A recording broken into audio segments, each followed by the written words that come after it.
I just thought I should probably change the intro video for Bad Apologetics because it says digital gnosis, but we do it together. So anyway, 24 episodes in now. So I don't care. 24 episodes in now. Welcome to the greatest counter-apologetic show on earth, Bad Apologetics, The Return. I was just thinking in the intro, we've probably done this, for like 3 years now? I don't know when the first episode was. So something like that, yeah. And in that time, this argument, the argument from Psychophysical Harmony, has kind of been popularized. I mean, obviously some of the ideas were around that are present in the argument before then, but as an actual apologetics argument that's being put forward, I think it's only 1 or 2 years old that apologists started talking about these things. And so we're going to be covering that argument today. Do you want to just give a brief introduction, general thoughts, well poisoning, anything like that? Well, the first video we look at will introduce the argument, but the context behind it is this argument is supposedly the best argument for theism ever, according to quite a few people at least. Yeah. Which I find hard to understand. I don't really know why anyone who's not already a theist would find this argument convincing, although apparently if you believe internet comments, some people do find it convincing who aren't theists or have found it convincing, which is a bit hard to understand for me, because I think that this argument is not really new. It's just a repackaging of fine-tuning and with a little bit of philosophy of mind thrown in. It's interesting, but not very convincing, I think. I guess we'll get into it. But yeah, I don't really understand why there's been such fanfare around this argument. Yeah. I mean, so I think the most interesting thing about this argument for me is almost sort of like observing the way that it's been adopted in the apologetics community. But then also, I think there's a number of people who engage with apologetics in different ways, right? So I say, we're kind of evil boogeymen to apologists, like, because we're not very kind of friendly to them and stuff like that. But I think there's other people who engage in philosophy of religion slightly differently and are maybe a bit more sympathetic towards the project of some theists. And I've seen lots of those atheists be very sympathetic to this argument, right? And say, oh yeah, this is actually a really strong argument. Any atheists who deny that an argument like this works must be being disingenuous, because this is the strongest evidence that tips the scale in favor of theism for me. Now, the reason I find that interesting is because it's just nothing of the sort for me. Like, I think this argument, that, like, putting my cards on the table, I think the argument just is really bad for a number of reasons, and that we'll get into. Oh, James has just left. I'm sure I'll be back. I think he just closed the window probably accidentally, but I'll just send him the link on Facebook to make sure he's got it. Or maybe he turned off his computer accidentally.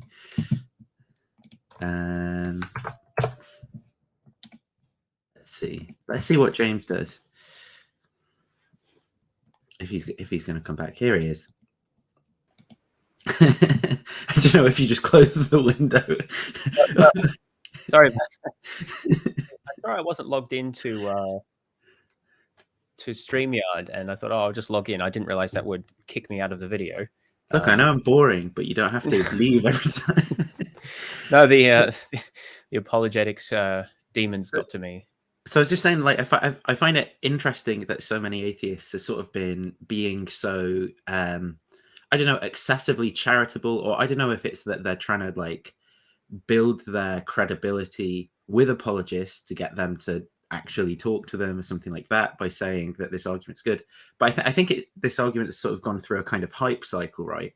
Where just because maybe people are so bored with the standard kind of set of theistic arguments, this seems like something new or, cutting edge or whatever. So maybe people who are into philosophy, religion, I don't know why, a number of reasons why, but I think that's the most interesting aspect of the argument for me, is like the way it's been adopted and possible reasons why, rather than the actual content of it, which I think... Yeah, I agree. I also think that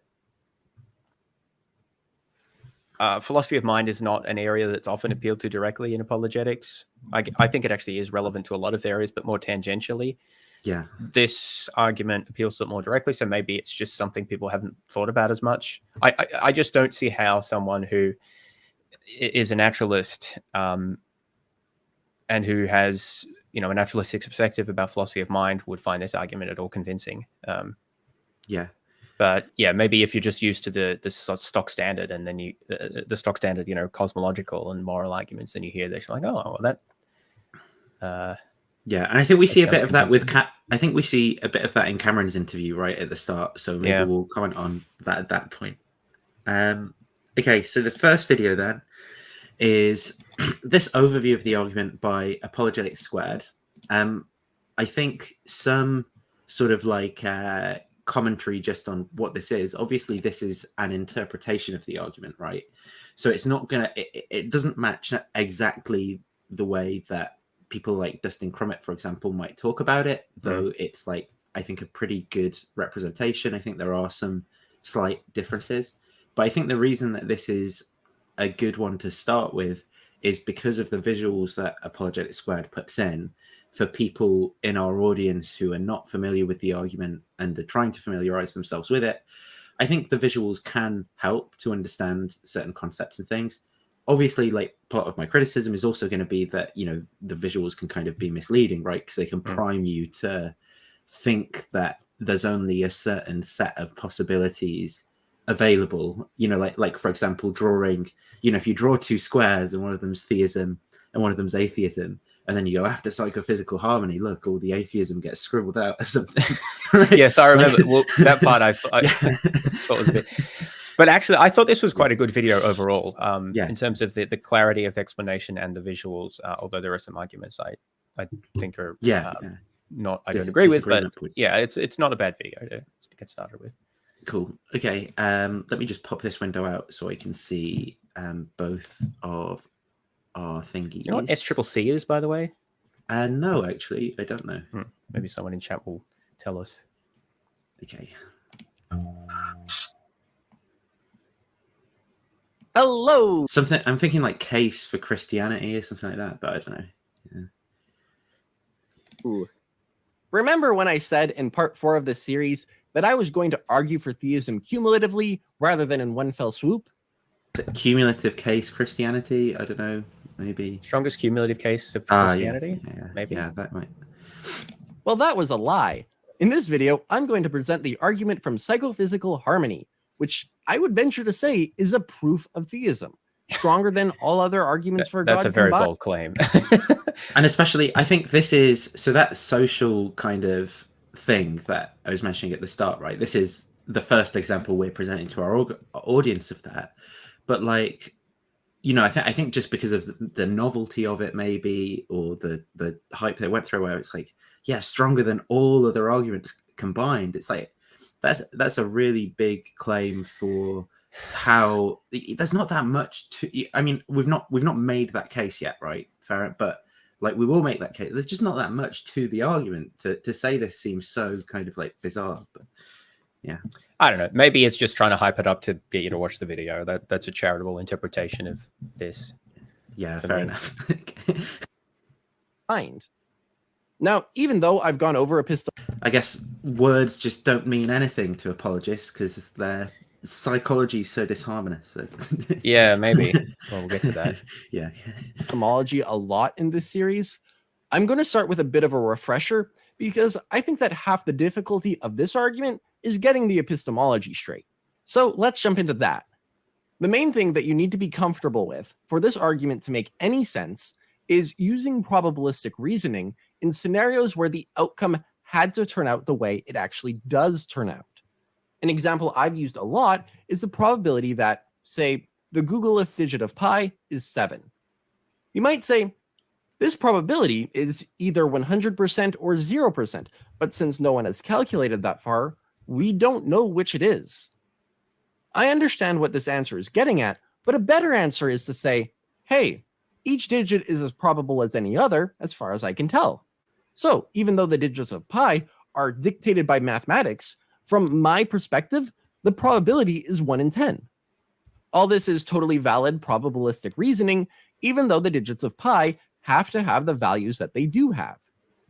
This kind of probability that, roughly speaking, is more concerned with our judgments rather than what goes on out there in the world is called epistemic probability. So just to pause at this point and say, I think that broadly that's a decent enough introduction to what epistemic probability is, right? Especially if you've no familiarity with it at all. Yeah. One caveat I would like to make, though, is that I do think that there are a number of idiosyncratic ways that this notion of probability can be used in philosophy of religion in particular. So maybe we'll bring those up when we see those being used. But I think there's a kind of like almost reified version of epistemology or something, right? Where it's like this kind of idealization of this type of probabilistic reasoning, and then reifying these kind of subjective probability assessments into like, really doing something more when it's really a formalism that exists for people who are trained in philosophy, right? Rather than how, I mean, you could argue it's how everyone should think or something like that. But my view is that it's a little bit kind of, the formalism is kind of incidental to the argument. You know what I mean? It's not, but it can do some work in terms of looking intimidating and scientific for people. Yeah, well, I mean, they don't actually put numbers on any of these things, which makes it one question: why invoke probability at all? Because probability is a specific formalism about the relationship between certain types of numbers that are supposed to have certain types of interpretations. And if you're not actually going to use it, then why bother talking about it? So I kind of agree with that. And I dislike appeals to probability when you don't actually use any of the formalism. You just sort of reference it.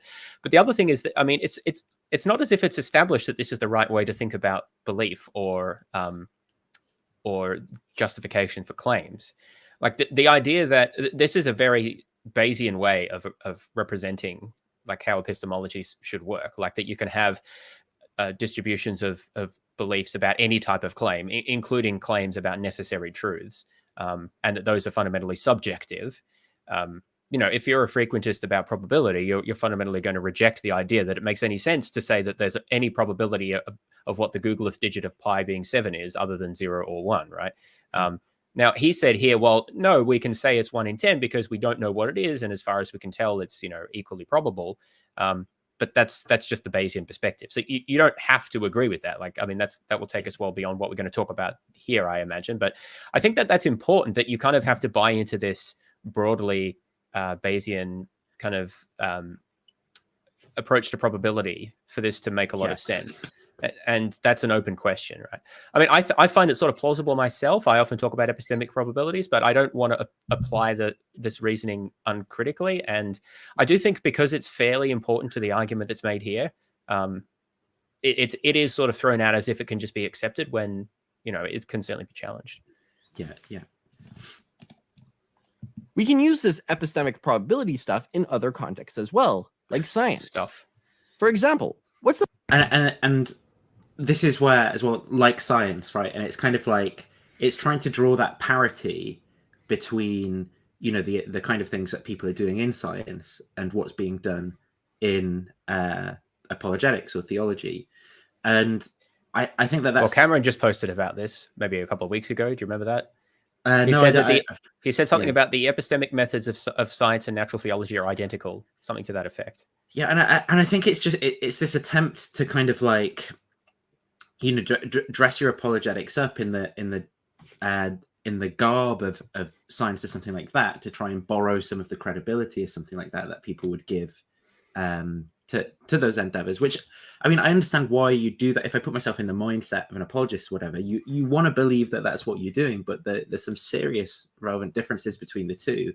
I mean, namely that like all of these numbers are just completely like plucked out of thin air, and it's all kind of intuitive guesswork about the likelihoods and things like that. There's no experimentation or something to actually get some numbers and try and verify, some of those intuitions and things. But yeah, and I mean, I do defend the view that there is continuity between the methods of the sciences and philosophy, although even that's a weaker claim than what Cameron said. But I would be inclined to say that apologetics is more analogous to pseudoscience, at least the way it's typically done, because they start with a particular conclusion and then try to find methods to defend that use the trappings of science without, at least often, I think, without really understanding its underlying motivating principles. It's a probability. Sorry, I didn't mean to do Obviously, Cameron wouldn't, I imagine, like to hear that, but I honestly think that that's not all apologetics. Like it's difficult to paint with a broad brush, but like a lot of the stuff we've reviewed on this channel, I would put in that category. It's sort of it's really just grasping at anything and trying to use the trappings of mathematical formalisms or experimental science or appeals to scientific findings to justify a preconception that's not actually subject to real doubt or critique or alternative possibilities. So, yeah. I think that it is kind of suspect when we see these sorts of appeals.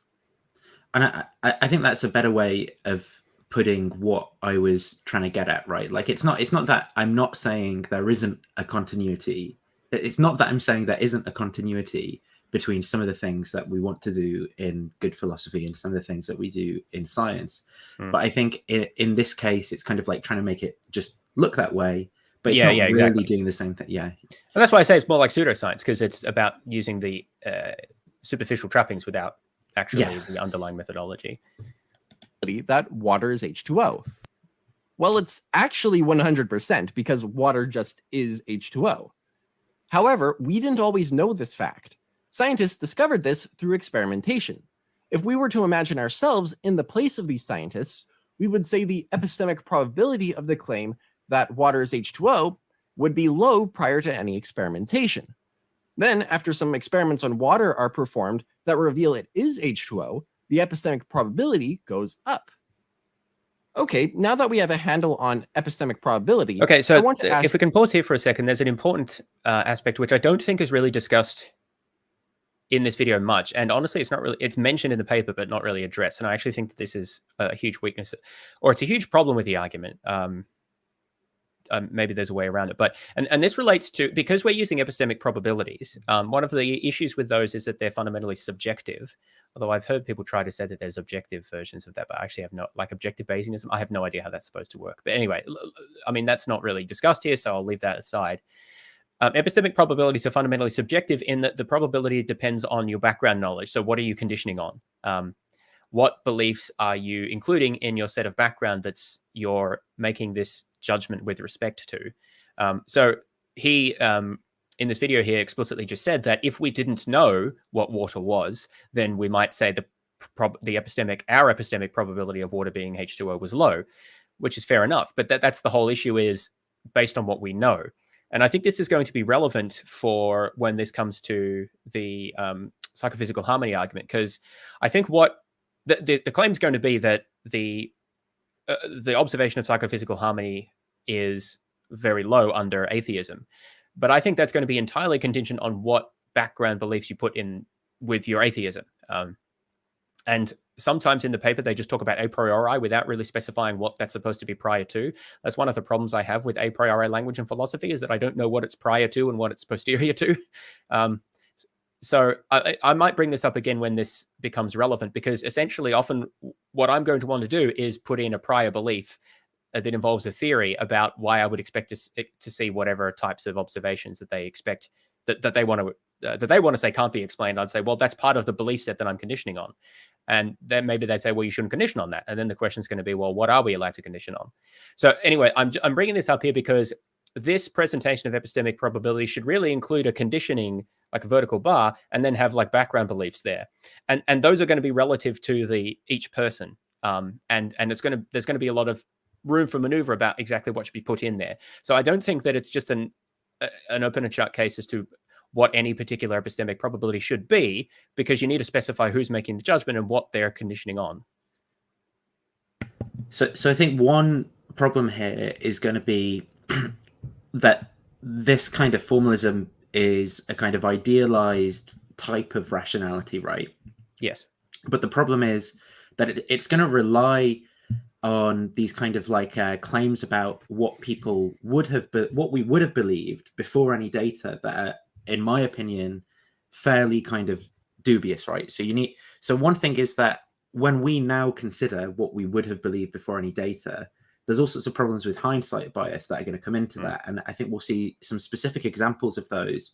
And that drives this divergence between what theists intuit they would have thought prior to any data and what atheists think they would intuit prior to any data, right? And I think that the distinguishing factor between the two is the fact that we can't get past our hindsight bias.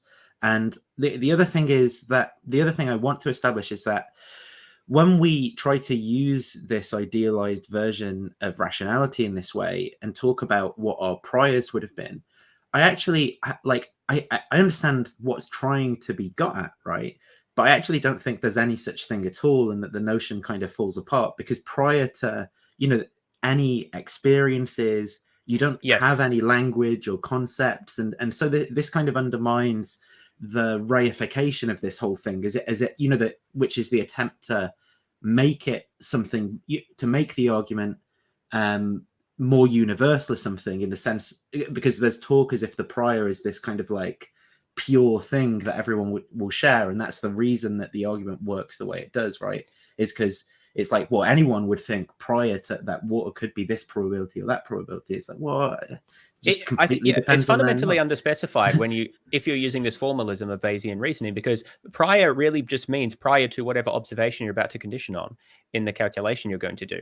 The observation here, I presume, is psychophysical harmony. So does that mean we're allowed to know everything except for psychophysical harmony? Because then there's plenty of things I can appeal to explain, the alleged. I mean, we'll get to what this means in a moment, but the point is that, but I think the idea is it's supposed to be prior to, at least based on the paper and the way that this is typically used in philosophy, it's supposed to be somehow prior to all experience, except we're supposed to know how to reason and think generally, and we're supposed to know the meaning of words. So I find the notion, I'm not saying all a priori knowledge is impossible, that it's completely incoherent, but I find that its deployment is very problematic in many contexts, because it's just not clear what we're allowed to include.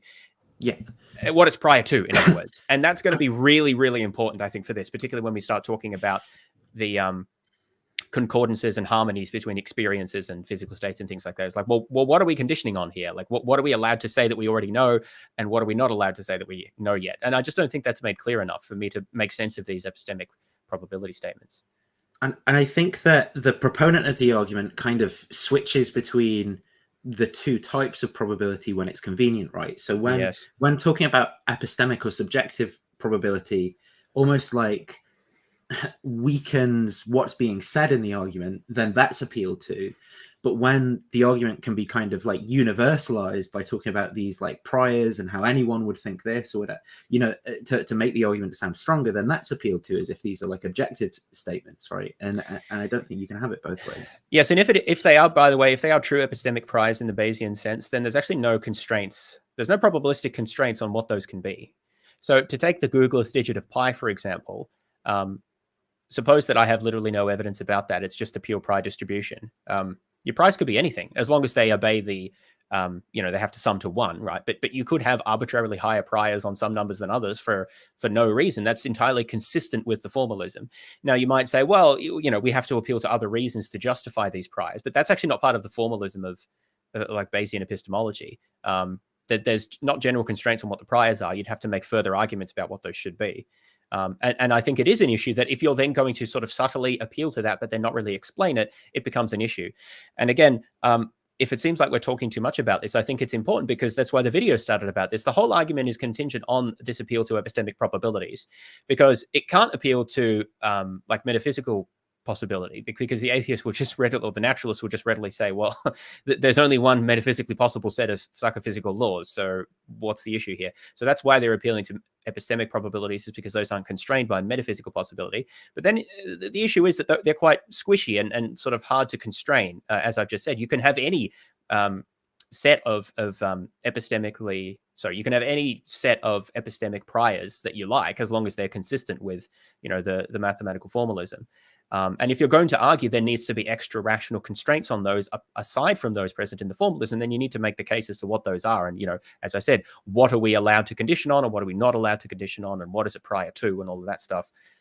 And I'm just not convinced that that's been developed sufficiently for me to, I guess, share the intuition of whoever makes these arguments that these epistemic probabilities are sort of meaningful and go the way that they say they do. Ask you, what's the epistemic probability of this fact? When C fibers fire and someone's I knew this was gonna. I was hoping this would trigger you.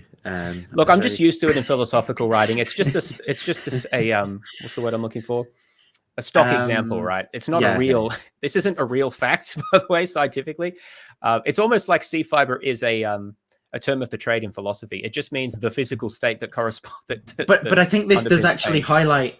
I think that this should actually be a jarring kind of realization that shakes the type of people who say these sorts of things, into a kind of like reassessment of their whole their whole idea of what they're doing, right? The fact that I'm just saying stuff like that's disconnected from empirical reality. Like it's just, it's just like a bunch of performances almost of saying things like C fibers and pain, right?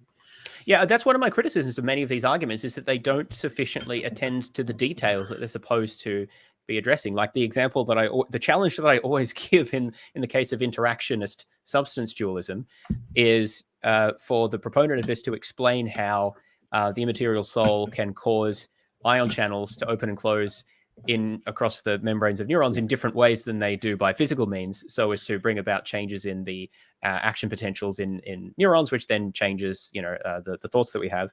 I don't know of anyone who's even remotely tried to do this because they can't. They couldn't even start to give an account of that. But they can get. And I think trying to do that would show the lack of credibility and lack of substance that the view really have. Substanceless substance dualism. Yeah. So they don't try to do it. Instead, they just talk in extremely vague terms like physical state and mental state and interaction, as if we don't actually have more to say about how that supposedly works. And the version here is C fiber, which is a type of bundle of axons, a nerve tissue which is found in the peripheral and central nervous system, which is involved in transmitting certain types of pain signals to the brain. But it's not true that it's not the physical substrate of pain. No serious physicalist is going to think that. I mean, it's way more complicated than that. But that's part of, I think, what makes these view. I mean, that itself doesn't disprove anything that they've said. But the point is the fact that they don't even try to make these examples even remotely realistic or relevant, I think it just helps. That's done deliberately. Well, I think it's A, because of laziness, and B, because it helps to caricature the physicalist view as if, because it's easy to say things like, well, we can imagine it's not C fibers, it's something else. One billiard ball hitting another. Yeah. But if you actually specify something like what the physicalist view would be, I think it becomes more difficult to say, I'll get some examples of that. Yeah, but it makes it less intuitive what the argument is that they're giving. Yeah, so the pushback here would obviously be, well, this is just an illustrative example, right, to make a point about the form of the argument. But the point that we're trying to make is that it is actually important to get these details right, because first it shows that you've engaged with the view that you're trying to kind of like rebut and dismiss. But secondly, it might actually make that view look stronger if you present it in an accurate way rather than a kind of like caricatured way, right? It's like when you watch The Atheist Experience and maybe they say, Sky Daddy or something like that, right? Sky Daddy is just an illustrative example, right? It doesn't, you could fill out the details later, but that's just the example I'm giving. Yeah, it would be the same point. That wouldn't be acceptable. Sky Daddy explains psychophysical harmony, does it? Like, that's obviously priming an atheistic audience to think, that's a silly explanation. Yeah, and by the way, at the start here, maybe I could offer a sketch of something that could go in the place of C fiber firings, which might be more like what a naturalist might argue, and that would be something like, so the physical substrate of pain might be something like it takes longer to say than C fibers, right? So that's why, but it's something like the pattern of neural activity that instantiates aversive behaviors. That's too simple.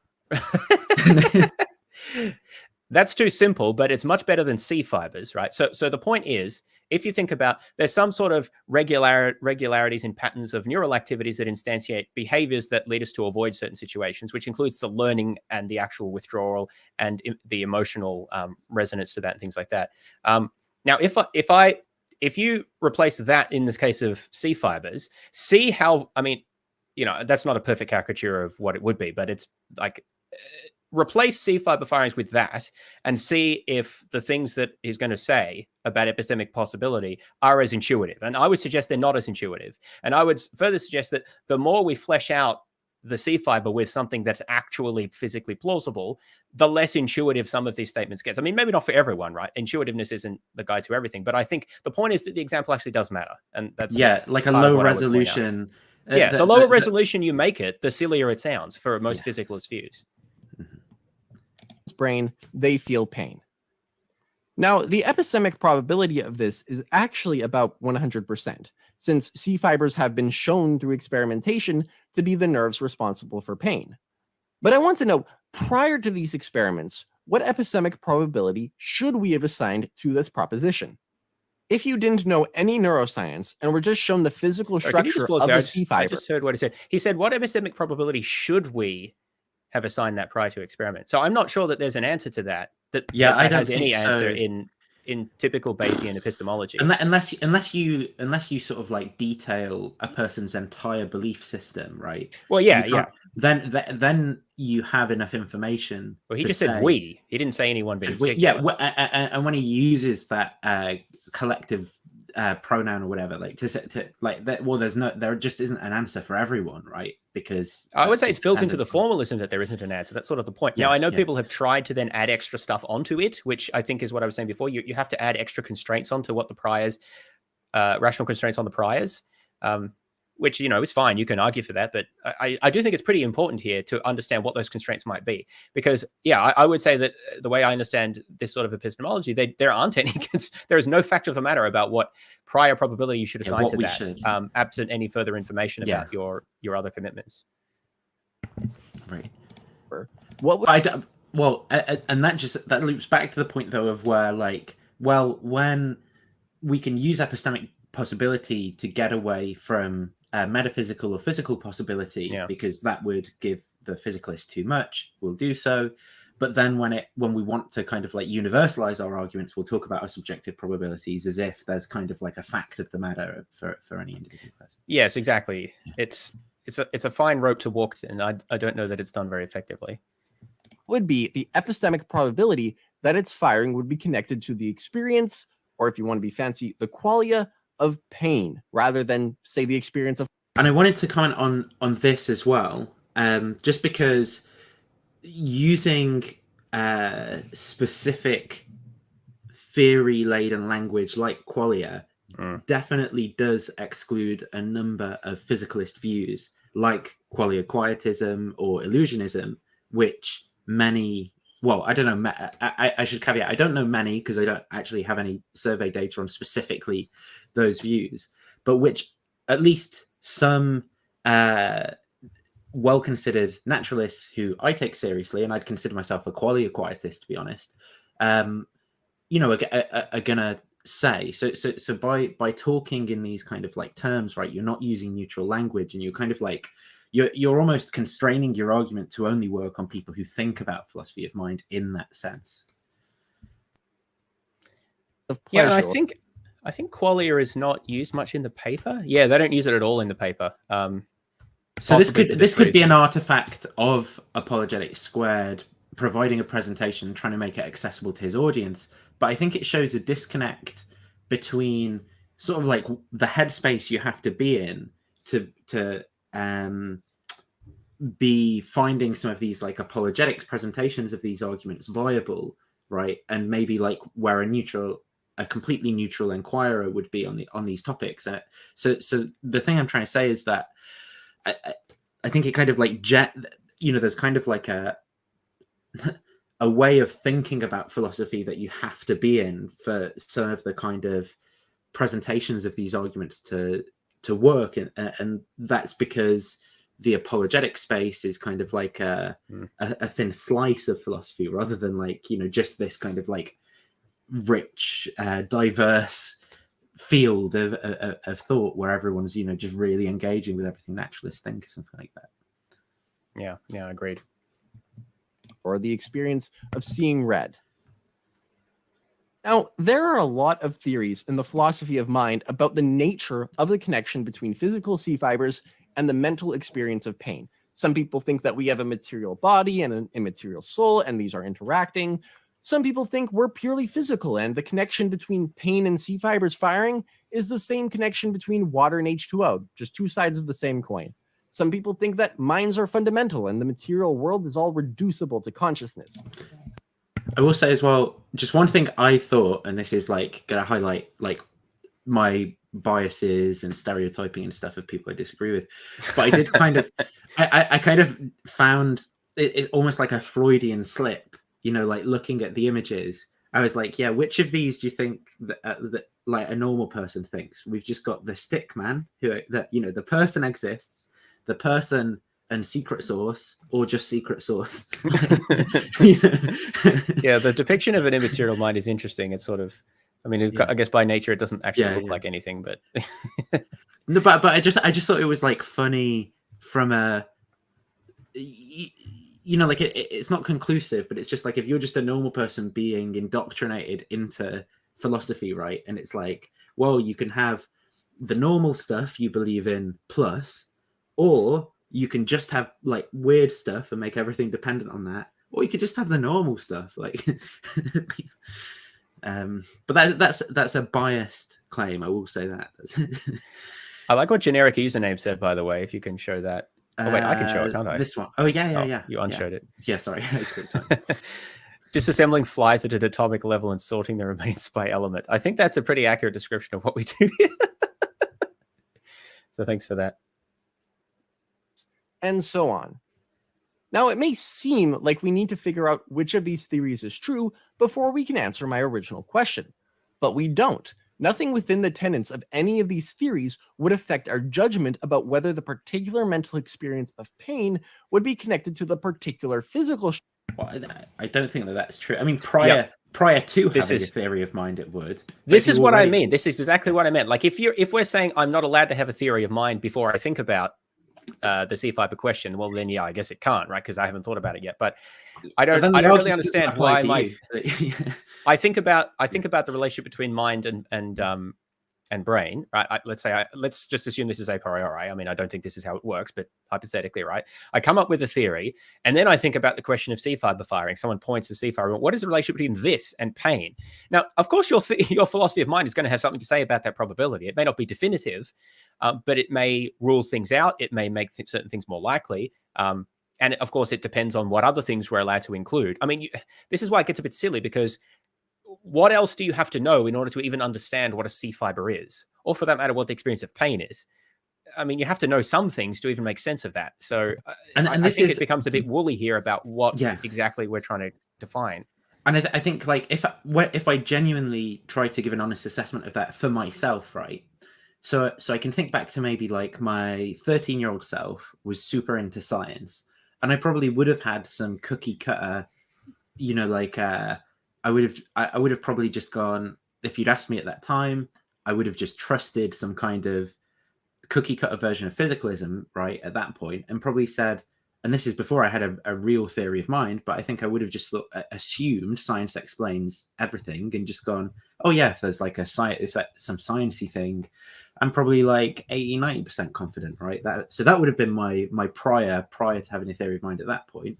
And then maybe a bit later, when I got interested in some more like spiritual things or something, then I would have, you know, I would have given a lower probability. And both of those are in a sense prior to having a theory of mind, because they're prior to me learning any actual philosophy of mind or understanding substance dualism or understanding, you know, like different types of physicalism and things like that. And so what do we mean by prior here? Like, yeah.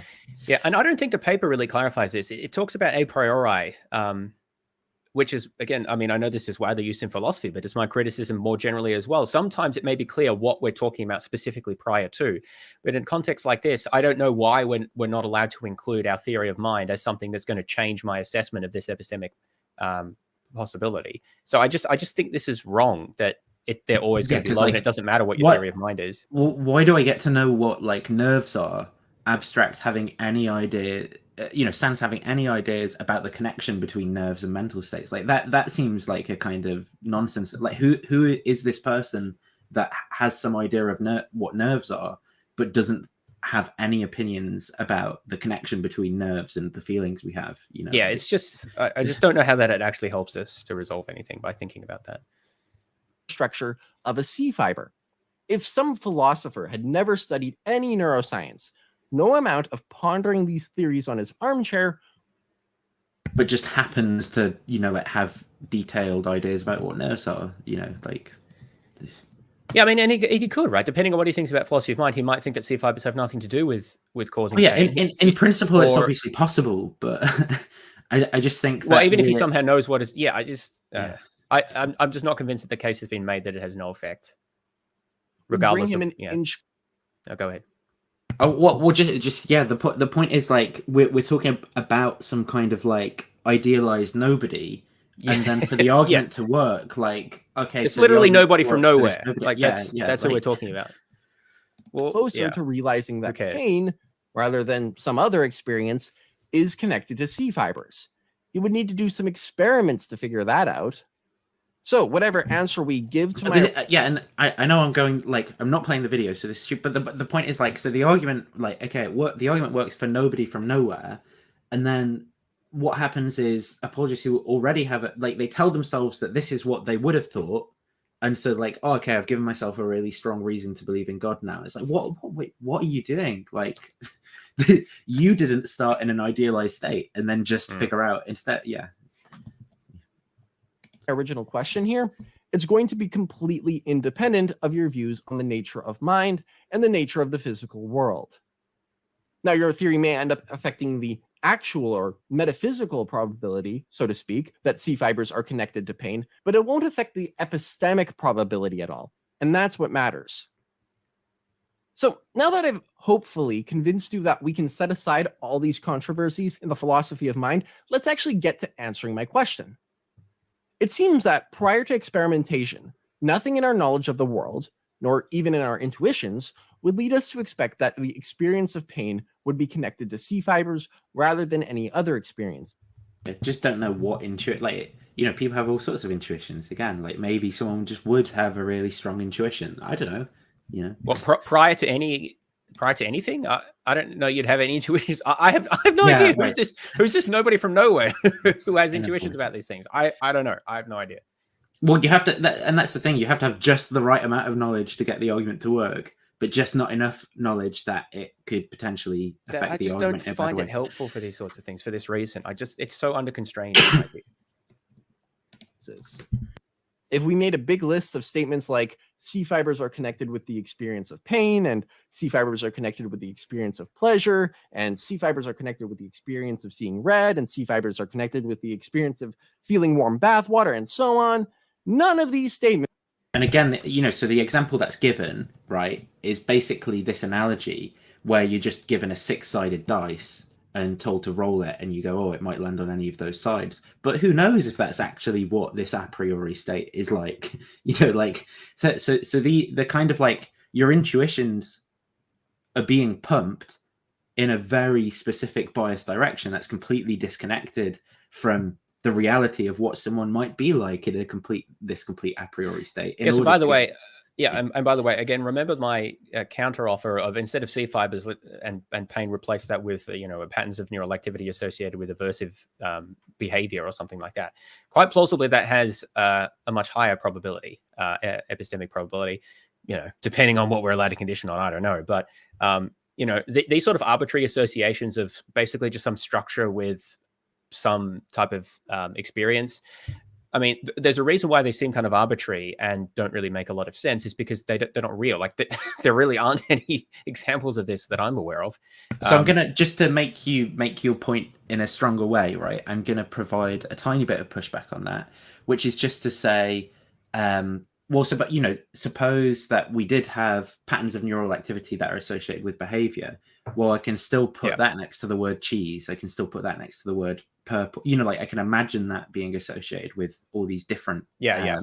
So, like, how much do you have to put on the bones?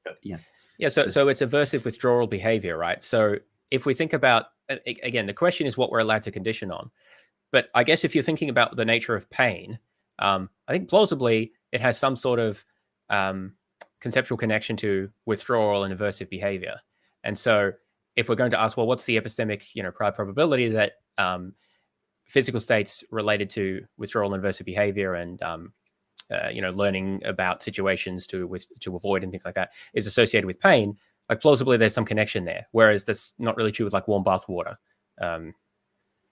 Unless you think that that's aversive in some way, which maybe it is for you. But so I'm not saying that establishes that there is a strong a priori connection, but I think it is going to depend on what you condition on and what sort of analysis you're going to give. And the point I'm making is that just C fibers firing is not the sort of physical state, because it's not anything like the physical state that is associated with pain or any of these other things. That adds to the implausibility of these sorts of assessing these sorts of statements. And therefore, that's sort of the point of it, to make the point that, well, these things all seem rather sort of implausible and kind of arbitrary. And therefore, the whole point is that it makes that we're driving at is some kind of fine-tuning argument, whereas saying that over the range of possible associations, why this particular one, which exemplifies this other properties that's sort of surprising. But I think the argument I'm going to make is, well, it's actually not that surprising that we see this association if you describe psychophysical laws in a more realistic way. This is not what psychophysical laws look like, and so of course it sounds implausible that any particular one of them would pertain. More probable than any other prior to experimentation. This is analogous to how, out of the statements, the Googolith digit of pi is 1 and the Googolith digit of pi is 2, and so on, no statement is more probable than any other prior to calculating the digit. With the pi case, we concluded that the probability that the Googolith digit of pi is 7 is 1 divided by the total number of possible digits, sense, to find that the probable number of epistemically possible experiences. There are a lot of epistemically possible experiences, so this probability is going to be very small. Coolio. Now, there's nothing special about this is what I mean, right? I think this is sort of what I'm saying. I'm not going to make a strong statement about what the epistemic prior probability should look like, because I don't really know, and I don't think it's that useful. But I don't think it. Can you just arrow back to that last? Yeah, this one. 1 over the total number of epistemically possible experiences. So first of all, why? Why are we treating them equally? That's some sort of principle of indifference, which I don't know. Maybe that's okay, but he does talk about that in objections as well, to be fair. But well, it should have been mentioned here. Yeah. Anyway, but I only skipped like the last 2 minutes of the video, so maybe it was in that. But anywho's. I mean, I'm not saying he has a good answer to why. It's just that's not.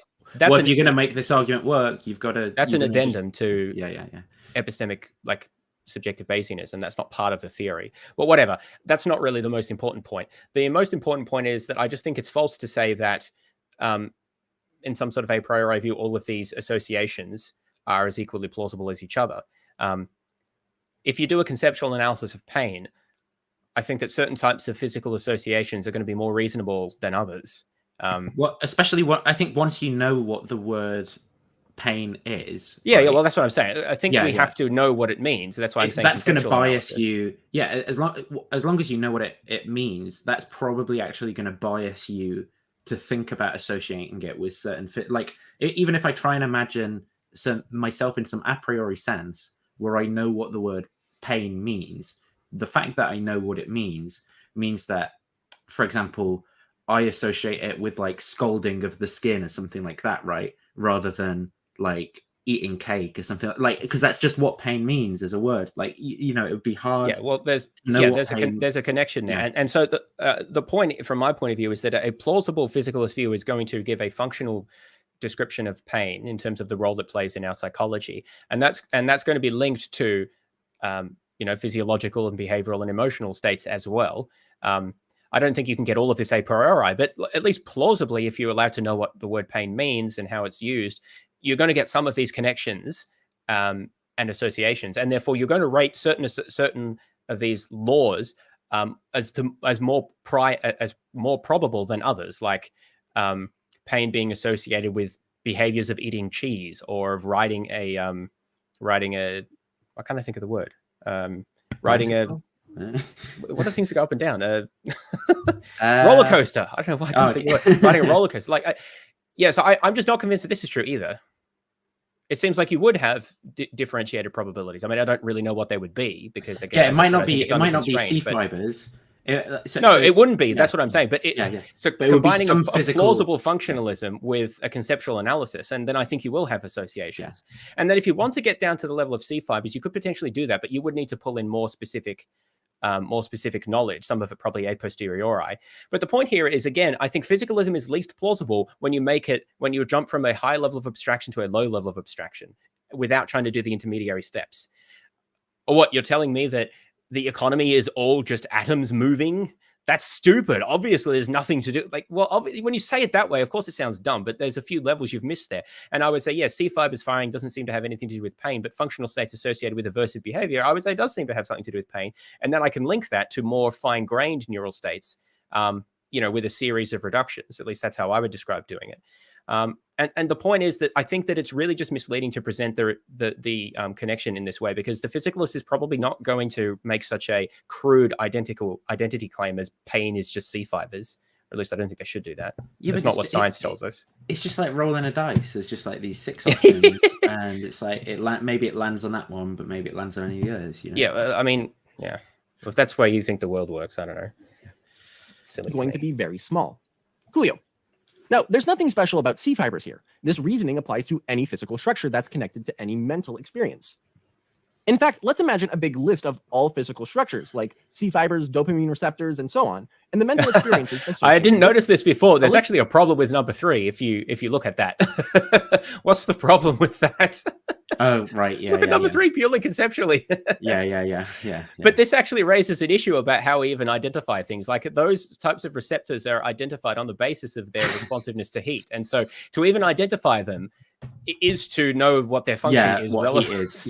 So this comes back to the a priori thing. Like, well, if we know that these receptors were studied on the basis of them being responsive, or to know what dopamine is to know that it's a chemical associated. Yeah, with... the pleasure is misleading there as well. It's more like reward reinforcement. But anyway, the point is that if we identify them in that sort of way, then it actually, again, these relationships become things that you can give higher probabilities to. So it's really going to depend on what you're conditioning on. And also it's going to depend on the level of fine-grainedness of the analysis. I would say that these are very silly examples of, they're all wrong, except thermoreceptors. Like, I guess that's kind of okay.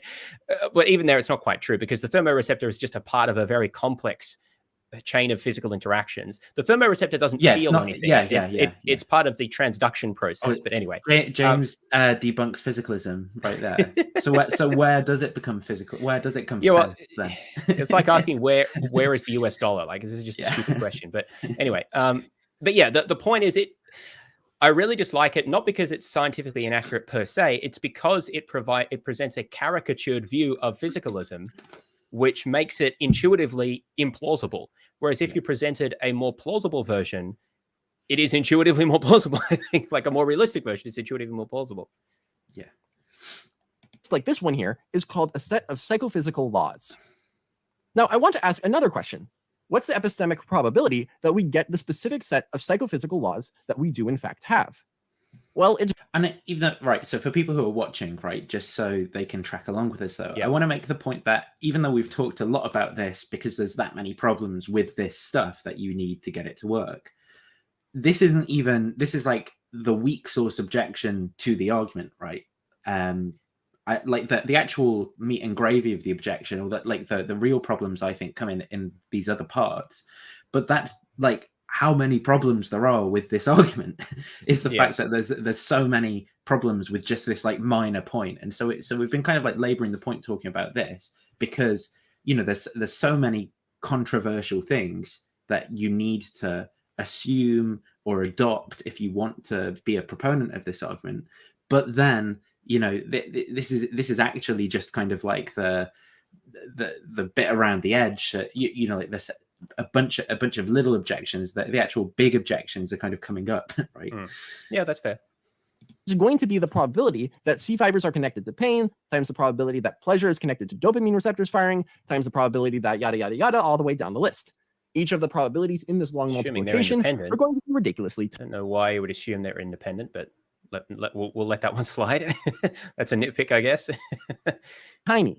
So the probability of getting the specific set of psychophysical laws that we observe. But that's the point, is like, because in this space, nothing actually matters. Like, we're just we're just making stuff up. You know, it's like we get lower and lower and lower resolution, just assuming things, just for the sake of having a conversation about something that sounds intellectual, and you know. Yeah, and I think that this also is different to how the paper presents this, because the paper doesn't attempt to say that the exact set of psychophysical laws that we have is highly unlikely. Well, I mean, it sort of does, but what it more is getting at is that the harmony is unlikely. And we haven't explained what harmony is yet. That's kind of crucial to the argument, actually, the whole harmony point, which we haven't even got to yet. But yes, the issue is, I think this form of the argument can't work as an argument for the existence of God, because if we're going to say these probabilities are low under naturalism, what are they under theism? Well, I mean, are they any higher? Well, Why would God do it that way? I don't know. Well, and that's a separate point. The paper doesn't argue that. Well, it's a separate. It could be low under naturalism and low under theism, in which case they. No, but I mean, what I mean is, I think it's better to raise that at the point where they talk about likelihoods and scribble out the. Sure, but I don't think we see this at that point, and I think that that's an issue, right? Because if you think, well, look at all those probabilities that are individually quite low, you multiply them and they get very, very low. I mean, that might be true. If that's true under naturalism, then is that changed if we assume theism? And I would conclude it is not. I would argue that it isn't. But yeah. Let's move to that point. Let's get to there when we get there. Curve is super duper ridiculously tiny. An equivalent way of thinking about this is that the number of different epistemically possible sets of psychophysical laws is super duper ridiculously huge. And there are so many other ways we can imagine our set of psychophysical laws being that the probability of getting our specific laws is tiny. For example, an epistemically possible set of psychophysical laws different from our own is one where C fibers are connected to the taste of cherries and dopamine receptors are connected to the smell of sawdust, and so on. Just fill in the list with a random jumble of experiences, and bam, you've got another set of psychophysical laws. And remember, prior to any experimentation, we have absolutely no reason to label these other sets of psychophysical laws as more or less probable than our own. So nobody from nowhere has no reason to prefer one over any other. Which I've argued is just wrong. As I've said, if you characterize psychological states functionally, so I guess you could characterize either psychological or physical states functionally, but I think I was talking about physical states actually. If you characterize them functionally, then I think there are going to be reasons to favor certain associations over others. But of course, that's going to depend on your prior knowledge, and so the whole thing is a bit unconstrained anyway. But notice that I don't think we've really been given an argument as to why they're all roughly equally probable. It's just sort of asserted that that's the case, and I think that that's actually quite important to the argument, that they all have to be roughly equally probable. There can't be any sort of conceptual basis for preferring some over others. But I think the naturalist is going to have some conceptual reasons for preferring some over the others. Maybe we can talk about more of that later as well. I think the point I wanted to make is that, you know, saying, okay, well, for this hyper specified idealized person, it would be that way and it would all work this way. But what's that actually got to do for you specifically? You know, if this is supposed to be an argument. Yes. I haven't been able to figure out why we are interested so much in this hypothetical no one from nowhere and instead of the actual epistemic state that we're in. And I think it's because, you know, realistically, we already know our conclusion and we want to provide ourselves some sophisticated machinery to make it look like it's...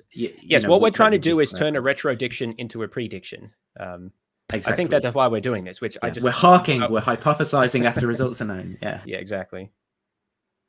So this vast array of sets of psychophysical laws are all roughly equally probable. And any particular set of psychophysical laws, like the one we find in our world, is therefore super duper unlikely. Now that we've gone through all of that, we can get to the crux of this argument. Out of this ridiculously huge amount of different epistemically possible sets of psychophysical laws, almost all of them are going to produce entirely chaotic experiences. If they turned out to be the... So that, boom, you might not have noticed it if you were just paying attention to the things that James and I were saying, and like the pausing and playing of the video was getting a bit confusing. But notice the word that's been used there, and could that bias you in any way?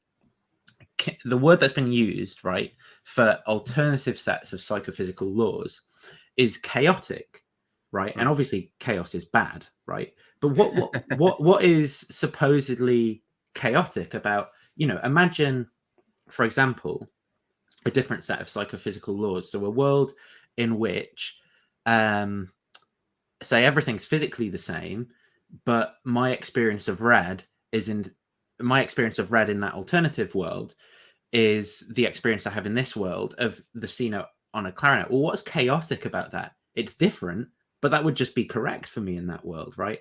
And I think that the way that words like chaos or harmony are being used with the moral connotation that they bring, as if one way is the right way and the other way is the wrong way. Well, I think that that's going to actually do a lot of one work. way is God's way, and every other way leads to hell. Yeah, but why? Well, and this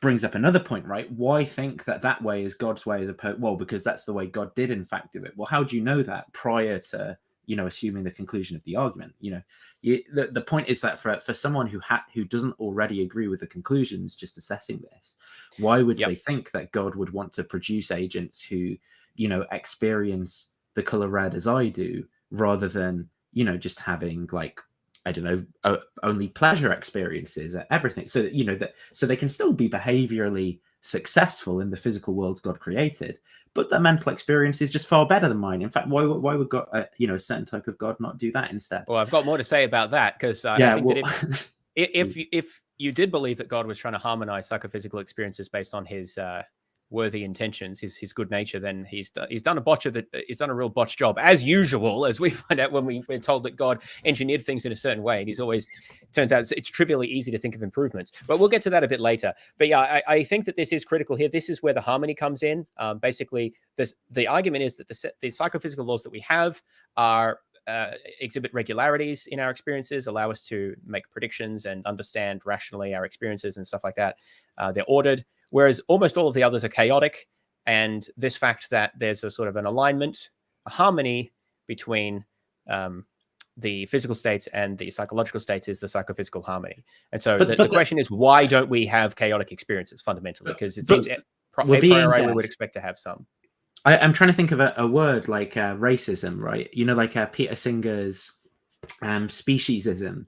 I say we're being like our worldist, right? With this moral judgment of chaotic, we're being our worldist to people in. Yes, well, I think this is something we'll have to talk more about and look at the paper as well, because I've been thinking about this as well. It seems to me if we're just going to say that, if we're going to define chaotic as just like different from the associations that we have, then that's clearly not going to work, because there's nothing special as far as we can tell about the exact arrangement that we have. Like, swap the taste of pear with the taste of apple. I mean, what's different? Like, what makes my taste of pear better as a taste than less chaotic, nearby world person's taste of pear that is different? Like, so I think a lot of things like that, there's just no substance to this argument. But there is a different argument that could be made, which is to say that there are a lot of actual world chauvinism. Yeah, that's the word, actually. Thanks, Camille. There is another argument that you can run, which is there is a lot of structure to our perceptual experiences. Like, we perceive similarities of shades of color and of pitch and of things like that based on orderings of physical stimuli. And there's, gradations and correlations of stimuli that kind of, in ways that are the structured, I think is the best word to say that. And so if you had an example where if we subtly vary the pitch of a sound, maybe I should rephrase that. If we subtly vary the frequency of vibrations in the air, instead of experiencing a similar but subtly different pitch, our experience goes from being that of eating a donut to stabbing your toe to jumping off a cliff. Like, that would be a bit strange, right? Like, that there's that sort of it's not that the precise experience is the same, it's that there doesn't appear to be any structure anymore in the relationship between the physical stimulus, or the state represented, and the psychological state. But so I think that in a sense could be called chaotic if we did have this type of psychophysical law. Well, we'd call it chaotic, right? But well, I think people living in that state would have difficulty representing their environment, which is the argument that I'm going to give possibly. Towards... I agree. Possibly, yeah. But the problem is, if you fix all of the behavioral stimuli and you just varied the mental, well, then if you were to ask people in that world, is your experience chaotic?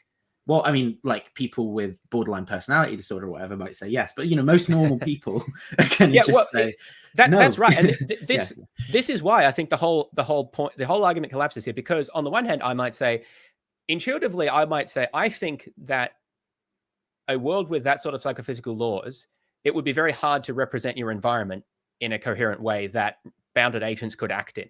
Maybe that's true or not. I don't really know, but that's my intuition. But if that's true, that's a reason not to think that those types of psychophysical laws are a priori not very likely.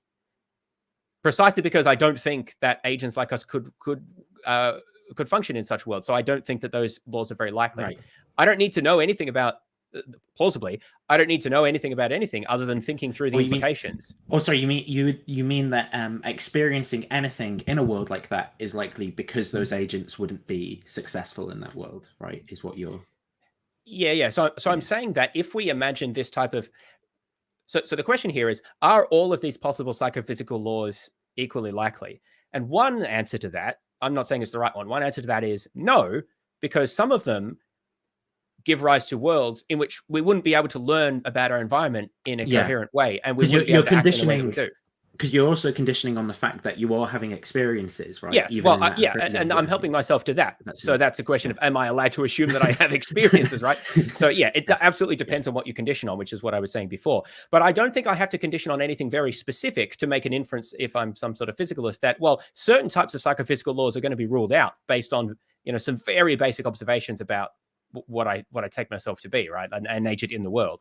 On the other hand, now you might argue differently. You might say, well, look, so if we did have this very different set of psychophysical laws than we currently do, then learning is going to have to work very differently, right? The brain architecture is going to have to be different or whatever, and the way we learn things will be different. But maybe if in a different set of world that kind of gets worked out, evolution in that hypothetical world figures out a way for us to learn those things, and then the behaviors match up, then what's the problem? It's just that these are very different creatures, right? Yeah. So either way, there's a problem for the argument. If you think there's a sort of a problem on the behavioral end, then you'll just say, well, I don't think these psychophysical laws are epistemically very probable, given what I'm conditioning on. Or if you don't think there's a problem at the behavioral, like functioning kind of end, you'll just say, well, what's the issue? Like it's just that they have very different associations of what the experience is like than we do. But they're living in a very different world. It works for them, right? It wouldn't work for us going there, but of course we're not used to that. So why would we expect it to work? Either way, I don't think the argument makes any sense. It's like we're imagining a very different world of psychophysical laws, and then just plopping ourselves down as we currently are in that world, and then thinking, well, it would just be chaos there.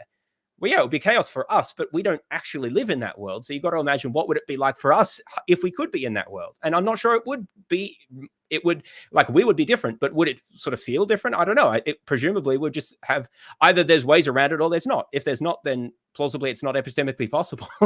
And if there's ways around it, like ways to work around it, fix the behavior, as you said, then we would just get on with things.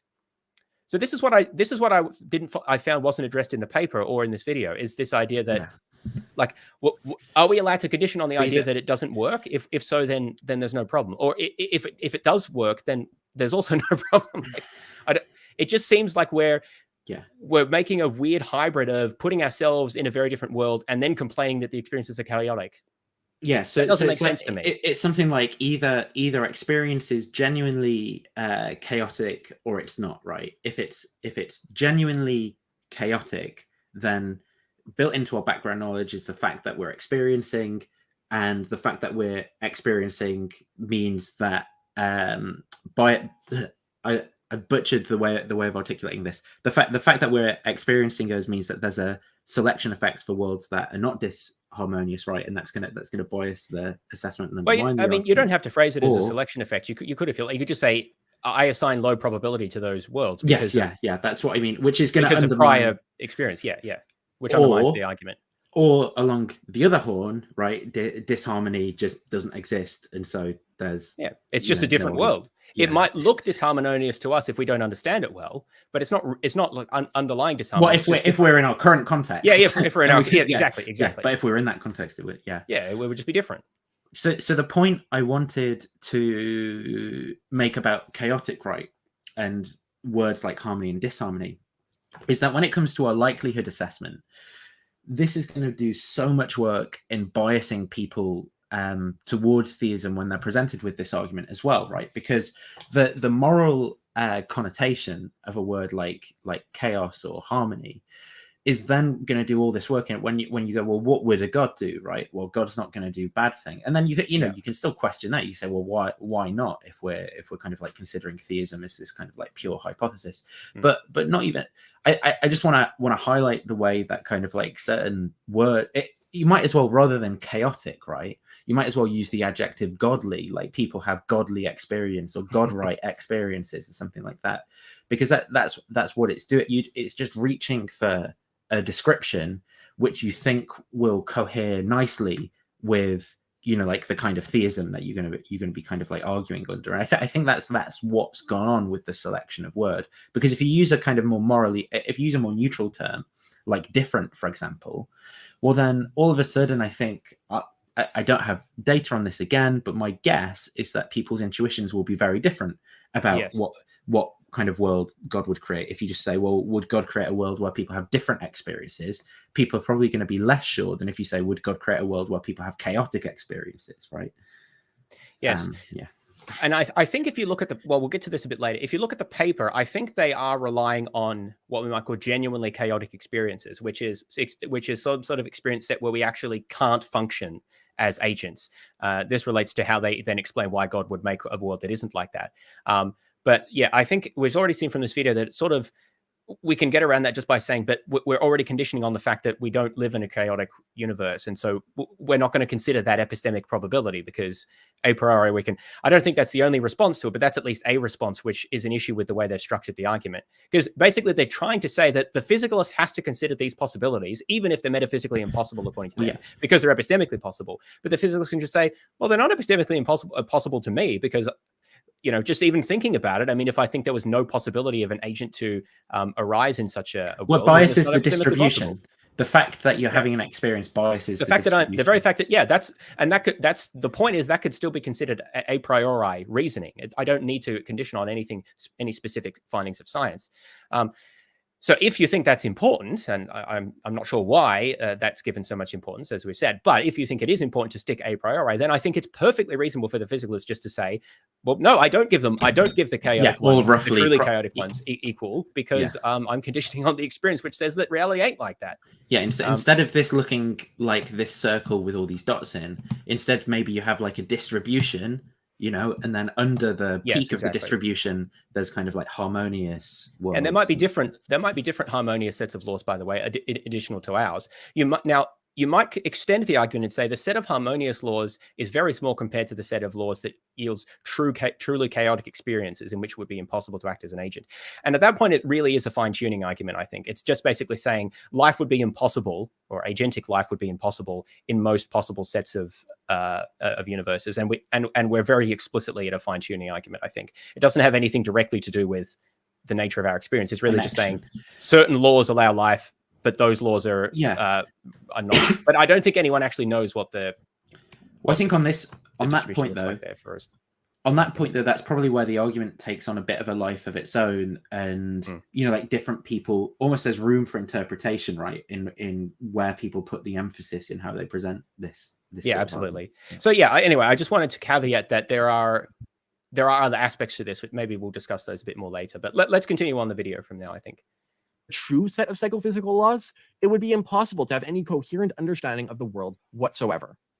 Maybe you can see, and again, just like the true set of psychophysical laws, right? Like, well, presumably in those possible worlds, it's true that the psychophysical laws are different. Surely that's just a misspeak. It should be actual, not. No, it is. It is a misspeak. But I'm saying I think it is a highlight into the way that it's being thought of, right? It's like the God-given, the God-given ones. Yeah. It's maybe revealing. Yeah.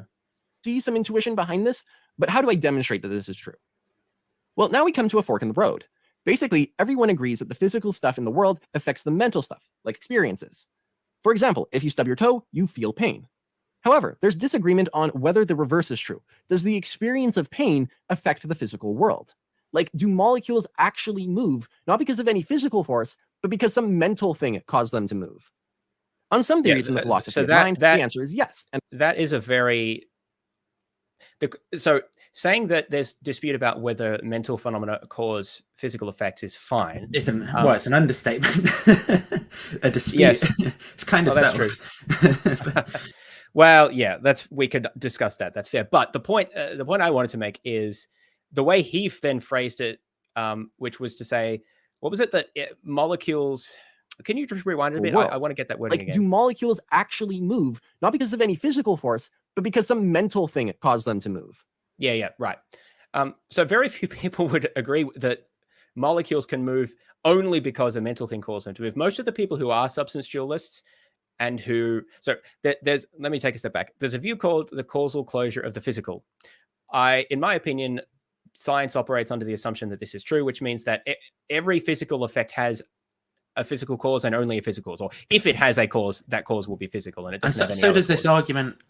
This argument assumes this according to Crummett, but this is where I say people could present it differently, right? But sorry, that Yeah. and in the Yeah, paper they assume that as well. But yes, that's true. I wasn't even thinking about that. Yes, so the causal closure of the physical is widely assumed by science, and it is assumed in the paper as well. Of course, there's debate to be had about that. But where was I going with that? Oh, yes. And so substance dualists will typically argue for something called overdetermination, which means that they'll say something like a physical effect has a sufficient physical cause. It also has a sufficient mental cause, or at least some physical effects have sufficient mental causes. So it's like double causation. It's caused by the physical and the mental, but they don't like support each other. They're kind of separate things. But they both cause it at the same time. And this is why it's called overdetermination, because a lot of people kind of scratch their heads and like, well, if one thing causes it and that is sufficient, then what's the other thing doing? So I think overdetermination is a suspicious notion, but or how do you know the other thing is there at all? Because it seems to be unnecessary, essentially, which would be the argument. We can get rid of it and we don't need it for insufficient. Insufficient. Anyway, the point I'm making is that if you're a physicalist, you probably believe in the causal closure of the physical, and you probably believe that the mental is physical, right? And so it doesn't make any sense to say that pain causes molecules. Pain is some kind of distribution or moving of molecules. And so obviously it can cause other molecules, like at least in theory, right? If you're a physicalist, pain is something physical. Or pain doesn't exist if you're certain types of physicalists, I suppose. If you're a substance dualist, most of them would admit some kind of overdetermination, which is to say they would also agree that if there's a physical effect like molecules moving, that is caused by molecules moving. In addition, it could sometimes also, at the same time, in an overdetermined way, be caused by pain. So the reason I'm highlighting this is because essentially no one that I know of would say that pain and only pain can cause molecules to move without any molecules also causing that molecule to move. That's like a pure substance. I don't even know what that is. I just don't know of a view that even dualists don't typically say that. To be honest, I don't even know. Personally, like for my own views, right, in philosophy, I don't know what pain in and of itself is. Like, is this just reified thing, right? Well, like, I mean, yes, that is a reasonable question to discuss. Although you could say that about most concepts in philosophy.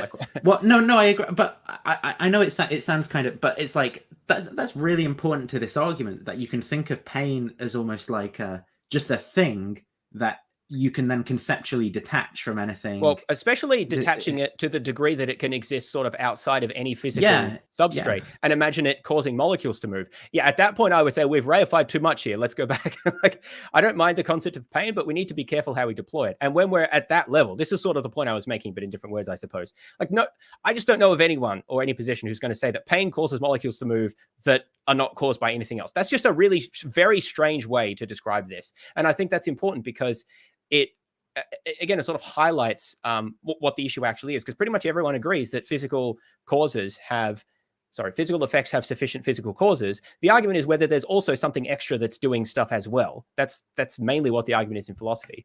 But to be honest, right, it might just be this weird bullet that some people are prepared to bite because they've overthought like. I mean, you can always find someone like that. I'm just speaking from what I've read about it. The typical dualist that's defended is some kind of causal over. It's either a non-interactionist form where the mental states don't actually cause anything, or it's an overdetermination form. I think other forms are very hard to defend, but that doesn't mean you won't find someone defending them, of course. Anyway, I just think that this creates a misleading. I think the best way to put it is the way you described it, Nathan. It's an excessive reification of the notion of pain, which is useful for the notion of psychophysical harmony, because what it wants you to imagine is physical states over here, mental states over there, any arbitrary association of them as a possible set of laws, and then look, we got the one set of laws or the small subset of laws that's harmonious. And I'm going to suggest that's a very misleading way to think about it. We shouldn't reify mental experiences to the extent that they just exist wholly and completely separately from any physical state, and then imagine associating them arbitrarily with physical states. That's not how pretty much anyone thinks about the mental, even substance dualists, I would argue.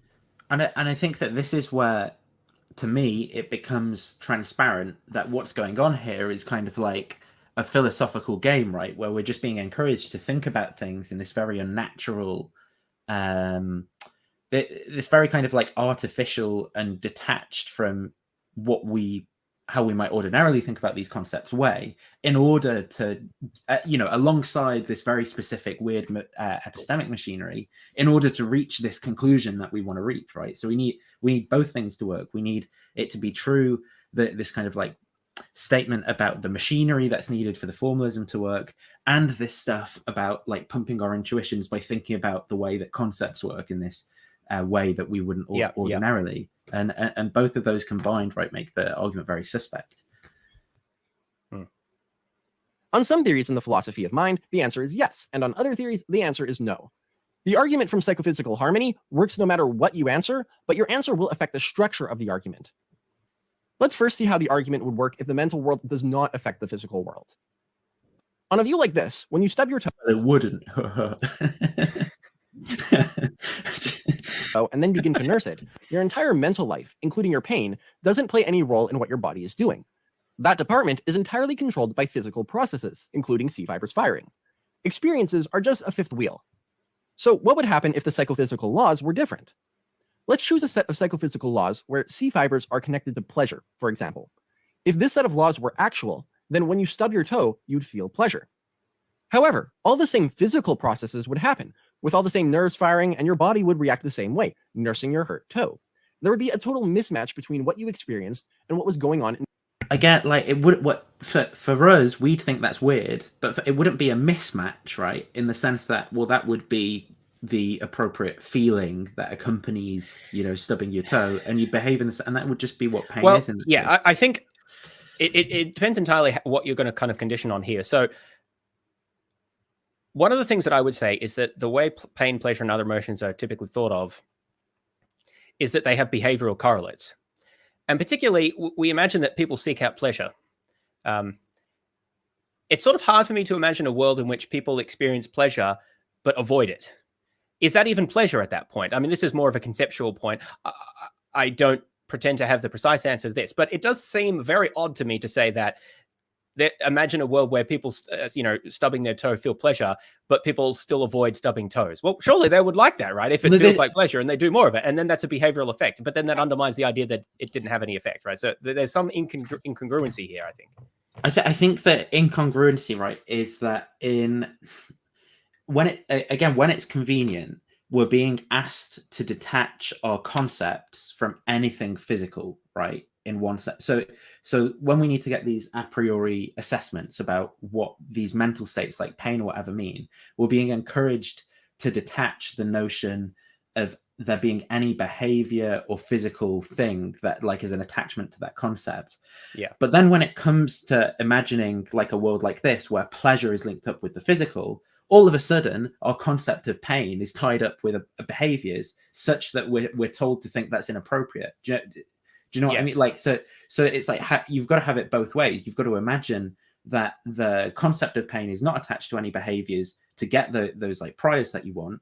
But then later on in the argument, you've got to imagine that the concept of pain is so intrinsically connected to stubbing your toe that if you were to have the feeling of pleasure when you stub your toe, it would be it would be inappropriate. Because it goes back to the two horns that we said before. So this view here that the physical affects the mental, but not the other way around, is often called epiphenomenalism.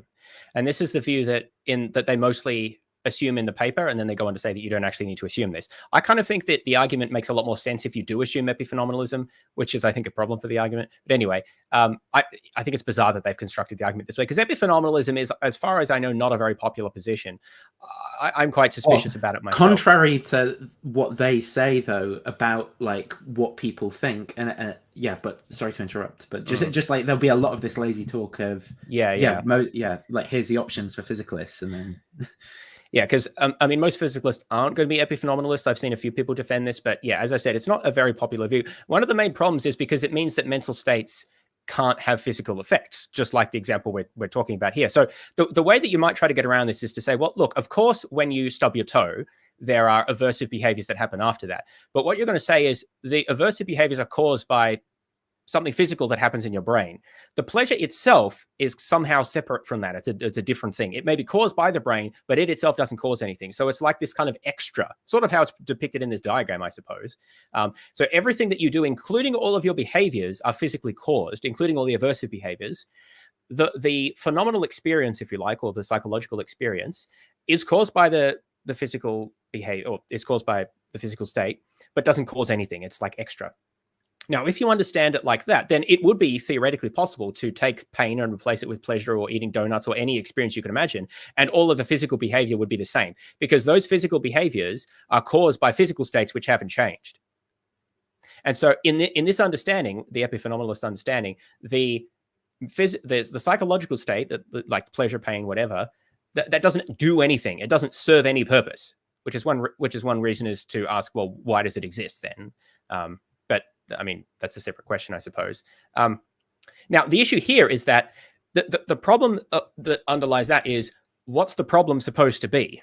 Where does the chaos come from? Because all of our behaviors are the same by definition, because changing the psychological state will not change any behaviors. It can't, because the whole point is that it doesn't cause anything.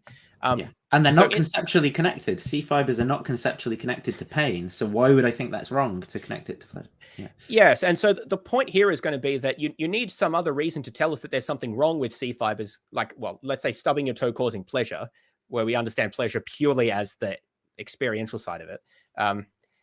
That's weird for us, right? And I personally have issues with it. But if we're thinking in the realm of the way we thought to get up right. If we're assuming epiphenomenalism here, then there's kind of nothing wrong with that. It's just, well, okay, there's a different experience, but all of the behaviors are the same. Nothing changes in the physical world. Everything goes on as normal, including, by the way, all of people's verbal reports of their experiences, which is also somewhat strange. I'm not quite sure how you make sense of that, but at least in epiphenomenalist land, all verbal reports are also the same, because those are behaviors that have physical causes and only physical causes. So where's the chaos? Like, everything is just literally exactly the same as before, except these experiences which don't cause anything. So I just don't see where the chaos is supposed to come from. Or this notion what's the issue? Another word that I don't know if it has been used, but it will be, but it definitely is in the video, is like coherent as well, right? It'll say like the experiences are incoherent, but I don't know what it means for an experience to be incoherent. You know, I know what it means for like a set of sentences to be incoherent, but like experiences are just experiences. Like, they're not. Well, I think the paper makes a bit more of an effort to explain this, so maybe it would be good to wait until we get to that. Okay, sure. But I certainly don't think the video has tried to explain that, and not really try to explain like where the chaos is coming from, because, and I think the paper actually makes the same issue, that makes the same mistake as well. But for this horn though, a bit. Yeah. Even with the paper, I think, even if the paper explains it, I think it won't work for this particular horn, right? With epiphenomenalism, because you know, there's not a set, because I think where you're going is that the coherency is going to come from the way that representations affect behavior, right? But because there's no causal role, but because there's no causal loop, there's no incoherence. Yeah. So on that horn, there's an issue. Now, if we reject epiphenomenalism, then the issue is going to be, well, if I have different experiences, then there'll be different physical manifestations of those. And some of those won't be conducive to the existence of life at all. Like if everyone's going around kicking rocks to experience pleasure, probably that's where I think evolution can become relevant to this argument, right? Because, well, it's not going to select for organisms. So you're going to have a different physical makeup such that you have a system that doesn't generate those experiences. I just want to comment on this thing Zelani said when he said chaos would be the absence of harmony, right? But again, harmony here is just being used interchangeably with chaos, and it's not harmony. Well, it's the opposite of chaos. Well, yeah, sorry, but I mean, as the opposite. But I mean, in the specific technical sense that it's meant by the argument, because again, this doesn't help, because that doesn't provide an additional reason to think that down this horn in these possible worlds, the experience is disharmonious for those people, right? Like that doesn't establish that, because the only way that you establish that is by referring to our experience in this actual world. If you're an epiphenomenal, you're in an epiphenomenal world and you've fixed all the behaviors and you've changed people's experience, why would they agree that their experience is disharmonious? No, because the verbal reports they'd provide would be of harmony. You have to establish what disharmony means, aside from just saying it's different to the current to the actual psychophysical laws. Otherwise, it's not disharmonious, it's simply different. The paper has a way to do this, which I don't think is presented in the video, so I want to save that. Although I also think the paper is inconsistent about this. But the point here is simply that there's nothing chaotic that's been established here about the idea that stubbing your toe is associated with different types of phenomenal experiences. If we're assuming epiphenomenalism, then there's just no, it doesn't seem there's any fact of the matter about which is more harmonious than in any other. They'll just be different. It's just actual world chauvinism, which again, I think like, even if in the actual world you have some difference between people's experiences, which I think you do, right? It's like me going around and saying, well, because you experience pain slightly differently to me, James, like you've got a disharmonious experience in the actual world. No, I just wouldn't do that, right? Like where do we draw the constraints? Because people do have, you know, different experiences in the actual world, even with the behaviors kept the same. But and just another, also stated here, epiphenomenalism is the plurality view. If you have a citation of that, Zelini, I'd be very interested, because that's not consistent with my reading, and I had a quick check on Phil papers. There's no direct question about this, but the questions that are related, I think the answers to that are not consistent with what you said there. But if you do have evidence to the contrary, I would be interested in seeing it, because that's not been my experience, that epiphenomenalism is not very popular. That's just a minor point, though. I just saw it there. Yeah, let's continue on, shall we? Because we haven't seen the other horn to this, the other side to this. Physical world. There would be psychophysical disharmony. Again, we've run this thought experiment with C fibers being connected to pleasure, but we could have instead run it with C fibers being connected to experiencing the smell of grass, the color purple, the texture of wood, and so on. It quickly becomes clear that if we choose almost anything except pain, then our internal experience of the world would get really crazy. And each of these alternative sets of crazy, another, you know, like morally laden term. Would they say? Yeah, what's crazy about it? It's just different, right? He hasn't established what's crazy.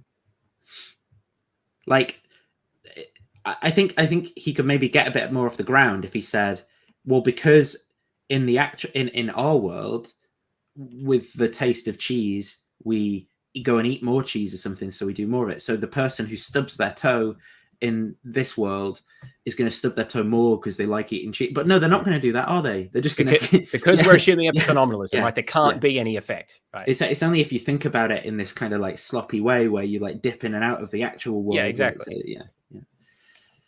Physical laws is just as probable as the actual set of psychophysical laws prior to experimentation. And this was just C fibers. Our brains are chock full of physical structures that we could run similar thought experiments on. The chance of getting just one of these physical structures to be connected with a sensible and coherent experience is astronomically small. But getting them all to align, what probably is that is super duper astronomically small. I think it seems like that phrase, connecting any structure to a sensible and coherent experience. What does that mean? I mean, that's a question-begging assumption, right? Yeah, I think so. I think so. I think that's a bit sloppy there. I don't know what he's saying. But by sensible and coherent, I mean like ones that get godly. Yeah, like ones that God would choose. Like what? Like. In all likelihood, if we were to choose a completely random set of psychophysical laws, then it would lead to a completely incoherent experience of reality. I mean, like, technically, I agree, right? Like, why not try the invitation to God and Christ offered to experiment, discover yourself? I mean, yeah, I think that's a better argument. Honestly, that's a better argument than psychophysical harmony. I'll say it right there. I agree. Nice name, by the way. Wealth of Nations. That is my view of religion, right? Is like, actually do it. Don't do this. Yeah, and that's my outstanding challenge, by the way, which is, it's not a gotcha challenge, it's a serious challenge. It's like, what would adopting X religion, like whatever specific denomination or whatever, what would that do to help me become a better person? That's my open question, because I think if I genuinely think that it would, I mean, there's maybe other caveats, but that would be much more compelling than any of these arguments to me. But I just haven't found that in my experience or in arguments for it and looking at other people. So yeah, maybe that's another bad apologetics. We could talk about that more. Mm-hmm. Your mental experience during a mundane physical activity like walking. I think this indicates a misunderstanding by Zeleny of the argument, right? Especially what's being set up here, because it wouldn't be like a skeptical argument.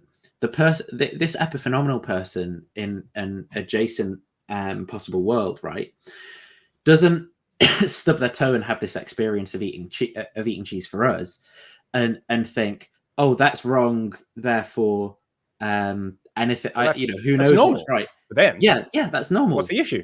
Like, there's no issue. it's only when you dip in and out of the actual, you know, like you teleport your mind from the actual world to the possible, like. Yeah. By the way, and if you assume that there's something that doesn't make sense about stubbing your toe and having the experience of eating cheese, like there's something intrinsically improbable about that, then you just give it a lower a priori plausibility. Like that's got, and that undermines the other point of the argument, which is to say that, oh, cheers, Wealth of Nations. That undermines the other point that these are all a priori equally likely. I think again, there's a sloppiness here between appealing to these silly ideas like, oh, I stub my toe and then I experience the taste of cheese, as if that's so silly. But if it is sort of internally silly, there's some sort of incoherence there conceptually or whatever, then you just weight that low in terms of its probability that you would, its epistemic probability that you would have that psychophysical law. On the other hand, if there's nothing conceptually wrong with it, then it would just be a different experience in this hypothetical alternate world. So either way, I don't think it goes through. The argument goes through. Into the fridge and getting a glass of milk would probably just be a jumble of tastes, colors, or experiences you've never even imagined as your brain performed all its normal functions. But what if we think that mental stuff like experiences can affect the... So, and I found this bit particularly revealing, right? Because when he said it, my brain kind of like translated it into in a world where your experiences are different, your experiences would be different, right? Yeah, that's. Like... I think that was. Yeah, maybe. Yeah, it's like yeah, because I've specified that you're in a world where your experiences are different. Now imagine if you did stuff, your experiences would be different, you know. And I was like, yeah, okay, right, cool, you know. But yeah, I think that the only way I can think of steel manning that is to say that your experiences would be. But that doesn't work. I was going to say it'd be so different that you couldn't rationally, it would be maladaptive. But that doesn't work on epiphenomenalism because they don't cause anything. I don't know what the problem is. Brain performed all its normal functions. But what if we think that mental stuff like experiences can affect the physical world? Well, in that case, we need to ask, what are the effects that mental stuff has on the physical world? Does pain cause nerves to vibrate? Does pleasure make hydrogen atoms heavier? But that's a nitpick. We're not. Yeah, it is a nitpick, but I just noticed. Physical effects do experiences have? Whatever the answers may be, let's make a big list of them. When you experience pain, it causes physical effect X, and when you experience pleasure, it causes physical effect Y, and so on. Now our set of psychophysical laws. This is sort of like, I don't know that it has a word, but it's like an epistemic voice that I'm gonna call something like the golden hammer, right? Which is, you know, like once you've learned this really, it's like that the problem with classical economics versus like behavioral economics or whatever. That like once you've got a kind of idealization, or someone teaches you a sort of formalism, you know, like I can provide a list of things and imagine rolling the dice and you land on any one, and then just apply it in like all. These it's like all the entailments. Yeah, it's like my first list of logical fallacies, and then everything is a logical fallacy. Yeah.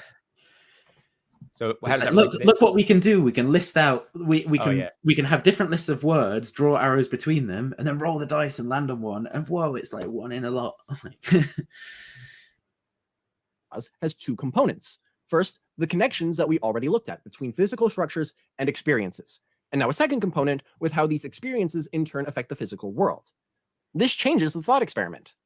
Let's say, for the sake of argument, whenever you stub your toe, your body acts in completely the wrong way, unless you get the physical effect X that pain causes.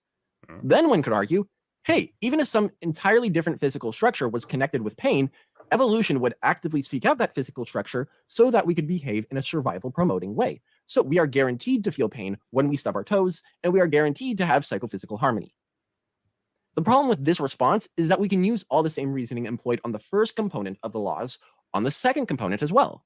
There are a ton of epistemically possible variations of how experiences can affect the physical world, and the probability of getting our laws, where pain is associated with physical effect X, is tiny. We can just as easily imagine pleasure rather than pain being connected to C fibers and physical effect X. And since this is just as likely as pain having those... So I think what he's saying now, though, is kind of going to undermine the notion of disharmony, because he's actually saying that there's more harmonious worlds than you'd think, because you can vary the interaction the other way between the state and the physical effect such that it would be adaptive, right?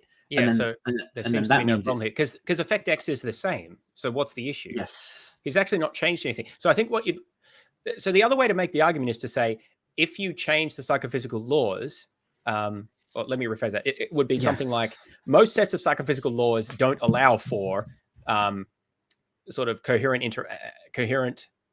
interaction and learning from the environment. That's making it more explicitly like a fine-tuning argument. But I think one response, I mean, there's various responses you could make. One response would simply be to say that, well, those types of psychophysical laws, I accord very low prior probability to, precisely because I know I have coherent experiences. That's something plausibly that I'm allowed to appeal to as part of my prior background knowledge. That's not anything sort of that you need to discover through science. So it undermines this idea that we have an equal distribution of prior plausibility or prior probability across the range of psychophysical laws. You're going to say, well, any of those that don't allow me to have at least moderately coherent experiences and like learn from my environment and things like that, any of those are going to be out already because I just know those can't be actual. And because we're dealing with prior epistemic probability here, there's nothing wrong with that. Like I don't need evidence to reduce those probabilities or anything like that. I can just do that because that's based on my own set of beliefs about the way the world is. I think it's perfectly acceptable for the naturalist to say, well, yeah, these truly chaotic, let's say, psychophysical laws, if we think that such things exist, those obviously won't be actual, so we call them very low prior probability because we know that that we live in a world that isn't like that. And so whichever way you go, it seems that you're stuck on one of these horns. Either it doesn't make any difference, in which case it's not true, it's not genuinely chaotic and there's no disharmony, or if there is some kind of genuine disharmony because the difference in psychology makes a difference in behavior or learning or something, then you accord that possible psychophysical laws with very, very low prior probability because it seems like we don't live in a world that has those types of psychophysical laws. Yeah. Not there's a selection effect. Then it changes the distribution on your prior. And so I think that you would then have to go, well, what is the probability that we would? You'd have to take it to the next level and say, well, what's the probability that there would be this type of psychophysical laws that would allow it in the first place? Which is like zooming out to the next level, and that's essentially just the same as the fine-tuning argument. What's the probability that words would mean things at all, James? And it gets even trickier, right? But the reason I don't want to go too much into that is because it's just the same as the cosmological fine-tuning on a different level. Because if you're a physicalist anyway, there's no real difference between psychophysical laws and physical laws. It's just parcel of the same thing, and so that's one reason. It just seems it's the fine-tuning argument at that point. And the other reason is because the paper itself doesn't really go in that direction. It doesn't seem to be arguing that the space of possible life-conducive psychophysical laws is really small, and we just happen to get the set that the set of physical laws that allows us to have mental lives. It doesn't actually argue that. Its argument is different about it's about kind of rationality and reasons giving. So I don't actually think that's the way they're intending the argument to be read, but you could read it that way. I just think it's just pure cosmological fine-tuning at that point. Those connections, we are led once again to the conclusion that a scenario where you stub your toe and then feel pleasure, but nonetheless nurse your toe, is just as probable as you feeling pain, or any other experience for that matter. So even if the mental world could affect the physical world, it would still be just as astronomically improbable that you would have a coherent experience of reality. Even though he just described a scenario in which it was coherent. Yes, there's nothing incoherent of that scenario, unless you think there's a conceptual incoherence between, pleasure and aversive behaviors, in which case there is, the prior probability goes down. Exactly. So it just doesn't work. I think a useful illustration is imagining the physical world as the inputs for our mental experiences, with arrows pointing from the different physical structures to the experiences they are connected to. In this picture, the set of psychophysical laws just is the collection of all those arrows. If there's no way for the mental to affect the physical, then we can just change what the arrows are pointing at to illustrate what would happen if the psychophysical laws were different. And most of the ways we could change the arrows would lead to chaos on the mental side. If the mental... See, like here, chaos is clearly just being used to mean different, right? Like there's no... I mean, literally, yes. The arrows just point a different way. There's no sense in which that's chaotic relative to any standard that's not... Like, how do we determine that that's chaotic? Can affect the physical, then we need more arrows. These new arrows on the right represent the effects that mental experiences have on the physical world. Maybe evolution would... And the thing is, even in... imagine you provided labels. And this is where, like... representations and diagram, it's kind of like lying with statistics. The way you present something can make so in the first depiction everything's in nice orderly straight lines, right? But what's doing the work in the second depiction is the fact that the lines overlap. But if you imagined labels on each of the circles in the second column, right? So maybe you had like A1, A2, A3 or something like that. Well, you could still have the lines being straight, and all of a sudden it doesn't look chaotic because the lines don't overlap, and it just points to different objects. You know? Yeah, that's a good point. I don't know if that's supposed to be part of the visualization or not, but it sort of intuitively it is there. Well, I think it's all part of just making making it look squiggly. You know, look squiggly, therefore chaos. Bad. I wouldn't do it. Like, would care about promoting certain physical effects, but this doesn't tell us anything at all about what the mental world would look like. This just tells us that mental experiences whose arrows happen to be pointing at such and such physical effects would be promoted. But there are no restrictions on what the arrows can point at, so evolution is not more prone to promoting any one kind of experience over any other in a given circumstance. So we would expect, once again, utter mental chaos. Now, there are other theories in the philosophy of mind that arguably don't fit very well into either of these two categories I've explored here. However, as far as I can see, the same logic would apply to them. The only difference would be that the... And like, I'm just thinking, could you even make the case that something like the evolution of our concepts over time? So the fact that concepts aren't, okay, you know, I don't really believe in semantics in the same way, but the fact that concepts aren't semantically fixed over time and that they change and that they can be wrong or differ between cultures, maybe this is going to be some evidence against, you know, even if you buy a bunch of these presuppositions, evidence against the fact that we live in a harmonious world, right? The fact that there's this semantic drift means that we're kind of having to revise our concepts over time because they don't quite fit the right. I don't know. I think there's this kind of assumption about language and the labeling system we have as something in our mental concepts in this world, where we just assume the concepts and things that we have at this time and place are the right ones that point at the right thing. Yeah, it's not really that harmonious. Yeah. However you want to characterize that, like it's kind of a mess. I guess it could be more of a mess, maybe, but I think we'll get to that a bit later. Actually, you know, like there's common nouns, there's normal nouns, like, and this is just in English. They're not talking about like para or something. You know? Yeah, I mean, and polysemies just make anyway. Keep going. It's something other than causation. Okay. After all that deep philosophy, we have finally gotten to a valuable piece of information. Reality should not make sense. We finally got to a valuable piece of information. Saying the quiet part out loud with that. Yeah.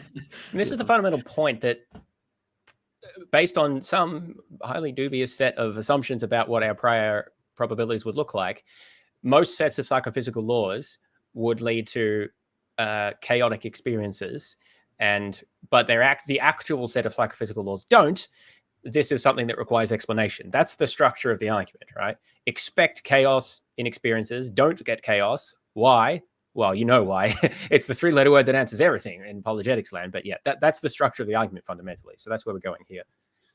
And we, as we've already said, like it's not even clear that this is true from the things that have been said. You know, like I don't think this follows it given the assumptions. I just because it hasn't been explained what chaotic is supposed to mean. Yeah. And why should they be that way? Maybe the distributions are different depending on how we think about things. You know, like how we've set things up. Maybe the distributions are different. Have we even talked about what naturalism is in order to expect, or what? You know, what are we starting from to think that they should be totally chaotic nonsense? It is astronomically improbable that the connections between the physical structures in your brain and your mental experiences would mesh together in a coherent and understandable way. Your mind should be utter chaos, not just a little chaotic, but entirely nonsense. At least this is what we would expect if naturalism is true, because nothing within the tenets of naturalism would block the chain of reasoning laid out in this video. Let's get a probability space drawn up to reflect that. Now, what do we put on the theory? And again, and this is where I want to make a point about the kind of like look and feel of science, right, being presented. Because it's like, let's get a probability space drawn out. And we just like go, basically, like, if you didn't say the word probability space and didn't like, you know, draw squares around it, you basically write God, not God, and scribble it out. Like this is like a Ray Comfort video, right? You know, like when Ray Comfort says like, are you a liar? Are you not? And the visuals on the screen might be like, you know, like it says like God, you know, like someone's got a thought bubble that says God, right, question mark, and then maybe Ray talks to them, they scribble out the question mark or something. Like, it's as scientific as that, what's being done. It's not adding anything, just drawing these random squares and scribbling the one out that's not God, right? Theism side of the probability space. Well, having a mental life that is not complete chaos is a good thing. In fact, it's a prerequisite for almost any other Oh, wait, no, sorry, keep going, because he's going to say why it's good. That was what I was going to ask. Why is it good? Good that creatures can experience. Sorry, just jump back so that we hear what he says. Well, having a mental life that is not complete chaos is a good thing. In fact, it's a prerequisite for almost any other good that creatures can experience. And theism predicts that God would bring about good things, so theism very strongly predicts that our minds would not be filled with utter nonsense and chaos. All right. I think that's... Does he say anything else about this point in the video? I don't remember him doing so. Not sure, to be about honest. Why... So this is... I mentioned this earlier, but now it's come up. Why is H... Let's just assume that we do observe that psychophysical harmony is an observation that exists, and it is unlikely under naturalism. Now, we've already disputed both of those, but... And we've also disputed that H is good because... You know, well, yeah, that's what I'm... Okay, harmony conceptually... Harmony, the word, right, sans any of this context, obviously means good, right? Because harmony, it's got this kind of like moral sense. Yeah, it's got a positive connotation, so there's already a problem there. But in this context, it's it just means different, theoretical term. But does different mean good? You know? Yeah, well. But anyway, so if we think of harmony as meaning not chaotic, I guess, although that's under theorized, but whatever that's supposed to mean exactly, is that good, and is it predicted under theism? The paper has a little bit more to say about this, but not very much. So maybe we'll talk a bit more about this when we get to that. But particularly this video has it just says it's a prerequisite for other things that are valuable. But I think that that's just obviously wrong. Let me give an example. Suppose you think pleasure is valuable, or some type of positive hedonic experience. Doesn't have to be pleasure per se. There's many pleasures, right? Could be any type of pleasure. Doesn't have to be base pleasures. Now, you can have pleasures in worlds with chaotic relationships with chaotic psychophysical laws. Maybe you might even have more of them in some weird chaotic psychophysical worlds, right? So why do we need to have harmony to have these good experiences? Like, what's the argument for that? There just isn't one, right? I mean, by nature, you can have all sorts of experiences in chaotic worlds with chaotic psychophysical laws, including lots of pleasurable or positive ones. So what about worlds that just had lots more of them? Like, what's impossible about those, or even unlikely? It's just not explained. And the other thing I think to say about this likelihood assessment is that's just a very narrow conception of theism, right? There's a lot of ways of imagining gods, and you know that are not in actually existing theologies. So if you include, which I think we should, because this goes back to the point I was saying before about kind of expanding the scope into every imaginable possibility when it's convenient, and lowers, you know, like what will be required to get naturalism to work, or, you know, makes naturalism look like a really thin slice of what could be the case, but then conveniently kind of like ignoring all those possibilities when it's inconvenient for theism.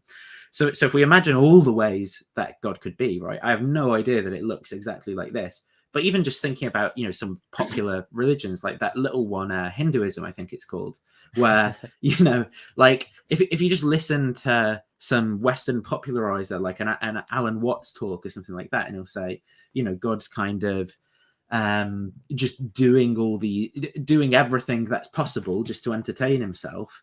And so he goes through all these like bizarre and weird worlds that are all different and disharmonious, because that's just what Brahman does. Brahman's a weird, like, God Brahman thing that does that sort of stuff. That's just what Brahman does, obviously.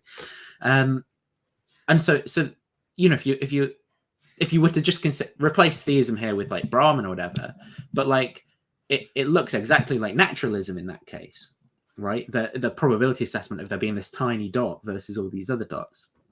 And so if we just consider different theisms in this very specific, and I think actually the point and the problem that this creates in terms of, you know, for I don't know how to say it other than basically saying for like an honest thinker to consider theism as like raw theism as a theory rather than a specified form of theism.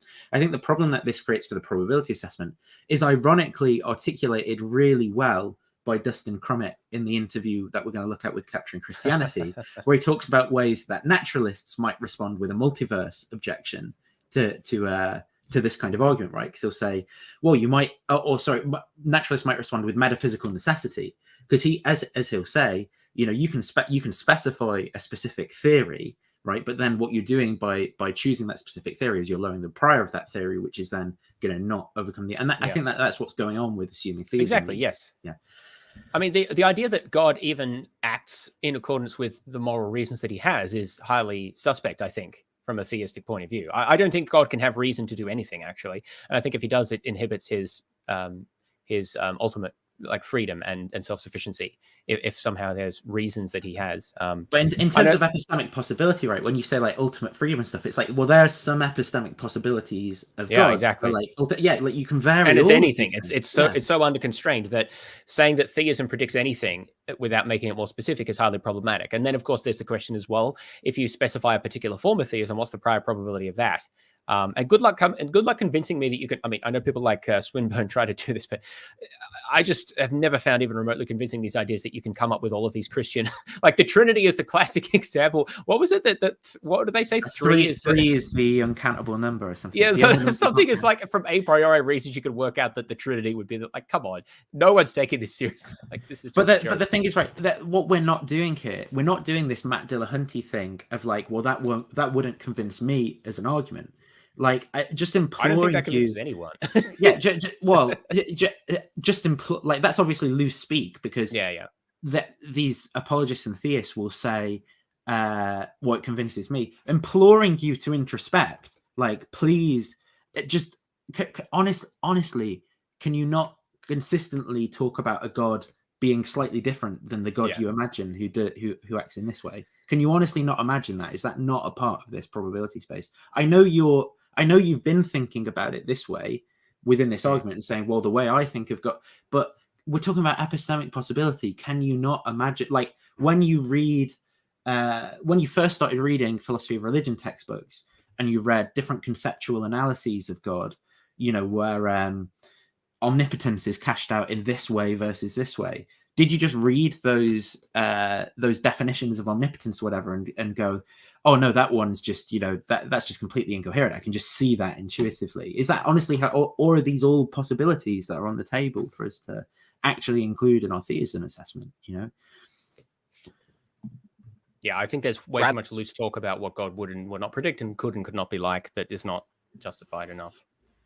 Their theism predicts that we would have psychophysical harmony. So we now need to update on the fact that your mind isn't complete chaos. When we do this, almost all of naturalism is scribbled away, and when we stretch back to a square, theism totally dominates the probability space, and naturalism is reduced to a minuscule speck. Coolio. The other thing I find funny is the kind.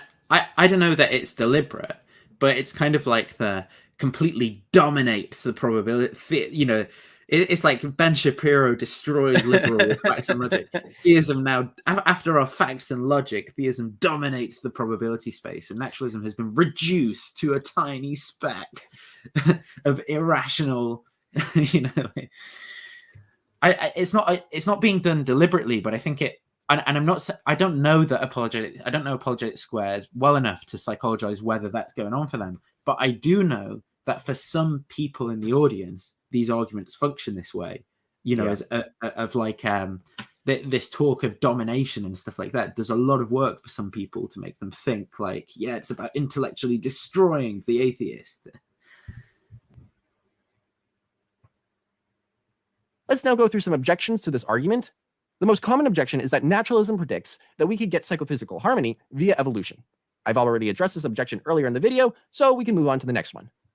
I don't think he addressed adequately the way that the only plausible way of using this harmony term is in terms of representations being maladaptive, mental representations being maladaptive, right?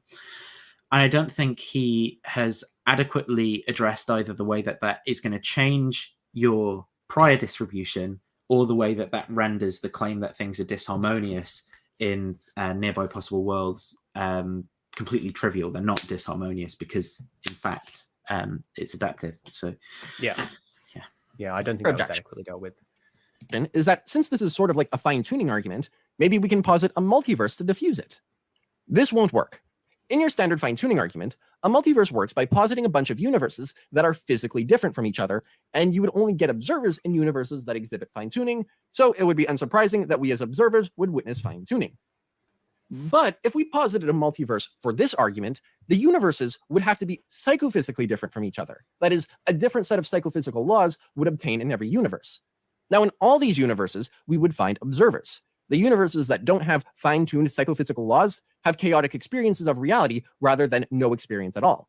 So even if there was a psychophysical multiverse, this wouldn't mitigate the strength of the argument at all, because it would still be extraordinarily surprising that we observers would witness the coherent experience of reality that we do in fact see. A better objection is that in this argument, one of the premises was that any epistemically possible set of psychophysical laws was going to be... So this is where I was saying, I think he kind of responds to it, but I just can't remember exactly what he said. Yeah, let's have a look. Yeah. just as epistemically probable as any other. However, this premise is false. For example, if a set of psychophysical laws is simpler, then it's going to have a higher epistemic probability. I think some people are going to think this, right? But that's not, and the way that simplicity is thought of here, right, is going to be, well, by simplicity, what do you mean? Do you mean the number of statements that are made? Do you mean the degrees of freedom in the I think that there's basically a free pass here, right, for a lot in terms of the way that, and also the way that I think the way that the apologetics people talk about this is they'll say intrinsic probability. And as far as I understand that, that's a completely idiosyncratic term to philosophy of religion. I'm not aware of that having any meaning in any other context. Yeah. So it's like, it's kind of like magic word, magic philosophy. Just trust me, bro, there's this word you can use and it means that it works. I think we need some explanation of how we're conceptualizing simplicity here, because the way he's characterized psychophysical laws is a mapping between physical, like some sort of listing of physical states and a corresponding listing of psychological states that are, he says, connected to them. I assume he means like causally or something, but anyway. And the thing is that without compression, any mapping like that is going to have the same complexity. Yeah, right? Does he mean how difficult it is to list it out in English language? Well, yeah, I mean, that's not presumably going to be very relevant. Although, funnily, the paper appears to make this argument. Maybe we can get to that part. But the point is, if you think of it in a quantitative, like a mathematical quantitative way, like how many bits of information do you need to specify the mapping, then some mappings may be more compressible than others. Yeah, but even so, like, why assume? So when you say that, right, like, maybe something's going to be easier to express in a different base number system.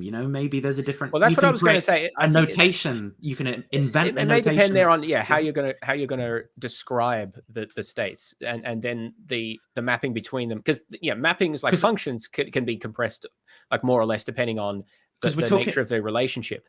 We're talking about the complexity of our description, which is actually unrelated to the complexity of the thing it is describing, right? So. Well, he's talking about the complexity of the laws, and the law is a psychophysical law. Is a mapping between physical and mental states. Yes. No, I mean, so I'm saying, there's a thing he's talking about the simplicity of here, but I think there's an easy confusion that can be made, which is assuming that the notation that's being used to represent that law is what's meant by the simplicity. And I think that if someone makes this argument go through by doing that, they're making a big mistake. I think he might be sort of leaning towards that by saying, look, when I provided this description, the description looked much neater than this other description, so it's simpler, kind of thing. And that's a very common confusion. I mean, the terseness of the notation or the familiarity of the idea has nothing to do with complexity, at least in the way that that's understood, like quantitatively. And so it's a bit hard to know here how he's meaning that.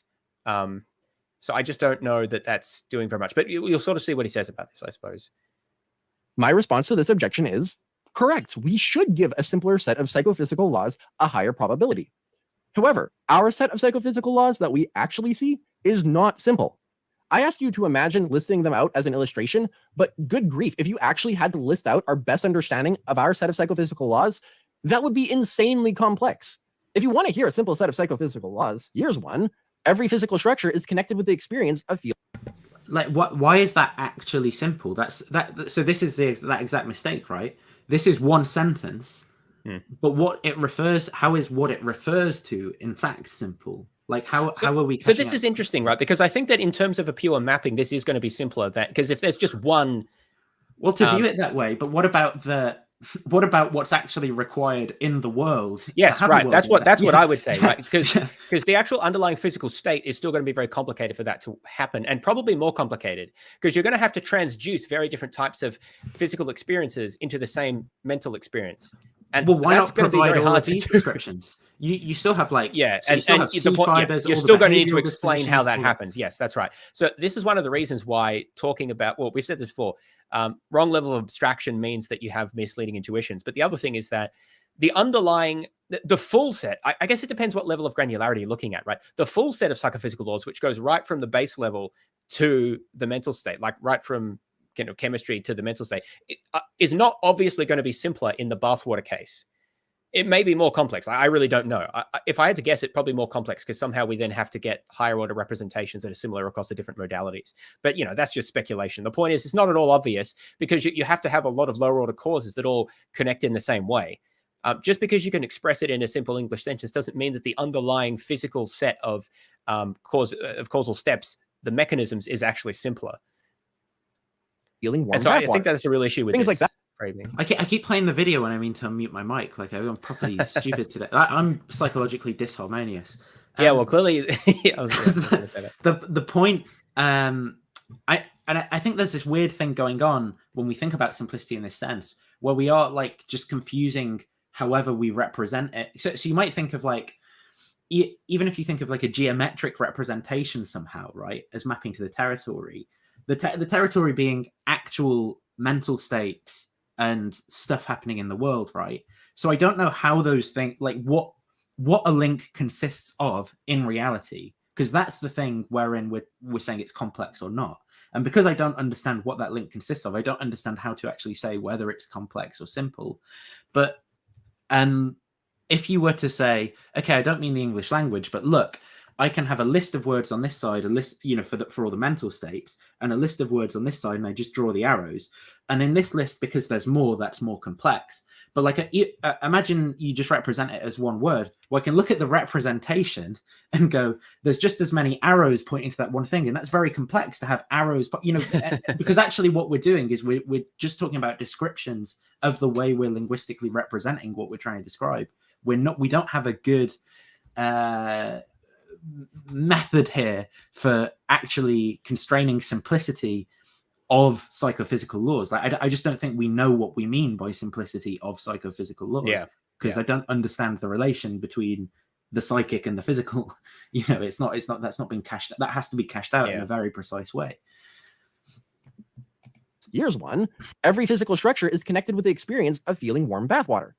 Things like that would be super duper simple. But what this shows is that if we were to give a probabilistic boost to sets of psychophysical laws based on their simplicity, that would actually decrease the probability that we would get laws that gave us a coherent understanding of reality. So yes, maybe some sets of psychophysical laws deserve a probabilistic boost, but they're not going to be the sorts of laws that help out the naturalist.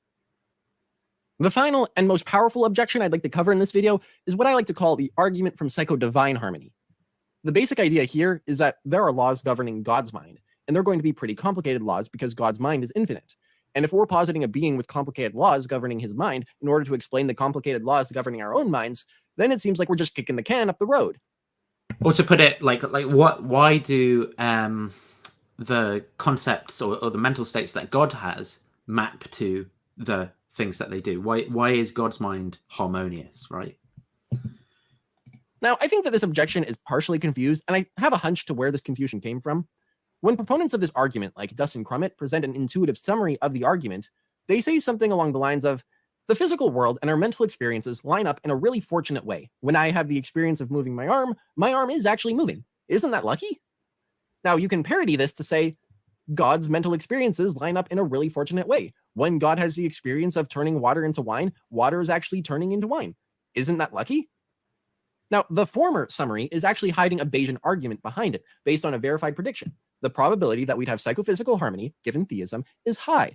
The probability that we'd have it, given naturalism, is low. We update on the fact that we observe psychophysical harmony, and theism's probability goes up. Now, what's the argument that's hiding behind the objection from psycho-divine harmony? can we construct a parallel Bayesian argument based on some verified prediction? Let's see. First, we need to ask what theism predicts here. Well, theism predicts that God's mind would have coherent laws that govern it, and God's mind makes sense because a coherent mind is a good thing. Again, I don't know that that's right. Why is a coherent mind a good thing?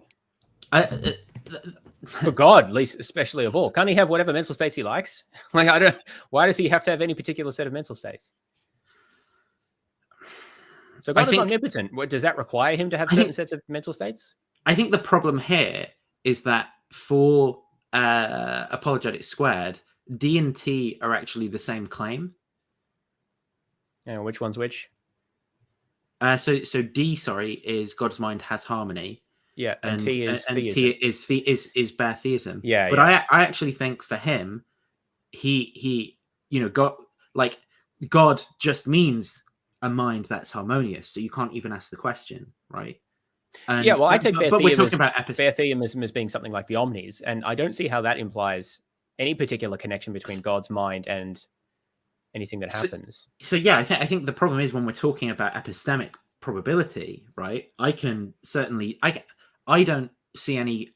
I think it's perfectly coherent, for example, for me to say a God whose concept of red isn't red things or something like that. Do you know, like a God whose experience of pleasure is actually the note C on a clarinet. Well, like funnily enough, if you believe in the traditional form of the Mary colorblind neuroscientist argument, God actually couldn't have the same qualia that we have.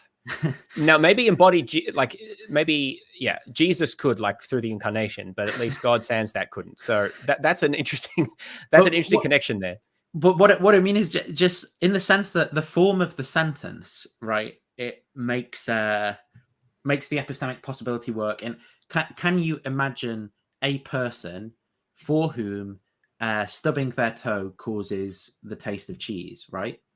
I can just replace the noun a person, or I can just replace a person with God, and it makes exactly the same. Like, it's not like it becomes contradictory for me in the sense that, I can say, in the sense that the sentence square room, when I replace the word room with circle, becomes square circle. I'm like, oh, that's contradictory. That doesn't happen when I go, exactly. I can imagine a God who, maybe it does for Apologetics Squared. Maybe it honestly does.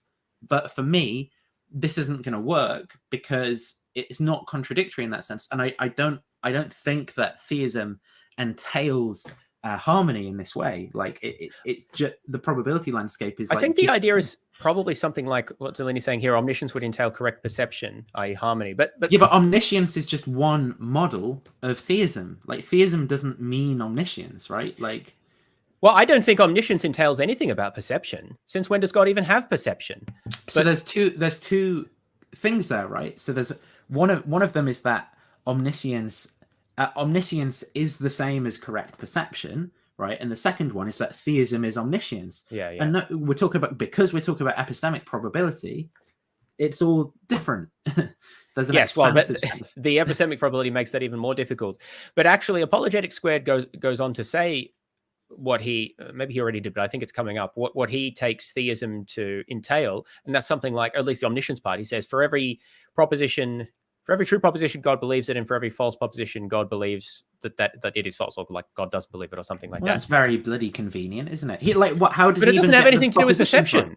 That doesn't have anything to do with perception. Yeah, but why do the propositions mean what they mean to God? Like, that's there's a question about how that's supposed to work, and the mental representation could be very different, and because that's the harmony aspect, right? Is the adaptation between the mental representation, that side of it, and the thing that it refers to, whatever, or represents. Yeah, I think that there's sort of two issues here. One is the mental representation itself. The other is the perceptual experience of it. I don't think that conception of omniscience has anything whatever to do with perception, and I don't even think God has perceptions under most senses of theism that at least I'm familiar with. But sans the incarnation, always got to put that aside because the incarnation doesn't make any sense. Hot take. But if we talk about, James. It's not meant to make sense. that was that's the point. Yeah. But anyway, but if we're talking about the sort of the mere representation side of things, I think that the trouble is that there's no content to the claim of God. Like what God believes every true proposition. so what would be an example of a non-harmonious version of God's mind where he didn't believe that? Like, it seems to be either that it's true by definition, in which case D equals T essentially, or there's actually lots of ways that God could believe the true propositions, but it's just that the mental state of him believing those propositions would be, let's say, qualitatively different, but it would still map to reality in the correct way, like and knowing things in a different way, something like that, right? And that's what I mean. So like when Zeleni's saying, that's literally what knowing the true propositions would mean, and like knowing the true propositions means like God, he's got the propositions right, but like his actual cognitive states about those propositions are like this weird thing. Like that's not the right thing that we've got.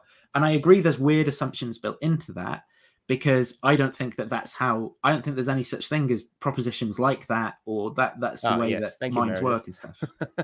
I thought I was going to... knowledge and perception are completely different things. I think that it's ridiculous to say that to know something is to correctly perceive it. Unless you... Yeah. Well, by perception, I'm... Well, James, haven't sensing through the senses. Haven't you read the Theaetetus? Interacting through the senses. God doesn't have senses. But anyway, I mean, we could correct knowing is to know the perceived thing. Yeah. But yeah, the point I'm making is I don't think God has senses, and that's part of the issue, right? Because many of our experiences are sense experiences: seeing, hearing, touching, tasting. How does God do any of these things? He doesn't have a mouth or eyes or ears. So already there's a big problem here to even talk about a divine mind. And he actually acknowledges this because he's about to say, well, maybe God doesn't even have a mind. And so there's different models of that, which is a bit of, anyway. Maybe we'll don't you know the latest thing? God's a trope. God's a trope. God's a trope, yes. Oh, that's classic. Yeah. And God is defined as the most good being possible. Naturalism predicts that God doesn't exist. So there just wouldn't be any laws that govern God's mind. So now, what do we update on? Well, there isn't anything that we can update on because we can't directly observe God's mind. So this all just falls apart. There is no prediction-based Bayesian argument here.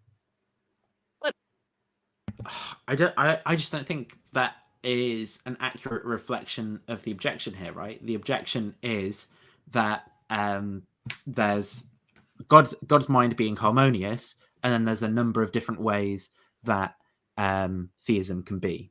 And I don't understand how he's got around this other than by just misunderstanding the objection. And it feels like this is very uncharitable. I think the parody argument to make would be something like there's an infinite array of possible ways that God's knowledge could be. And I guess you have to think that... Or God's subjectivity could be. Yeah, that's why it's so difficult, because we're talking about the psychological experience. And this is why I'm distinguishing between... And this is because qualia is cognition. Just... And this is what, like, part of the reason why I'm like a qualia quietus, right? Because I think it is just this kind of like weird word that gets used in this too much way. Yeah, because it's not clear what it means. Yeah, like, if the qualia is the experience of seeing something or imagining seeing it, then I don't think God has those things, because he's so different to us. How could he, right? Again, sans incarnation. On the other hand, if we're talking about the sort of mere knowingness, like just the abstract possession of knowledge, then the question is, first of all, is there a qualia or phenomenal state associated with that? There are different views on that, whether the fact, like knowing that an orange is...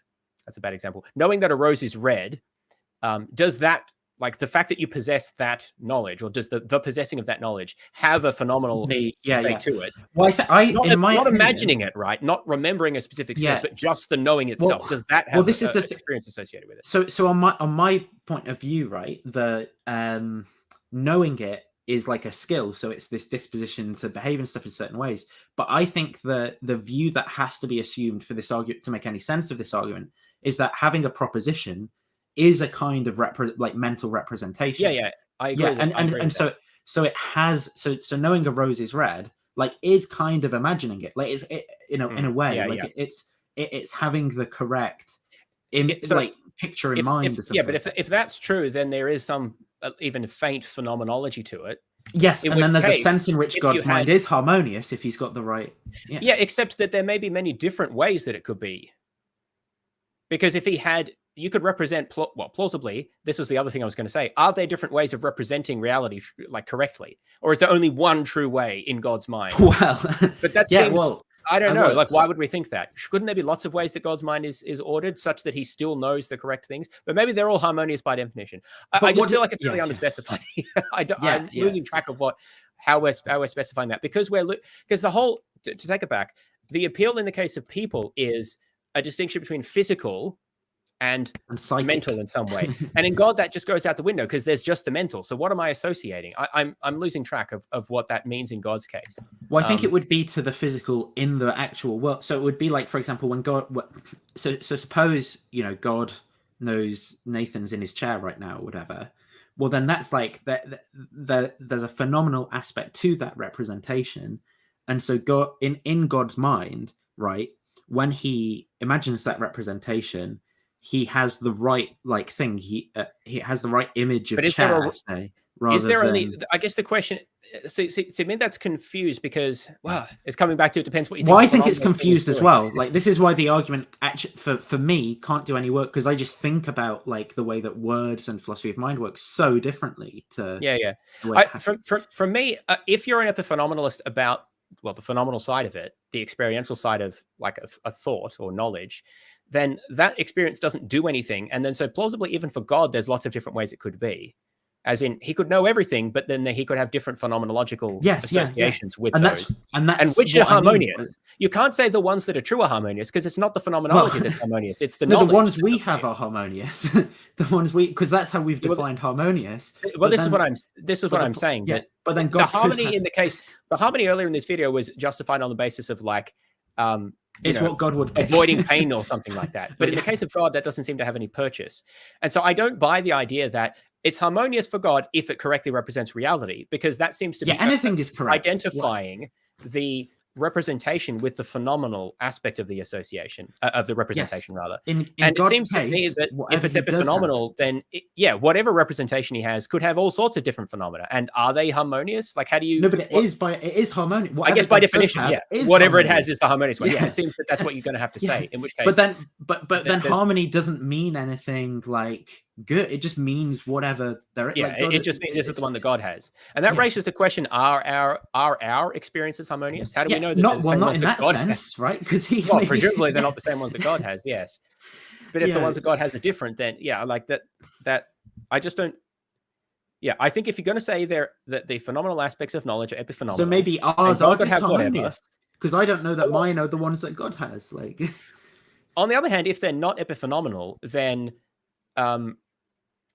the question of harmony doesn't have purchase, because you can explain why they have the type of phenomenal experience they have, because they need to have that one in order to correctly represent. So there's no separate question of harmony. It's just, do they do that? It's the same we were saying before. It's the same as the two horns. It's more or less the same, right? If mental experience causes physical things, then obviously, if you change the mental, you change the physical, and many ways that you change the mental to change the physical wouldn't make sense. So obviously, we don't observe those, right? Or we don't see those. On the other hand, if changing the mental doesn't affect the physical, then it seems that it could just be anything, that you could change the mental to be anything, and it kind of wouldn't matter. So in the God case, if God's knowledge has a phenomenal component, does that phenomenal component kind of matter? Does it have a causal effect? Does it do anything? If so, then that doesn't seem to be a problem, because that's the way it kind of has to be. That there's no separation between the knowledge and the phenomenal character. So it seems, and therefore the problem would go away for humans as well, because you would just say, we have representations that help us to behave correctly. Obviously, actually, I'm not sure. I think that creates a problem. I think if harmony just means whichever ones God has, right? Down that horn of a dilemma. If it means that, then we don't know anymore that our states are harmonious, because we don't know what God's are. So we can't then actually claim that we have harmonious mental states, because we don't know without begging the question. So this is still going to undermine the argument. That's I think. A fair point. So if God's mental representations are by definition harmonious, then we don't know if ours are, and probably they're not, because they're probably not the same as God's. And if it's not the case that that gods are harmonious by definition, then are they?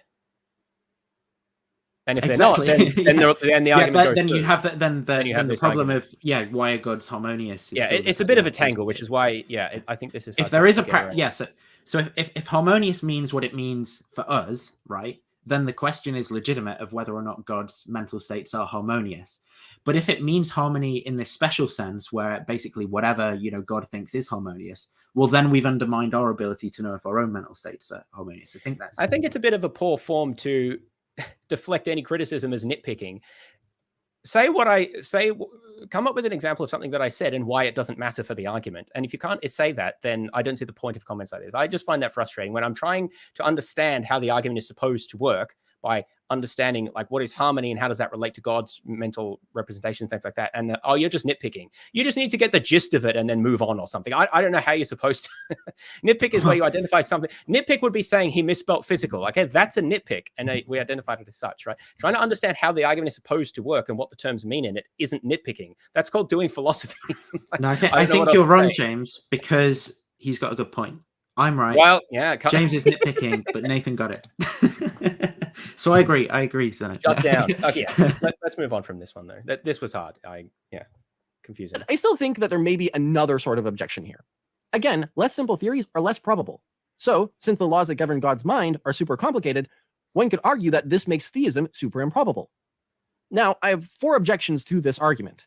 My main objection is that a simple theory can entail complicated things without thereby making the theory unsimple. And I've previously argued.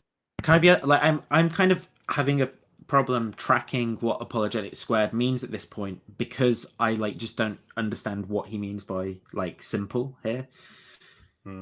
So I mean, we already discussed this. I don't know that I have much to add to it. Yeah. Fair. That the theory there is a perfect being is really simple. So even if God would need to have complex laws that govern his mind, this wouldn't count against the theory. The theory there is a perfect being is really simple. Is it? I don't know. Theists keep saying it is. I don't want to go. Yeah, I don't want to talk about that here. That's just. I honestly don't know that it is. I don't think it is. But, well, I would. I don't even know what it would mean for it to be simple. Because I don't know what simplicity means in this context. I think you can define simplicity in a more rigorous way for physical states of affairs. For non-physical ones, I don't really know how. And that's a problem. Exactly. Yeah, that's exactly. Yeah. Free simplicity at all, because it's just one entailment of my theory, albeit a complicated one. But setting that aside, I don't think the laws that govern God's mind are actually all that complicated. I think they can all be reduced to if something is true, God believes it. If something is good, God desires it. And if God intends something to happen, it happens. Yeah, but then how do we know that our own, if that's what harmony means, how do we know that ours line up with what God's are? Right? I don't see how these can be psychophysical laws, right? Well, yeah, that's true as well. Because where's the psychology here? It just says he believes it, but what is the form of a divine belief? Or I don't get the physical. Maybe it's only, or there's no physical. It's only psychic. Well, I guess that's another thing, right? Because this is what I was trying to say before, that there's a mismatch here. Maybe that's I don't know. Look, in the human case, the physical is the human body that we're talking about, and I guess interaction with the environment. That's why I was talking about perception, because that's sort of the whole point of the psychophysical. It's the human mind and the connection of our body and our environment. Now, God doesn't have body and environment that he interacts with. He just somehow knows everything without interacting. Well, James, does he? Yeah, miracles. Well, according to Apologetics squared, he does at least. God intends to resurrect Jesus, but he ends up splitting the moon and starting Islam instead. Well, it was foreseen but not intended, or anyway, no, whatever. The point I was making is that that sort of dichotomy doesn't really work for God, sans the incarnation. So I don't. So when you're talking about, I don't think there could be psychophysical laws for God, because there's no physical component of God. And it's not even clear what the psychological component is, because what does divine psychology look like? This is why I start talking about things like, well, what form do God's belief have? Is it just a list of propositions with truth values? That's not how humans represent knowledge. Maybe God does. Craig would say no, by the way. He thinks God's knowledge is not propositional. So there seems to be, and this is why I raised the issue, are there multiple ways that a divine being could be omniscient? Like multiple ways they could represent the world? If the answer is yes, then we can potentially try to run some kind of what is it, divine psychology, or whatever he said this one version was, theological divine psych, whatever it was. Because you could say, well, why does God have this particular mental representation of things instead of a different one, which would also be correct, which would also be like truth tracking, but a different representation? There seems to be an assumption that there's only one way to do that, and I'm just not sure I buy that. I will say though, there is one virtue that this God theory has, and that's that it is incredibly hard to vary what harmony means for God's mind. Because whatever, I'm being sarcastic, because whatever, God in fact believes, that would just be harmony. That's the like, I don't know. I think we're probably spending more than we need to on this. I do think it is really underspecified as to what is supposed to be being said here. It's really hard to make this map to divine psychology precisely because it's so underspecified, in my opinion. So even if this added complexity did decrease theism's probability, it would only be by the tiny complexity of these 3 short laws. But on top of all of this, theists have an escape hatch. That's a description, not a law. Like, who knows what that actually is describing? Many traditions within theism posit that God is not a mind, nor does he even resemble a mind. If God doesn't have a mind, then we... Honestly, I swear this is the first time I've ever heard this, and I've spent a lot of time, like... classical theism says that God isn't a mind. Well, in a way, right? Yeah, in a way, yeah. In a way, yes. But in a way, he also is a mind, right? Yeah, and that is and this is like, you want to be able to, God, you want to be able to both affirm and deny it of God. It's the via negativa, bro. It's the, how should I think of God? Well, analogically, God's a mind. Yeah. Because that's the only, but he isn't a mind in that. Yeah. So there's good. That's what I mean when I say I don't really even know what this. Well, God's means. a trope, and tropes aren't mine. So there you go. Yeah. We don't even need psycho-divine harmony. But let's just ignore all of that and pretend that because of psycho-divine harmony, the probability of theism is rendered super low. Fine. The thing is, though, even if theism gets a big probabilistic hit because of psycho-divine harmony considerations, naturalism may very well get an even bigger hit because of psychophysical harmony considerations. So in the end, I'm very confident that this objection doesn't work, but even if it does work, it still doesn't. So with all the points and counterpoints analyzed, what score do I give this argument? Score. So something else I want to comment on is, like, I will say that you and I, we're a biased resource in the sense that, like, neither of us particularly like apologetics, and we're kind of like frustrated by it, and that kind of clouds the things we say. Like, we'll often make jokes that are at the expense of apologists and things like that. But the thing is, like, there's this kind of like unself-aware way of being biased, where you kind of just completely unironically being like, so argument completely destroyed. I swear we never do that. Like, I think we overwhelmingly sort of like come to a consensus that these arguments don't work and they're really, really bad. But like, I don't think we ever would just go, so that is so next objection completely destroyed. Like, so for me, there's some like massive epistemic blind spot or something that leads someone to talk in that way, like how, just to be like, so I would feel a bit I would feel a bit uncomfortable presenting an argument against theism this way. It feels a bit unself-aware or something. I don't know. Yeah, because I'd be like, because I know that there's things that some people are going to say. I know that they're not going to agree with my characterization, because if they did, that if they did, they'd think the same things as me. So they're going to disagree with something somewhere along the way. They're going to like, I'd represent. Yeah, and I think we very regularly caveat claims that we make based on the sort of assumptions that you need to get there. I'll say things like, well, as a physicalist, so I think this way, right? And I might say, well, these are some of the these are some of the reasons why I think these are some of the reasons I think that view has in favor of it. But obviously there are people who think differently about so and so, or they'll, depending on how you define this word or things like that. That's the sort of thing that, I don't know. It's just talk as if it rationally, as if it's the Craigism, right? Logically and inescapably, and you bang your fist. It's a bit performative, I think. But Zeleny, just rewind, bro. Like, that's literally what I said when I said, obviously, like, I'm just going to repeat myself to make the length of our video like as long as possible. I said, obviously, we're a biased resource and we make jokes at apologists' expense, and there's bias involved. Like, I literally said that, but I was saying, but with respect to like trying to intellectually educate my audience, I just don't want to misrepresent the actual state of like information, right? There's joking and stuff, and I agree that that's going to prime people. Like I think a brilliant strategy to get people to disagree with apologists is to get them to like laugh at how silly some of their things are, like by making witty observations and things, right? But that's not like a rational reason for someone to agree with me. But I think it's super effective. But in terms of when I'm presenting the argument, I think I'd have some kind of intellectual blind spot if I was like, oh no, I can't understand how anyone could disagree with me. The reasons I have rationally compel anyone to go to this. Well, like, remember no at the one's gonna start of the disagree. video, he said that he thinks it's a proof of theism, which I said maybe he's just saying that to make people watch the video, but I don't know. Maybe he actually thinks that.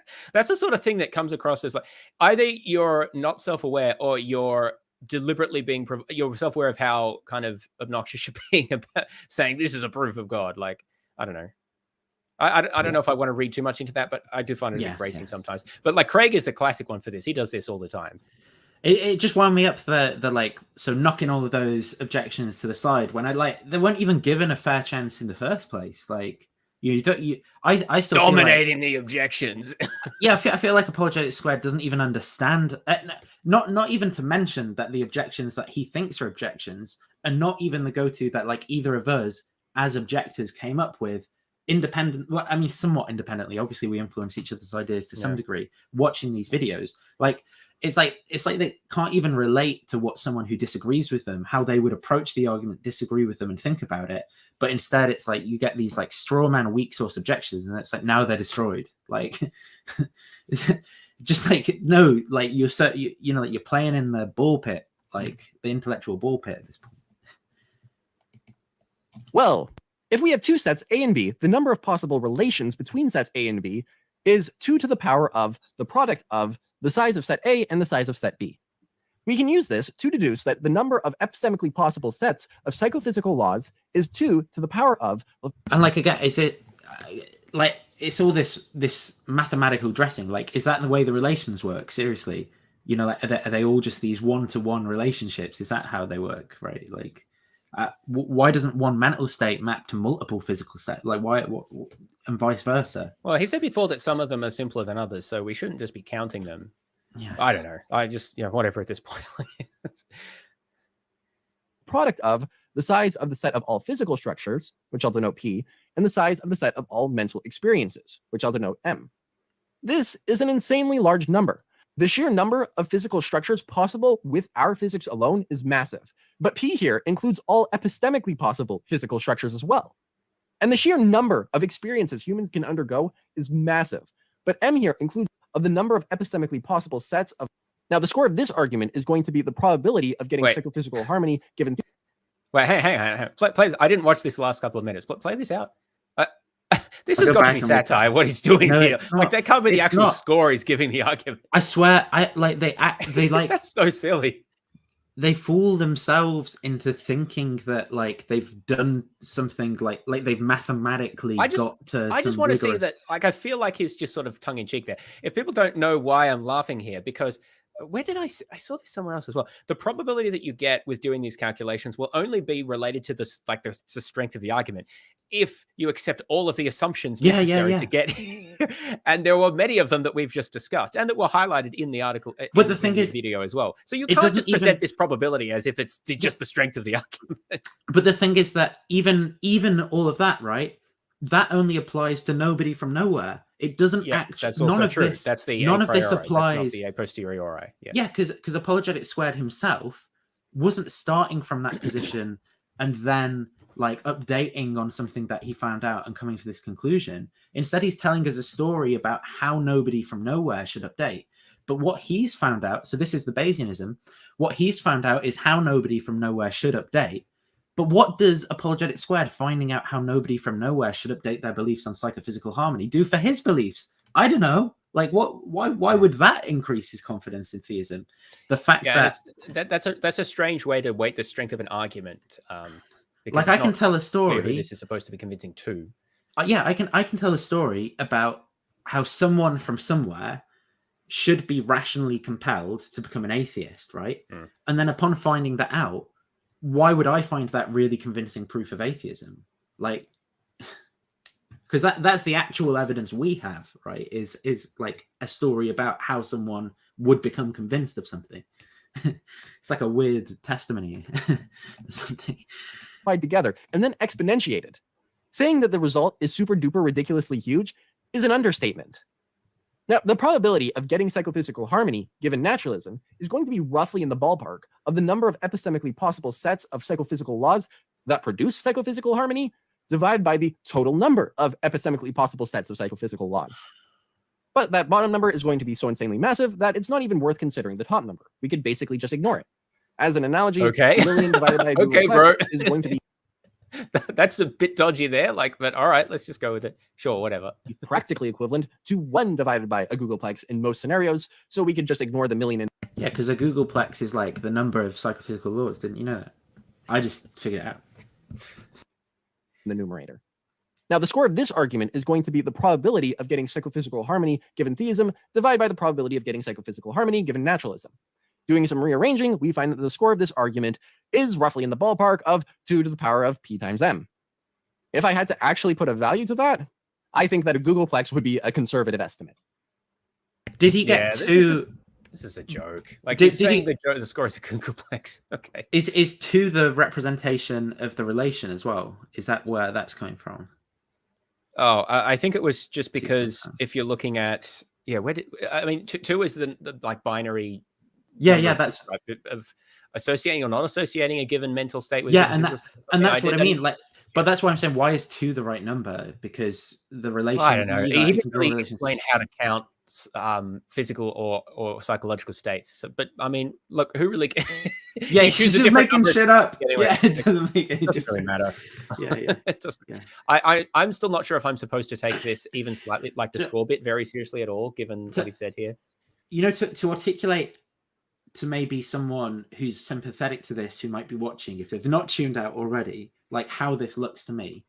This is like if I got like a beaker, right? Like a chemistry beaker, and I went like, so as you can see, I titrate the atheism and it proves that God doesn't exist, you know, and that's science. Like that is what looking at this is like to me. Like it's just like nonsense gibberish that's pretending to be like something really deep, you know. It's like, it's not that deep, bro. You're just saying like, oh, it's not atheism, it is theism, but with a bunch of like scribblings around it. Yeah, I didn't think that arguments in philosophy of religion could be this strong. You might be wondering No. why it would even be. It's just the fact that he said that. I didn't think arguments in philosophy of religion It doesn't could be that sound strong. like he's. Of making course a they joke. can. If you make up some random fucking numbers and Well, just look, I put mean, if them it's in, they can be as strong as you like. this could be a description. The thing is, this could be a description of how his epistemic probabilities have changed. In which case, Yeah, but there's nothing yeah. you can say about that. I mean, there are things you can say, right? But It could be, but I honestly don't think it is. Like, I don't think he was Yeah. just ignorant of like any of this stuff prior to, you know, I don't think he had this specific conception of priors or something prior to thinking about any of this. Or even I doubt as well that before thinking about this, he even had the likelihoods that he uses, right, set up. Like, because I think that probably thinking about the argument in a particular way created the likelihoods, because it's like, well, theism has to be this way to get the conclusion that I want. Yeah, I did think it was rather ambitious to call it, to use the term which he did on a number of occasions, prediction. Well, It's a post-diction. It's a hark. yeah. That arguments in philosophy of religion could be this strong. You might be wondering why I would even be making a cumulative case series if this one argument single-handedly proves theism. Well, this argument question. is still pretty new, and it might have some flaw that is yet to be discovered, so I don't want to. How can you say that, given what you just said? You just said it's a Googleplex. And then No, you it said, might- well, it might have a flaw. Well, what's the probability it has a flaw? He's exhibiting the intellectual virtue of epistemic humility here. It might have, look, this is just, it's crazy, but this guy is that humble that he admits there might be something he's overlooked. There might just be, do you know what's funny, right? Is that this is actually a good pictorial depiction of what's going on. That it's like this massive house of cards built on some little like silly little foundation that doesn't support any of the like crazy. Yeah, that's interesting. Yeah. It's sort of like when people say it's usually always like this. It's like, like, well, it's not always then, is it? Like it's extremely strong, except maybe in case it isn't. Well, then it's not like the way arguments work is you've got to factor that in. I don't know. It just seems like a bit lame to me to say that and then just take it back with the next thing. To rest the case for theism on this single argument in case that happens. In fact, I would actually really appreciate it if you, the viewer, shared this video so that if there is a flaw, we can all find it. Or if there isn't a flaw, everyone can just convert to theism. I kind of hope that like theism. Oh yeah. I think that's almost the flip of the tongue now. Like convert to I mean theism, yeah. Like you can't. No, because we're all just Bayesian machines. I think that this though belies like just how out of touch the philosophy that these apologetics people have been like conditioned into is from reality, because they, you know, they're talking about people as if they are just these Bayesian machines updating on like this bad information that exists in apologetic circles, and then just go and they present, and this is maybe how they think of themselves. They're like, I'm just rational, I'm just updating, and it's like, bro, like you're influenced by all sorts of things in your thinking, and you can just convert like that. Like that's not what you're doing. Like it's just wild to me. But yeah. Okay, so the next video. Yeah, so let's move on to capturing Christianity. I didn't think this video was too bad, although that was true of the first video, and it was worse on the second viewing. Yeah. So maybe this video. So there'll be some repetition of some of the issues, but also there's a bit of a different presentation, and we can probably discuss some other aspects of it as we go through. I want to say something though. What I want to comment on, right, on this one, is the way that some atheists again have responded to this. And I think that this is it's easier when you're outside of like philosophy of religion to kind of be critical of this stuff, because I think you just have no dog in, like you don't care about people thinking that you take the game we're all playing seriously, because you don't care about your reputation. If you don't want to play the game, you don't care about your reputation in the game to other people. So that allows me to be quite critical of this argument when I actually do think it's kind of like bullshit. But I think that like people like Matt here, and I've seen this from a number of other atheists, he's like, I'm an atheist, and I think that this argument for God moves me very significantly, increasing my credence by a factor of 10 or more. Like, I'm genuinely like, are you just saying that to try and get Cameron to have you on to build your channel? Like, do you actually mean that? Like, have you just not thought? Oh, I got 127 likes. No, well, yeah, because it's what they want. It's what they want to hear. Like, and I know it sounds bad, but I'm like, come on, dude, you can't be that like, is that honestly what you think? Like, then you've got some bad philosophy, like, honestly. And the same goes for people like Emerson. You know, like Emerson Green's been bigging up this argument, and other atheists. Like, I'm like, what is going wrong with you that you think that this is like a good argument? It's awful. It's so like it's so obviously flawed in like a billion different ways. But that's me as obviously a horrible person talking. Well, we don't know how much Cameron curates these comments, or whoever he gets to do it, because I know I'm shadow banned. Yeah, so maybe there's quite a few other people, even though I've never really that's interacted true with as well. Cameron directly. Yeah. So who knows what he does to selectively get that view of comments. The other thing I want to say about how clearly driven by like social influences the whole apologetic sphere is, rather than actual rational considerations, is that there's this kind of like mimicry going on where they're all talking about how like insanely strong. So like Cameron's title, this new argument for God is insanely strong. Apologetic squared. Is this the strongest argument for God ever? And like it's kind of like I hate to talk like Dawkins because I hate the guy, but it's like a meme that's caught on. Do you know, like of like the insane strength or whatever. It's like this everyone's saying kind it. Of like, yeah, it's like marketing. It's so hot right now. Yeah, it's irrational. Academia is marketing. Like that as well, to be fair. But yeah, I'm not saying like science is. I think science at least has checks and balances. It has corrective mechanisms that arguably apologetics doesn't have. Yeah, and but like this is what people are like generally. But I want to contrast that and cause cognitive dissonance for theists who are listening with the story, the kind of like story that's trying to be created of, well, what we're really doing is just dispassionately and objectively, churning reasons and cranking that Bayesian. No, it's not what's going on at all. Like it's these socialization effects of thinking that arguments are strong because that's what your in group tells you have to say. Also, by the way, I just need to go to the toilet at some point and take antibiotics, which will take me a second. If you all right, well, why don't you do that now? Because I want to get some food. So you have a break now, and then when you come back, I'll do mine. Okay, cool. 1 second. Oh, I thought he was going to play the video. I guess I'm here to entertain chat. How's it going, everyone? I don't think CC really thinks about these things. Maybe I should click on this.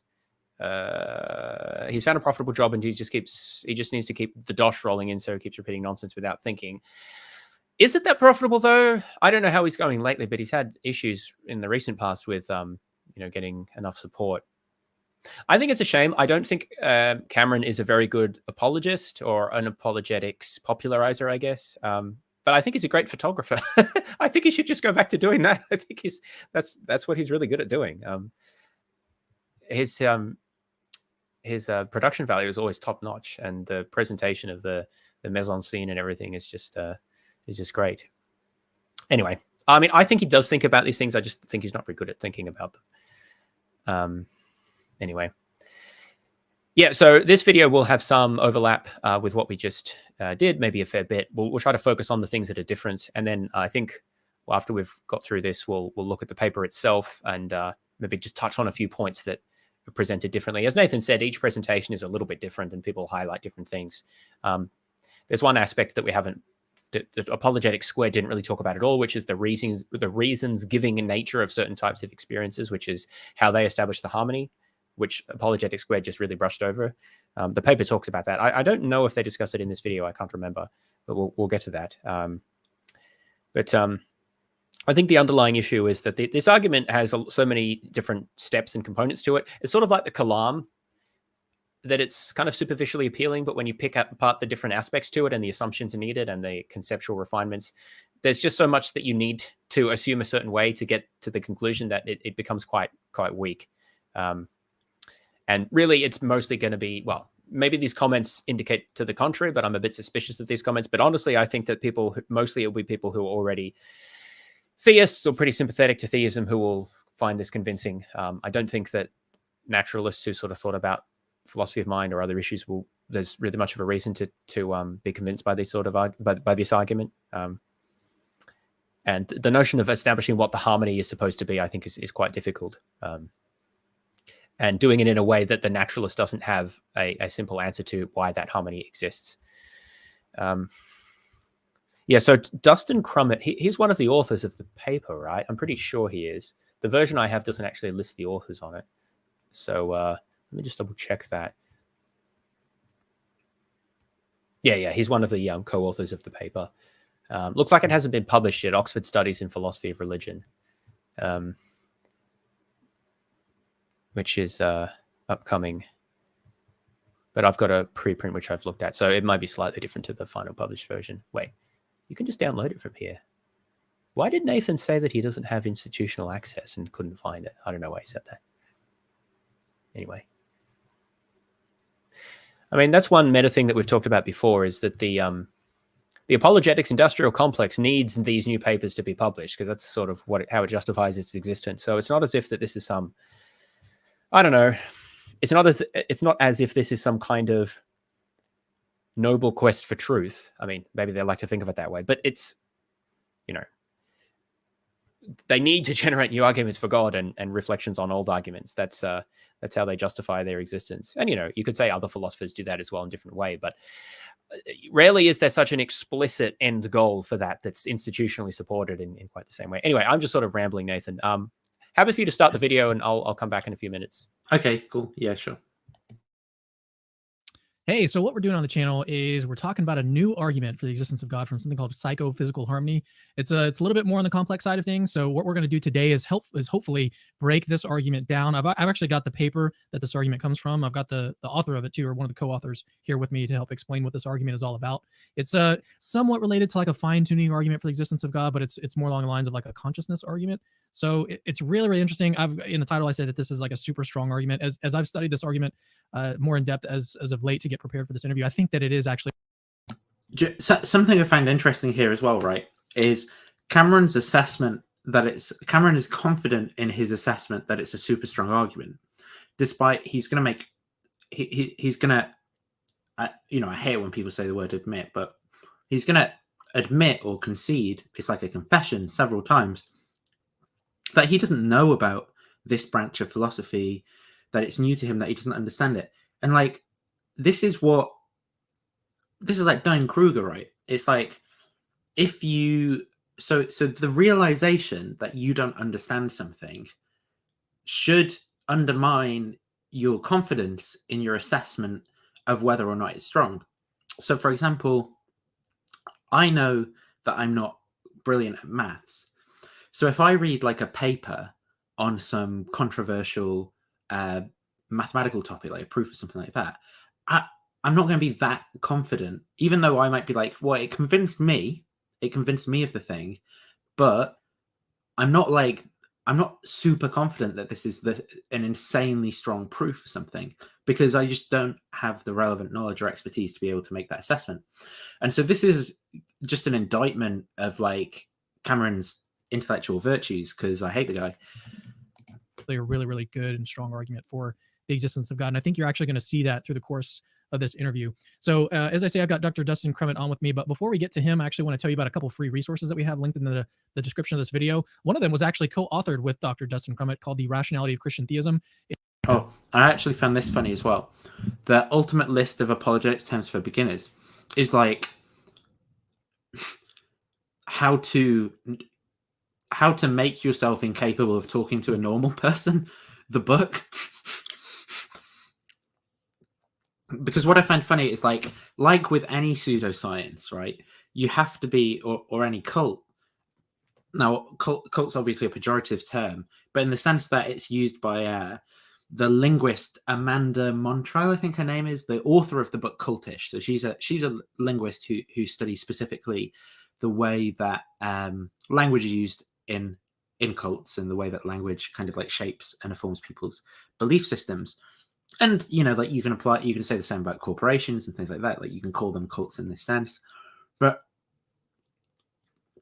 basically it's a signal that someone is joining a sort of isolated community when they need to adopt a kind of like specialist terminology that's isolated from the way that normal people use words, right? And talk about things in a certain way. Now, I know what the rebuttal is going to be here.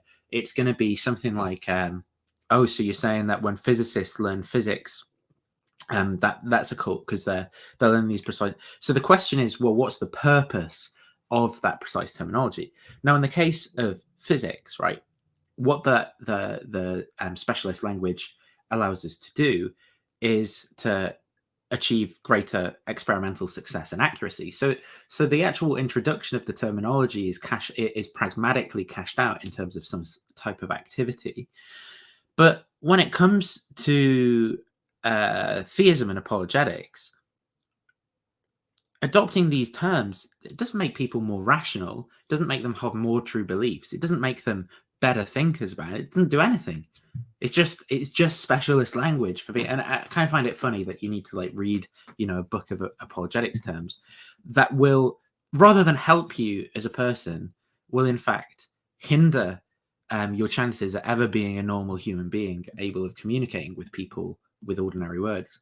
It's a 60-page ebook we have for free. If you go to the link in the description of the video, you can get that. Then we also have the ultimate list of apologetics terms for beginners. It's a PDF of basically like, I think, over 100 different apologetics terms that get used. If you're coming to the conversation and you're kind of new to apologetics and you're kind of wondering what some of these terms are that get used, like ontological epistemology, these kind of terms can be a little bit confusing at first if you've never heard them. And so what I did is I compiled a list of all these terms and put them in a PDF for you. And to find them, provided links to like the Stanford Encyclopedia of Philosophy, all sorts of great resources in there. And both of these are completely 100% free. Just go to the link in the description of this video. Another reminder is that this is a crowd-funded channel, YouTube channel in ministry. So yeah, guys, just to remind you that Digital Gnosis YouTube channel and James Fodor YouTube channel, crowd-funded. James and I, we don't even do this full time. I have got a full-time job that makes me miserable, and James is doing his PhD, right? So we need your Cameron here. All that stuff, that shiny red chair, the bookcases, the guitar, all paid for by ministry money. James and I, what have we got to show for it, eh? I've got patrons unsubscribing like it's going out of habit. Now, I know what you're thinking.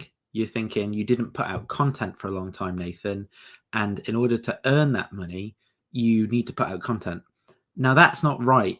You should just pay your £3 a month, whether or not I put out content. It's £3. I've provided you such a good service that £3 for the rest of your life is basically nothing. James, on the other hand, you know, he doesn't need that much help. But if you're that way inclined, you can also donate to him. He and I will both, we're both doing this out of the goodness of our hearts. We will gladly accept monetary rewards.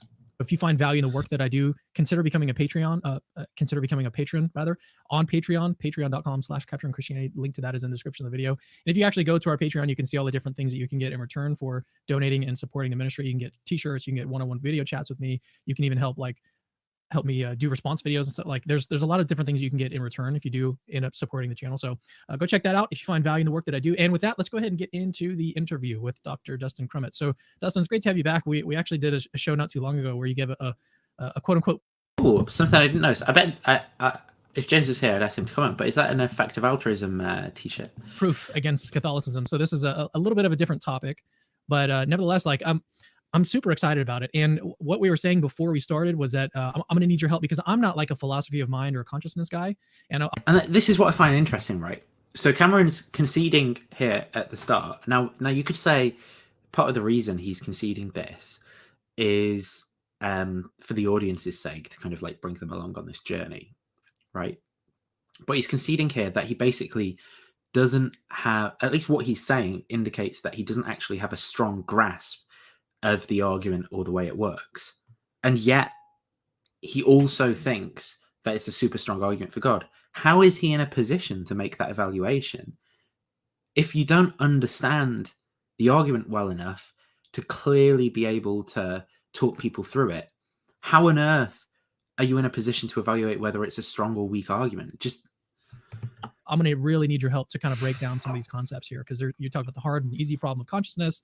Before we went live, we were talking about a posteriori. Better than the hard and soft problem of consciousness. I remember when I said that once, the hard problem as opposed to the soft problem. That was one of the funniest things I think I've ever said without thinking. Physicalism. There's a lot of different concepts that are involved in this. I think it was James they said it to as well. I think the soft problem of consciousness. He meant that need to be fleshed out at a level where I think more people need to really understand and appreciate this argument. Even just setting it up, I think, is also difficult to really understand. Like, what is psychophysical harmony? So yeah. But yeah, I mean, you've been on the show enough times where I don't think we need to do. Well, because I like to poison the well against guests that I dislike as well. I will feed the well with respect to Dustin Crummett and say that in general, I actually reckon that Dustin's he's one of the guys who's all right on that side of the aisle in the sense that he's usually, he usually provides pushback against pretty dumb points. And he usually pretty fairly represents those that he engages with and tries to do as good a job as he can at fairly kind of engaging with their views in a non-combative way, but a way that's just trying to understand them. So I will say I do think that there are some major oversights, right, in the fact that he thinks this argument goes through, or maybe there aren't. Maybe he's got more to say to the types of responses that James and I have, and I've just not heard him talk about that or read him talk about those, right? So I still disagree, but I think he's a good guy. Cameron, on the other hand, do like a long drawn out interview or introduction. Like a introduction. Yeah, sorry, my mind's all over the place. I want to. Let's get into the argument. You've got one job, Cameron. It's a pretty simple job. Yeah. So just set it up for us, and then James, you're back. Is that an effective altruism T-shirt that Dustin's wearing? Yeah, it is. I didn't even notice that. Yeah. Cool. I thought so. as you go along, I'll try. Oh, and then let me mention just one more time that I've got his paper where he spells out the entire argument linked in the description of this video. So you can actually like open it on your phone or open it on your computer. And basically, the only thing of substance I've said so far, right, is that Cameron has mentioned that he thinks this is a super strong argument, right? And then pretty much in the next sentence, he said that he doesn't understand philosophy of mind and that he'll need a lot of Dustin's help because he doesn't really understand a lot of the topics involved in this argument. And so the point I'm making is like how like Cameron thinks he's in a position to evaluate whether or not an argument is strong when he's not in a position to even understand or expound what the argument is to his audience is like a bit beyond me, because the fact that he acknowledges that he doesn't understand the relevant philosophical area should undermine his confidence in his assessment of whether or not the argument is strong, right? And it's so I think it just shows the way that what Cameron's doing is just randomly collecting arguments and the confirmation bias, right? Yeah, this is super strong. Why? Because it's new. Well, I think it's probably just he's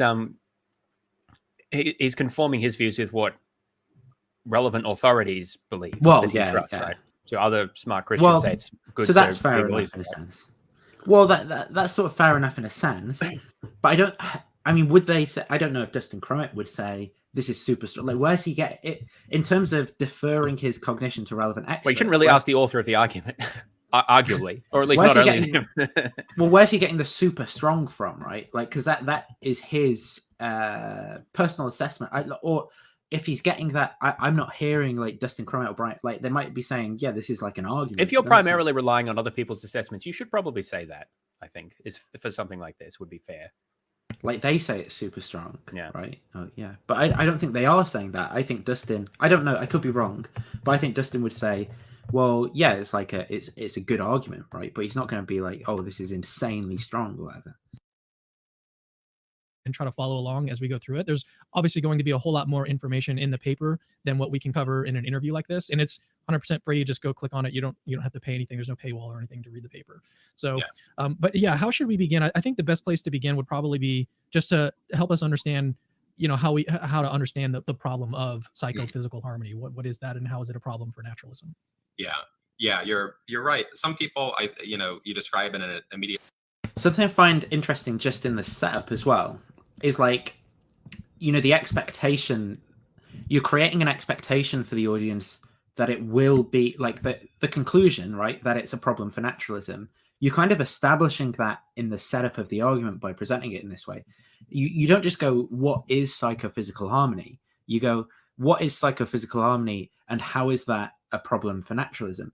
And I think that if you were teaching this on a course or something, if you just cared about guiding your audience to truth, what you do is you go, here's this thing, psychophysical harmony, and you wouldn't try to bias them to say, you'd want to see what they actually think on their own and what they find out on their own. You go, here's this thing, psychophysical harmony, right? And let's see whether it's a problem, what it does to atheism and theism. And by biasing it in this way, again, I think it's not doing all the work. It's not this major thing, but it's just another one of these kind of straws on the camel's back that kind of shows what a biased kind of like presenter Cameron is, and the kind of like chamber of thought that he's in. It reinforces his bad way of thinking about things and disposes his audience to kind of like not think about things for themselves and stuff like that.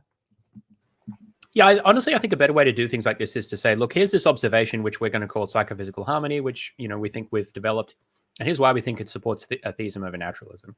Rather than characterizing it as like an argument for this and against this. You can, but I think it's just a bit more honest and more conducive to sort of, ongoing conversation. It's just like, well, so I think this observation favors one view over another. But, you might develop alternative explanations and, we can have that discussion. That's how I like to frame things often. It clicks for them. Lots of people have a lot of difficulty seeing what the issue is. Oh, and this is a point actually that I would want to raise as well, because this is like the type of thing that Lance likes to talk about a lot, right? Where it's, a lot of people have a problem and a lot of people have an issue understanding the problem until they're kind of like trained to think that there is a problem in the right sort of way, right? So you kind of like, you have to train someone enough to set up your dominoes in a row such that you can flick them all down. But like, if I don't know, maybe this isn't right, but you'd think that if the observation were something that was so intuitive and so forth, that people wouldn't need so much training and socialization into it to see the problem in the first place. Whereas I think that the fact that people need to be kind of like trained in how to talk about things like mental states and physical states, and they need to be kind of like conditioned into that way of thinking about things, such that they have the right biases and things for the dominoes to align in the right way in the argument for there to even be a problem at all. I think that's some evidence against this being like a genuinely good argument, and it just being like an isolated community talking about things in weird ways instead of it being like a good argument. I mean, some arguments do require a fair bit of background to understand, but I would say that it is at the very least presumptuous to say that some people have trouble understanding what the problem is, instead of saying not everyone agrees that there is a problem. Now, I guess those are not exactly the same, but it may be difficult to know which is the case necessarily. Like, I don't think you can just assume that because someone disagrees that there is a problem, they just don't quite understand where the problem is. Yeah, that's it. It's not like, you can't assume that it's that people are just taking a while to understand it. Like, part of the contentious point is whether there even is a problem at all, right? Like, because I don't think there's any such thing as psychophysical harmony, for example. But yeah, I mean, in a sense, I would say, well, I'm not sure I see what the problem is. Yeah. But I would also say, look, I don't think there is a problem. I think from my reading of it and what I thought about it, yeah, I did spend a bit of time with this, thinking it through. I'm just not convinced that there is a problem. Yeah, I'd say there's no psychophysical harmony, and so there's not a problem for a thing that doesn't exist. It's like the problem of the green square. Like, there isn't a problem with the green square because there's no green square. Yeah, I'd probably be inclined to say something like either there's no psychophysical harmony, depending on how we characterize it, or if we characterize it slightly differently, there is, but it's not a problem for naturalism. Yeah, right. But anyway, let's keep going with this. Yeah, I see, and I'm one of the guys in the latter camp. Like, I initially, when I heard you on Emerson Green's channel, I didn't really understand what the problem was at first. It was difficult for me to see what it actually is. I will say it's the problem is not original to me and Ryan Cutter, my co-author. The problem is something that is discussed in perfectly just mainstream secular philosophy of mind. And you actually find a number of atheist philosophers of mind discussing the problem and then kind of offhandedly saying, of course, if you believe in a benevolent God, that would solve the problem. But like, come on, and then scoffingly dismissing that and moving on. I really dislike the way that the work that an off the cuff statement like this does, right? Because it's kind of pointing to the fact that maybe this is true. It probably is that someone said that as a joke, but then this is taken to be like, so obviously, like, most atheists are kind of in denial, or obviously most atheists share the intuition that like divinity solves it. It's like, maybe one guy just said this off the cuff, but what does that show? What does that mean? It doesn't actually mean that there's a really strong case here. It just means one guy said something, like, you saw 11:11 on the clock and you remembered 11:11 on the clock. You didn't remember all those times that atheists went, oh, this is a dumbass argument, I'm not going to pay any attention to that, because they just didn't share any of the intuitions in the first place. So it does annoy me when that kind of thing gets mentioned. Yeah, so there is a quote in the paper. I just read this part just before about a philosopher who does make a claim along those lines. I don't know if he's. Oh yeah, here it is. I actually found it. But the work is being done by the idea that if there's a reason here, right? The reason is being given by the fact that this philosopher is a representative of the intuitions of atheists at large. Because if it isn't, then it's just a random anecdote, right? And it doesn't actually do anything to further the strength of the argument or anything like that. Yeah, so one of the authors mentioned is Goff. There's a couple of others whom I don't know. They say they raise the possibility, right? They raise the possibility of a theistic explanation of psychophysical harmony, though they typically dismiss this as otherwise unacceptable. Yeah, what I don't know, but I suspect that people discussing this problem are not are raising it as a criticism of naturalism, and that's not necessarily a problem, but it's just that it is sort of framed as if it's the naturalists who are using this scoffing to defend their position. But I know, at least in the case of Goff, that's not the case. And I suspect it's probably not true in the case of the others as well. Because one of the reasons I say that is because I don't really think that this argument, that naturalists are going to be convinced by an argument like this. They're not going to think that there is a problem, I think. Anyway, but yeah, it is a bit, when I first heard that as well, which was before I read that part of the paper, it did rub me the wrong way. It felt like a little bit of poisoning the well. I'm not saying it was intended that way, but anyway. Yeah, but that's the effect it will have on the audience, right? For sure. So even the thought that there's kind of a theistic argument here, we're not the only ones who have said that. It's just that we're the only ones who didn't say, well, obviously God doesn't exist. Didn't kind of hand wave away. But yeah, we have. So one upshot of the difficulty is it would be good probably for people to read the paper. Brian's and my paper is coming out in Oxford Studies in Philosophy of Religion, but there's a preprint available freely online. I mean, basically the issue here is this.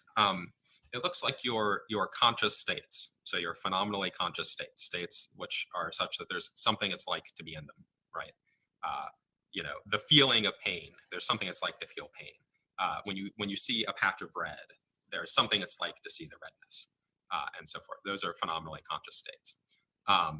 The problem of psychophysical, what psychophysical harmony is the fact that these conscious states are correlated with physical states, with your behavior, that sort of thing, in ways that are rationally appropriate. Okay, so I think this is what I found interesting between Apologetics Squared and Dustin as well. So Apologetics Squared obviously took away from this term like chaotic and disharmonious, and that might have just been how he understood the best way to convey that to his audience. Now, rationally appropriate still sounds it sounds more neutral. But I actually think that we're going to encounter a lot of the same problems with rationally appropriate, right? Because embedded in a term like rationality is this kind of like, and appropriate as well, I suppose, is this kind of like moral sense, right, of what's correct, right? And so what, for example, we're going to encounter some of the same problems, because what's correct in the actual world to feel when you stub your toe is pain. But if we were in one of these nearby possible worlds where, in the epiphenomenal sense, we just kind of like had a different feeling that goes along with the behavior, and there's no kind of feedback behind it, but between that feeling, because it's one of the epiphenomenal worlds, well, then what's rationally appropriate in that world is just different. So because we can't use rationally appropriate in the sense that we meet, because rationally appropriate is indexed to each world, right? What's rationally appropriate is indexed to a world. So what's rationally appropriate in our world is different from what's rationally appropriate in a different psychophysically harmonious world, right? And so I think that we're going to encounter the same problem, even though this sounds like a kind of more neutral term than the kind of like complete chaos that Apologetics Squared mentioned. Yes, and sorry, this is something that I want to comment on because it's quite important, I think. The notion of rationally appropriate plays a really critical role in the paper, in the argument made in the paper, and this comes under what they call normative harmony. So there's what they say is that there's a correlation between a physical state and then the conscious experience associated with that, in that the conscious experience provides normative reasons to act in accordance with the physical state, which is caused by the corresponding physical state. So the argument would be something like you stub your toe, right? That has a series of physical effects which lead you to like withdraw your toe and avoid it next time, or something like that, right? Those are the physical effects. At the same time, so the argument goes, you stub your toe, you have this experience which is intrinsically bad, intrinsically negative, which is what they say. And that gives you reason to avoid having circumstances in which you're likely to repeat that experience. Note that they're not saying that the psychological state of the pain causes anything. They actually assume that it doesn't, right? They assume causal closure of the physical. So it's sort of this is equivalent to epiphenomenalism. They're assuming that the psychological state doesn't cause anything. What they're saying is that it gives reason, or it generates you reasons for doing the very thing that is also physically caused by the same state. So this is where the harmony comes in. This is where the harmony, I think, is actually explicated, at least better, because the idea is one thing is physically caused and the other thing is that's the physical, and the psychological aspect is sort of made rationally appropriate. But what does it make rationally appropriate? It makes rationally appropriate the very thing that was physically caused by it as well. So there's a harmony there. They kind of fit together. That's how I understand this normative harmony. Yeah, so it's that pain is internally reason-giving, right? In a way that it matches the behavior, but then in an epiphenomenal world, the taste of cheese isn't appropriately reason-giving, such that it pairs with that kind of like behavior of withdrawing or something like that. I think that is still going to basically encounter the same problem, right? Because you're talking about what's rationally appropriate in our world, whereas in that other world, it's like, well, that feeling of the taste of cheese is reason giving for withdrawing, and it always is the right one. If you've kept the physical and all you've varied is the kind of like psychological states. So I think it's still, I think it's a more careful way of putting it, of trying to, but I still think it encounters the same problems. Yeah, well, I find the paper difficult because maybe I should reference it at this point because it's directly relevant to what we're saying. So they introduce normative harmony and are very clear that they're assuming. If you want to share, just share, by the way. And, yeah. Why don't we just do that? We might flip back and forward. Now I've forgotten how to share. Brain fart. Present. It's called present. Share screen. Oh, why do they change this every time? Okay, here we go. We see this? Oh yeah, there we go. Can I hide this? Now it's come back. Anyway, so here's where they introduce normative harmony. And that's what I tried to explain. So hedonic harmony is a specific case of that. They also talk about epistemic and cognitive, which I find very hard to understand. Let's focus on hedonic because I think that's the clearest. And most of their examples are like that. Yeah, so they're not saying that it's surprising that there's a physical state that plays the pain role. They're saying that it's what's surprising is the harmony between them. What's surprising is that the actual psychophysical laws map onto an experience whose essential normative role harmonizes with its function, with this functional role. So by essential normative role, they are appealing to this idea that, as they say here, an experience of pain is intrinsically bad and provides one with reason to avoid or eliminate it. Yeah, but you'd say that in any world with any experience. That's the problem. Well, I don't. Well, this is what I would spend a while thinking about because I don't think they explain where this what model of normativity they're appealing to here, or how the normative, where the normative facts come from. So what they seem to be saying is that there's something. Would say that.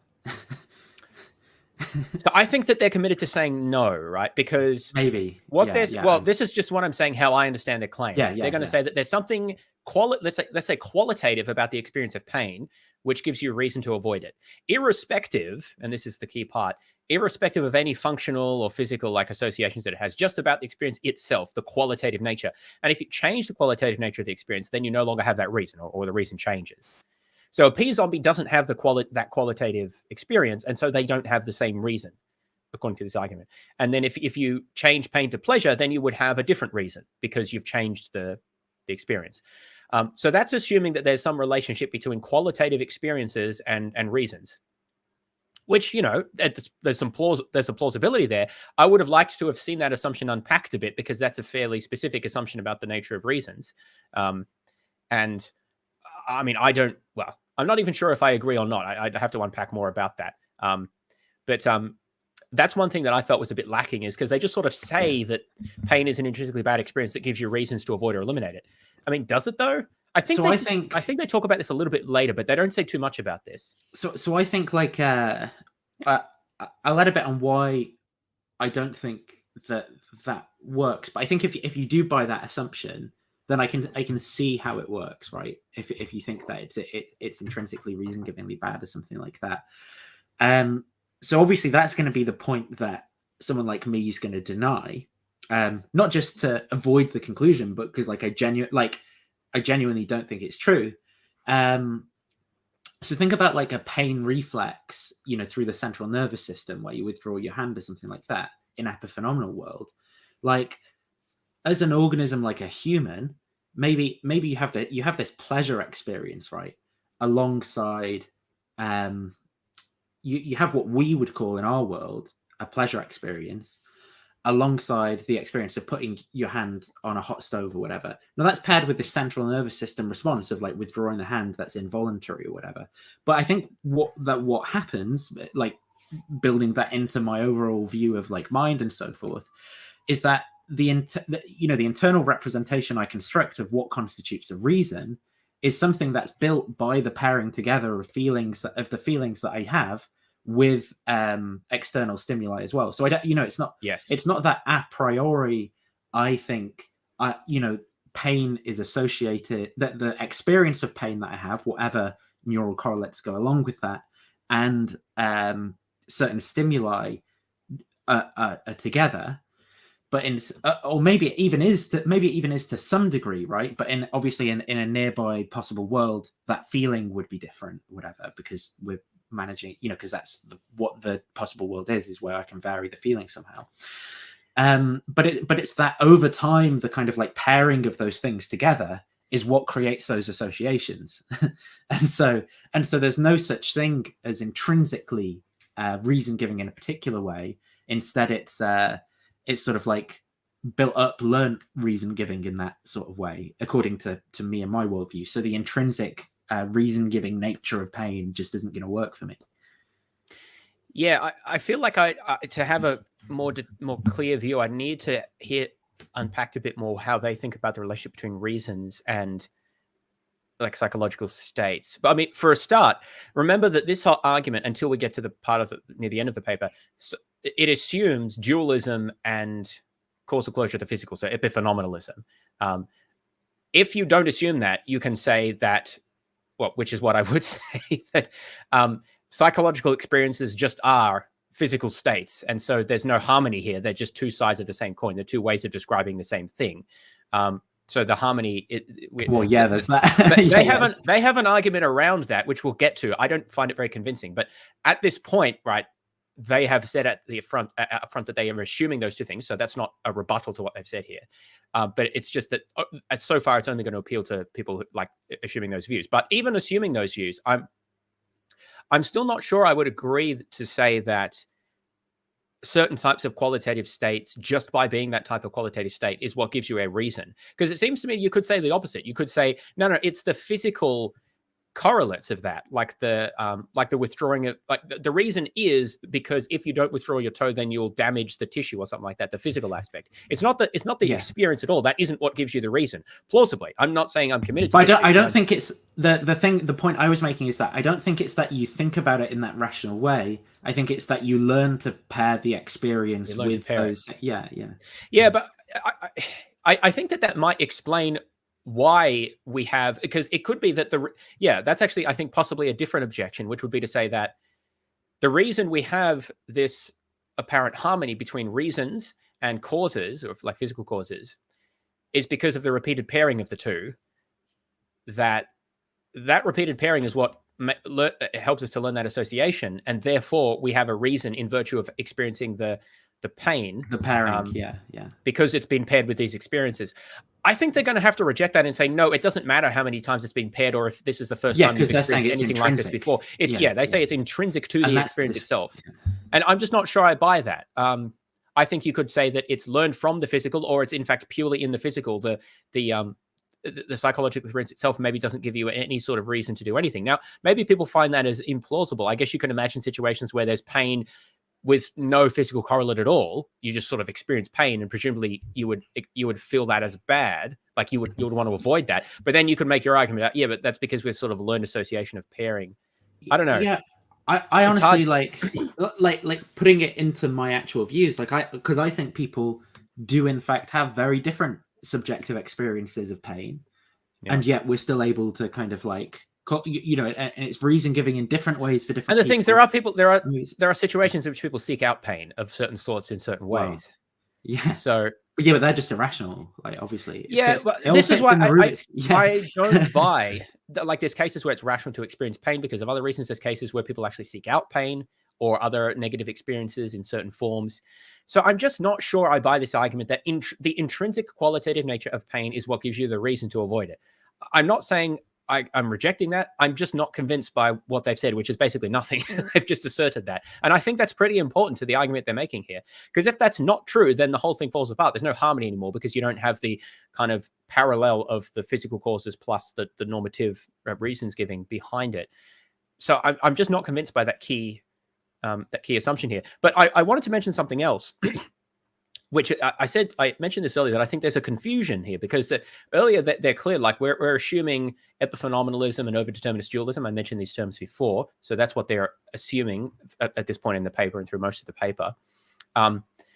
But then they say something very strange here. So hedonic harmony is the example that we've just talked about. Like it's where you have, reason to avoid the pain because of the qualitative experience of the pain. Plus you have causal forces which lead you to actually like behaviorally avoid the pain. So these two things kind of go together. That's the hedonic harmony. They say it seems lucky. Psychophysical laws could conceivably have mapped X. Now I think X is just some physical thing, right? Like what is X again? Yeah, it's just some it's a damaging physical stimulus, the physical substrate of that. Yeah. Damaged physical state. So like stubbing your toe. Psychophysical laws could conceivably have mapped stubbing your toe onto pleasure while mapping the actual neural basis of pleasure onto pain. In this pleasure pain inversion scenario, and this is what's strange, we would systematically avoid a state we have reason to pursue pleasure and systematically pursue a state we had reason to avoid. Our lives would be pathetic, fast. We would cower from pleasurable experiences and happily inflict pain on our loved ones. Alternatively, the psychophysical laws could have correlated with some evaluatively neutral state. Either way, our behavior and functioning would be wildly out of line with the behavior and functioning that is justified or rationalized. So I think that this sentence here is just false. I don't see how it could possibly be true. And I'm confused by how reviewers haven't picked this up. Because they say here, we would cower from pleasurable experiences, but that can't be right. Pathetic farce is very weird language as well. Like, in what sense would they be a pathetic or a farce? I think it's pathetic because we would have reason to pursue things that... Yeah, but that doesn't make something pathetic. If someone does something irrational, I don't consider it pathetic. Like, this is... Do you know like, our behavior and functioning would be wildly out of line with what is justified or rationalized. Yeah, I don't know. But it's this part that really seems wrong to me because... saying that we would cower from pleasurable experiences is saying that we are the behavior different. The behavior is changed. Yeah, but no, we wouldn't actually. Exactly the opposite of what they've said here. That just has to be false, right? I don't understand this at all. Contradiction. Well, maybe they mean we would. Hang on, sorry. We would cower. What they would want to say is we would have reason to cower from. Yes, we would have reason to avoid experiences which we would actually pursue. Like you're pursuing the experience which you have reason not to. That's what they would say. Yeah. Oh no. So hang on. They're actually right. We would cower from pleasurable experiences. So the behavior is the behavior, but we shouldn't do that. That's what they're saying. Pleasurable experiences. Yeah. Oh, so they mean experiences psychologically, not the... Yes. Okay, I misread that. I thought they meant experiences in the physical experiences. But they said, okay, you're right. Yeah, I understand. I misread that. Yeah. Yep, that's my bad. We would cower from pleasurable psychological experiences, Yes. And happily inflict... happily... I know, I misread it. Is that true that they would happily do it? Yeah, exactly. I do think it could be better worded. It's a bit loose here, yeah. Basically, I don't know that it follows we would happily do it. You need like two lists side by side. Right. Yeah, you need to. And one of them's like what happens, and one of them's like translating that into what we call it, and then all of a sudden it's not. But then I think the problem kind of would go away for a lot of people as well if you did that. They'd be like, "Yeah, this isn't a problem. This is just like different." Happily inflict pain. I'm not convinced. That happily. It wouldn't be. The happily is definitely wrong as well. Like for sure. Good. Well, anyway, happily.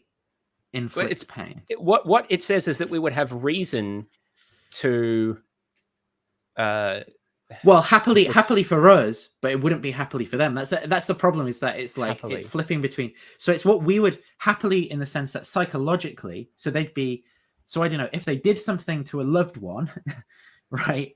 The problem is, here's the problem, that happily in that sentence is in the sense that we understand it in our context. Yeah, it has to be, because otherwise it would be flipped as well. But loved is in the context of utterance of the nearby possible world, and so it makes it you need them both to be in the same sense, in the same world, right? So you'd either say they would happily inflict pain. They would be happy whilst inflicting pain on their what we would call loved ones, right? Whereas actually you might call them pained ones. You know, like it's kind of like yeah. There's something very fishy about the way they've described that. Yeah. Anyway, I think that this is better here. That this is really the point. Our behavior and function would be wildly out of line with what would be justified or rationalized by our phenomenal states. So that's the key point that they're getting at here. Well, our behavior, but what about their behavior? You know. Well, yeah, the people in that talking state, about art, but I think that this is where, like, you know, the not being careful with the description, it can lead you to think something. Whereas I think if you're being truly imaginative here, so you could put yourself in that position, well, then there's no problem at all. Is my view. I obviously the problem is that you've got to keep. I think keeping same the intrinsicality of those experiences means never fully committing to imagining yourself properly in that nearby possible world, because I think you're always keeping a foot in this world, you know, that by keeping that intrinsicality. But yeah, I should also mention they talk about epistemic harmony as well, which I find I just don't understand. Maybe I haven't read it carefully enough. So here they talk about the idea that we have physical states in response to like beliefs or judgments that we form. So they give the example of like something being round in front of you, like you're picking up a ball or something. So they're saying conveniently the psychophysical laws map this physical state, like holding a ball in front of me, onto an experience involving a phenomenal presentation of a round object, which gives you justification to believe that there's a round object in front of you. So they're saying that there's an alignment between the phenomenal aspect of our, let's say, perception, and the belief that we form on the base of it. So that's an epistemic relation. So we form a belief that it is round based on our perception. At the same time, there's a physical relationship between the state and what exactly? The representation and but I think it's got to be the representation, I guess. I think an interesting aspect here, though, right, is going to be what's why again? What causes? Yeah. For there why to is be like the mental. Well, for there to be epistemic harmony, what degree of veridical representation is required? Because obviously my representations are in fact not veridical, like, you know, because it depends. Like maybe you could reject like the atoms exist or something like that, but like it's like what bullets are you biting? Because, you know, like I think atoms exist, and so the table's in a sense mostly empty space, but I think of it as solid in this way, and there's like blind spots in my vision. Like I'm inaccurately representing a lot of things, but then we're actually calling that harmonious, right? You know, because it's because of the sharpshooter thing. It's because we're just drawing the circle around where the target hit. But like, you wouldn't think that was harmonious for me to inaccurately represent the world to the degree that like science tells us. That's a problem that I'll mention later on, is that how much harmony is expected under theism, and I but it's that epistemic harmony. It's you can see what's going wrong here, because epistemic harmony, right, it means just the right amount of misrepresentation that we do in fact happen to have, which is I think it's underspecified. Yes, but there's maybe I have trouble understanding this because I've never thought, and honestly not even really read about the view. Like I've read about the view about the role of phenomenal states like pain. I've never really read much about, and I know there is discussion about this, about the phenomenal role of like epistemic states, like belief or perceptions.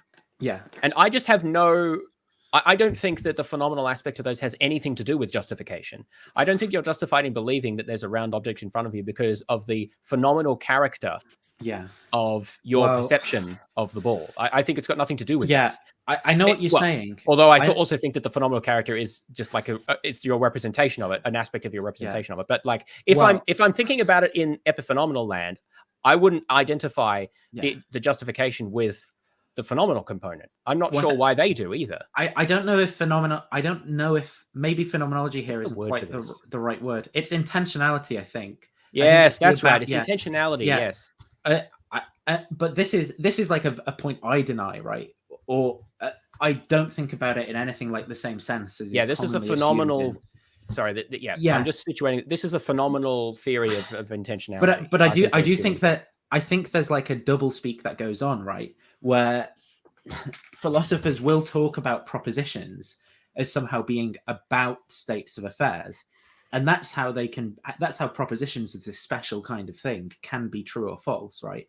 It's because they truly are about them or not. There's like an isomorphism between the way a proposition can be and the way reality is, like it matches in some way. But yeah, I think the sense in which it has to match is underspecified, and that's because and this is part of me like thinking it's not actually a real thing. But like, I know what you mean. Like, I don't know. Is it that I have to have the right image in mind? Is it that there has to be a sense of like there's like a copy, like a Lockean kind of like copy in my mind of what is there in the world or something like that? I don't think about it like that. I think like knowledge and stuff is kind of someone's disposition to react in the right sorts of ways and things. Now, an aspect of cognition is obviously going to be like thinking about things as like a cause, but it doesn't have to be a veridical. It has to be a useful representation, but not like a veridical one. It doesn't have to, in the sense that it copies like the essence of the object it represents. But I think on this view, there has to be some kind of like, that there's like a thing in mind called a proposition, and if that's truly about, there's this about relation to the world between the proposition and the thing, and that has to be right for the right sort of epistemic justification to confer. Yes, this is a broader discussion. I personally don't have so much of a problem with the notion of correspondence, but it does need to be unpacked. And so I lean towards like a functional role or inferential role semantics, which is fair, is a minority view these days. The more standard view would be, did I say semantics? I meant to say grounds of intent, like intentional theory, but it's sort of similar. But the much more common view would be some kind of causal or teleological view, which basically relates like your beliefs are justified in virtue of like the states of affairs in reality that they track, and like how your beliefs are caused by those things. And the important thing is that has nothing to do with the phenomenology, or at least it needn't have anything to do with the phenomenology. It might also do, but like if we're in epiphenomenal land, it doesn't need that for the theory to work. So yes, now that you mention it and I think about it, I'm pretty sure this is just assuming a phenomenological theory of intentionality, which I think, or something like it. And I think they kind of need to say that. It's similar to the theory of reasons. I'm not exactly sure what view of reasons that might be, but I'm pretty sure it's also a specific notion of how reasons work. And I just don't really understand. Internalist, qualia. Yeah, I don't know. Maybe there's a word for it. I'm not familiar with that if there is a view, because I'm not convinced by that. Anyway, I'm pretty sure there's lots of different views of reasons which wouldn't ground them in qualia or phenomenal experiences. And the point is that it's strange to me because they highlight the assumptions here about epiphenomenalism and overdeterminist dualism, but then they just sort of say that, the essential normative, the essential phenomenal nature of your pain experience is what gives you reasons for doing something. And likewise here, the essential phenomenal character of a perceptual state is what gives you justification for believing something. Those are not widely agreed upon or well-established statements in philosophy. They're like very highly contested, and it seems like the argument kind of is contingent on them. So I don't.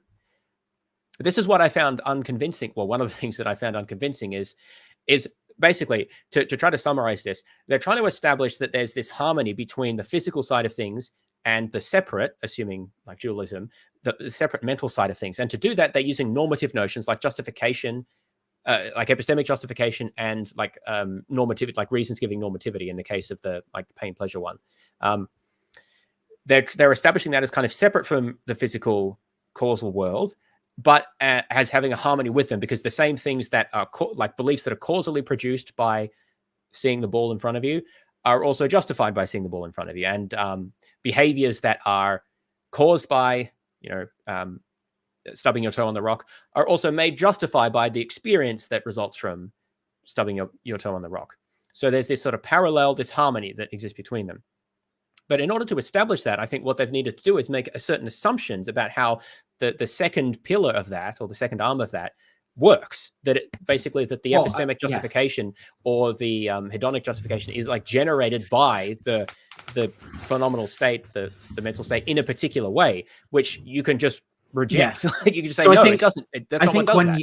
I think when you really get down to brass tacks and articulate this argument in as much clarity as possible, so kind of like, you know, like the statement you just said, the experience of stubbing your toe provides a reason to you know, like move your foot away from what you just stubbed or whatever, right? I think when you get clear about that and you say that our world experience, right, that our world experience of stubbing your toe provides a reason to move your, but then what the hidden assumption is in that, what the intrinsic statement does is it makes the claim across all possible worlds that our world experience of stubbing your toe is the only experience of stubbing your toe. That and then the thing is, like, well, why would someone actually think that who's just coming to this argument for the first time? Maybe they might think that incidentally, and then the argument's going to work. But I think that most people, they might even reflect on these sorts of like thought experiments and put themselves, you know, they might imagine themselves in the position of one of these people with inverted qualia or whatever. And that might give them a reason to reject the intrinsic reason givingness, right? They might think, oh no, it's actually only indexed to our world, the reason givingness, and in each world, the reason givingness is dependent upon that. Like, you know, because that's the way that this reflective equilibrium can work. It doesn't, you know, it doesn't matter the order in which you considered your like commitments. Yeah, I think there is a lot riding on this idea that there's some kind of one way to experience something, in the case of like the pain, and the way it happens to be is the right way, isn't that? I think there's more actual world chauvinism going on there. Anyway, so that's a bit of a, well, it's not really a detour, but it's just a deeper dive into some of what he's talking about now. So let's play it out, and we might hear some of these ideas again. So it's the fact that, for instance, pain and suffering are bad states, right? They're disvaluable, all else equal. And sure enough, we have a behavioral disposition to try to avoid them. That we call hedonic harmony. We are disposed to behave in rationally appropriate ways to the value of our phenomenally conscious states. There's another kind we call semantic harmony. So our verbal reports, our beliefs understood as like behavioral dispositions, those things match up with our phenomenal conscious experience. So for instance, you've got to understand that for someone like me, from my point of view, where there isn't like this kind of like inner stuff going on, that this stuff all seems so weird, because it's kind of like it's all like saying the words we say are really the words we say. Isn't that weird? You know. Like... Well, I mean, for someone like me who is a like a functionalist, this is all sort of trivial in the sense that, well, of course, the mental representations that we form map with our behavioral dispositions, because they're all part and parcel of the same thing. They're not. But remember, what he's talking about is presuming epiphenomenalism and substance dualism. I don't know if he said that in the discussion here, but he's following the discussion in the paper. I think it has been mentioned. Yeah, so maybe he did mention that. That they don't think that the argument requires that, but so far it requires that. Though I don't find their extension compelling at all. But I think that's one of the reasons why it is, I think, actually hard to understand this argument, is because the natural response is to just say, well, I have a way to understand that. But you kind of, the whole point is, well, we're in a different world here. We're assuming epiphenomenalism and overdeterminist substance dualism. And so the sort of argument that you or I might make to explain this isn't relevant to what they're trying to establish. And I think that it's kind of hard to ensure that people stay on that. In particular, the way he's speaking now sounds like he's just asserting these things are true, as opposed to saying that under the assumptions we've made, they're true. And I think it's important to keep reminding people of that, because it's easy to get to sort of forget that that's what we're doing. I do not think that the vast majority of Cameron's audience are going to be picking up on like how cautious they should be about this. Instead, I think that they'll probably get some half-baked understanding, not even know all of the assumptions that are going on, and just be like, yeah, sick, strong argument. You know? Yes, well, and many of them are probably substance dualists anyway, so that also helps if you share that. I mean, that's sort of what's a bit insidious about some of these arguments, is that And they're like, well, assuming these two things, which sort of we know that the audience will assume, and then we sort of forget that we made those assumptions. And then it sounds really compelling until you realize that, well, we actually did make those assumptions. I just want to emphasize, I know they say at the end of the paper that you don't need these assumptions. We will come back to that. But so far, that's what they're assuming. And so that is important to remember. You know, right now I'm disposed to say, oh, there is a white cylindrical object in my visual field, and sure enough, I am having the appropriate phenomenal state, right? There's also a question about, is there something that it's like? Yeah, but what about near world Dustin Crummett? What states does he I say? don't think he's doing a good he job say? in explaining this here, because he just said he has the appropriate. Well, what's the appropriate about? In the It's paper, just the one he has. Yeah, if that's it, then that's not going to work. What the point they're making in the paper is, if I understand it correctly, is that the perceptual experience that he has justifies the belief which he formed because of causal interaction with it. Oh yeah, I agree. But I think the point I'm trying to saying draw he's out, not explaining it very well here. Yeah, no, I think the point I want to draw out though is that like it is the kind of like the chauvinism, right? It's merely because he's in our world that he's decided that is, you know, that is intrinsically reason giving. And near world Dustin Crummett also thinks that his experience, which is different, is intrinsically reason giving in the same way. And I'd love to see, you know, near world Dustin Crummett and this world Dustin Crummett argue over whose really were the rationally appropriate experiences to describe the cup as white, right? Because they'd both be equally as committed, and there's no way of actually, well, I guess you could ask, I guess the only way they'd have to decide it would be by which one got instantiated, appealing to that. Yeah, well, you can't determine it behaviorally by definition of the epiphenomenalist assumption. You can't determine it behaviorally, but neither of them could determine it experientially either, because they would both say that it's intrinsically reason giving for them, right? Like, because the only criteria for something to be intrinsically reason giving is that you introspect on the experience, and you find that there happens to be this like reason and the experience are conceptually connected in that right way. And near world Dustin Crummett thinks the exact same thing for the different experience. I'm not sure what near world Dustin Crummett thinks. Thanks, Callie. That's very. Well, he says all the exact same things that Dustin would say. Yeah, right? he says them all. Yeah, that's right. So I guess it's hard for me. I mean, honestly, this is one of the reasons I'm not. Well, yeah, what he thinks. Yeah, that's true. What he thinks. Epiphenomenalism, I think, just leads to really strange thought experiments like this. Like, well, they say and do all the same things, but their experience is different. Well, so the experience doesn't cause them to do anything different. Well, no. Well, then anyway.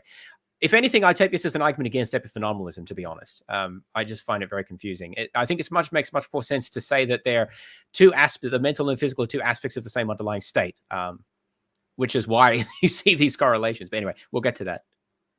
Just to believe something or to desire something. Philosophers disagree about that. This is called cognitive phenomenology, I think. If you think that there is, then it's also the case that phenomenology, those conscious states, match up with my behavior in ways that make sense. So I believe that there's coffee in the kitchen. I have the conscious state of believing that. I have the conscious desire to get some coffee. Sure enough, all else equal, I'm going to walk into the kitchen and make myself some coffee, right? So that's what psychophysical harmony is. Now, you might think, well, what is the problem? That's all perfectly commonsensical. I believe there's coffee in the kitchen, but I can't Creo Estoy Cafe and Circa, whatever. You know, like, how do they, and this is where they need the propositions, right? Because that's the only way you can make sense of people who don't speak English also being rational. It has to be this like it can't be language dependent. It has to be language independent, like the phenomenally thoughty representation-y thing, you know? I just think there's a lot of confusions here. I think that's why we should reject substance dualism and epiphenomenalism, because you get to confusions like this where it was like, well, how do our reasons relate to our actions? And there's like, well, there's some spooky correspondence there. It's like, no, reasons are just like considerations of physical states. Like there's a physical state in my brain which involves me thinking about potential consequences. That is what a reason is, and it's also what causes me to do things. No, James, the word is a noun. So what thing does it point to? Yeah, well, it's too much reification to tie you up in knots like this. I'm agreed with you there. Yeah. But it's important, first of all, that we get what psychophysical harmony is, and then we'll explain what the problem is. So does that make sense? Is it clear what it is? Yeah, the hedonic harmony was like the thing that kind of the light bulb went off in my mind when I read through that section in the paper, was just seeing that, with the good and the bad states and how you're disposed behavior wise to go and do things that are pleasurable, avoid things that are painful. That was really helpful to see the kind of. Another thing that was I suppose helpful was because in the paper you make two assumptions. You assume that dualism is true, and then you would assume causal closure of the physical. And those two are basically to help you see what the problem is. And then later on in the paper, you argue that you don't actually need those assumptions in order for the argument to work. But it is nevertheless, I think, helpful maybe to go through. And you were about to do that. So now we can discuss. Okay, having established what psychophysical harmony is, why is it surprising? Why isn't it just like totally? I mean, obviously that's how things work, right? Exactly what the problem is going to depend on your philosophy of mind. And so we have to go through like kind of different views. But we argue that basically on all the leading views in philosophy of mind, except one that we think is super implausible, the problem still works. Okay. Do you know what he means when he says the one that they think is super implausible, by the way? Yes. That is a form of illusionism? A priori physicalism. Okay. Right. So you avoid those epistemic probabilities by just saying that physicalism is not just necessarily true, but a priori necessarily true. Yeah. Well, and I think a version of that can work. Actually, we talked about that in the previous video. It's not to say that physicalism is a priori necessary. It's just to say that conditioning on certain aspects of our experience, we can actually make a priori assertions about what type of psychophysical laws are more probable than others. I think that's entirely reasonable, but they don't address that in the paper. Well, considering that we can retrospectively come up with our priors, what's wrong with that? Yeah, well, exactly.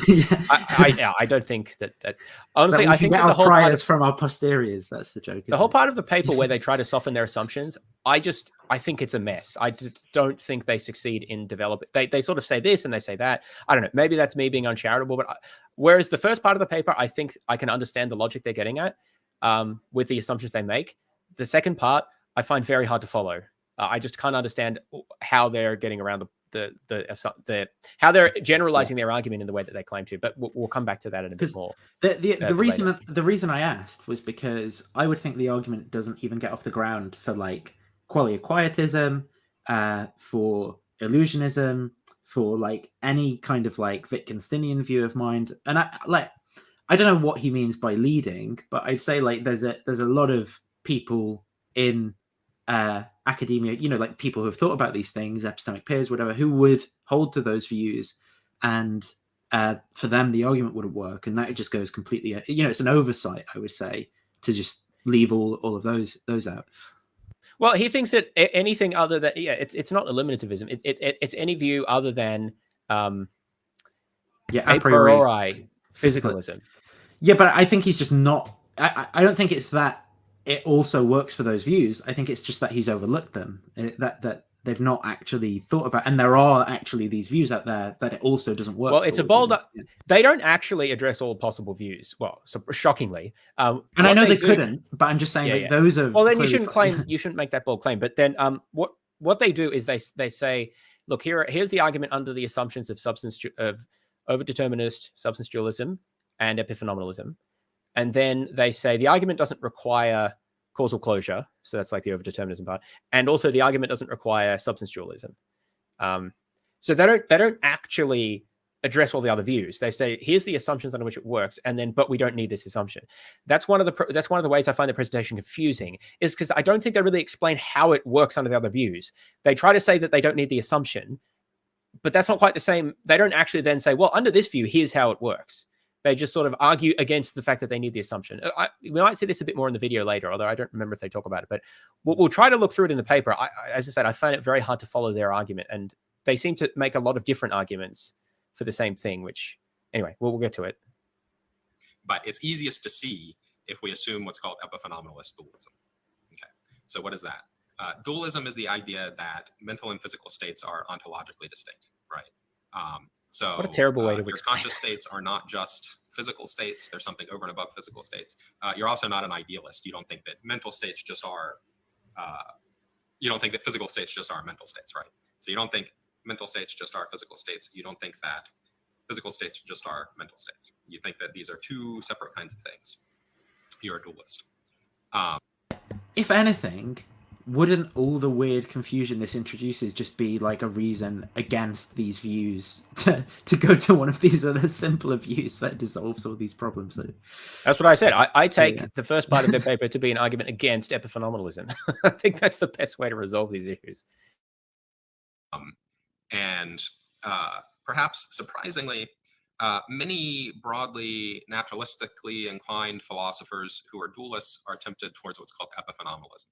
So, the inner lens bush in me is going to come out on these because many I'm sure there's some, right, but these statements do a lot to bolster how confident the audience will be in who the argument applies to and how strong it is and so forth.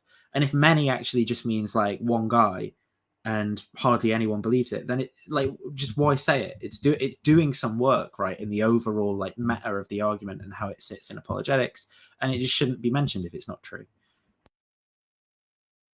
They actually, I honestly I can't think of any epiphenomenalists, physicalists off the top of my head. I genuinely don't know any. That's what I was saying before. I don't think it's a very popular view. I've actually looked for this a while back. I found a couple of papers in the last 20 years or something, but I just don't think it's defended much. I see a weirdly... I could be wrong. I don't know. I guess the only place I really see it is at the popular level, where there's like sometimes like random atheist experience type people, and they'll be like, well, consciousness is an epiphenomenon or whatever, because they've just learned their like new buzzword or whatever, and they're kind of trying to throw it out there. That's where I see it. Believe that you have these non-physical mental states, these non-physical conscious experiences, but they think they cannot affect the physical world in any way. They accept the causal closure of the physical, which is the idea that physical events always have exclusively physical causes or something like that. So they say, yeah, you have these non-physical mental states, but they say they don't impact anything in the world. They can't affect. You say, I accept the argument from Psychophysical Harmony, which is why I must deny the resurrection, because miracles cannot happen because of the causal closure. Nice. Your behavior or what happens in your brain or anything like that. Okay.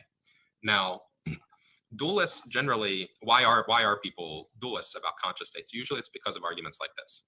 They think, look, it seems conceivable that the physical states could be the same, but your mental states are different. It seems conceivable that, say, God could make an individual that was physically like me, but didn't have conscious experiences, or had different conscious experiences while in the same. Yeah, and most physicalists obviously think that conceivability is a guide to metaphysical possibility, of course, and physical possibility. Brain state. And so it seems like the way that mental states are correlated with physical states could be different.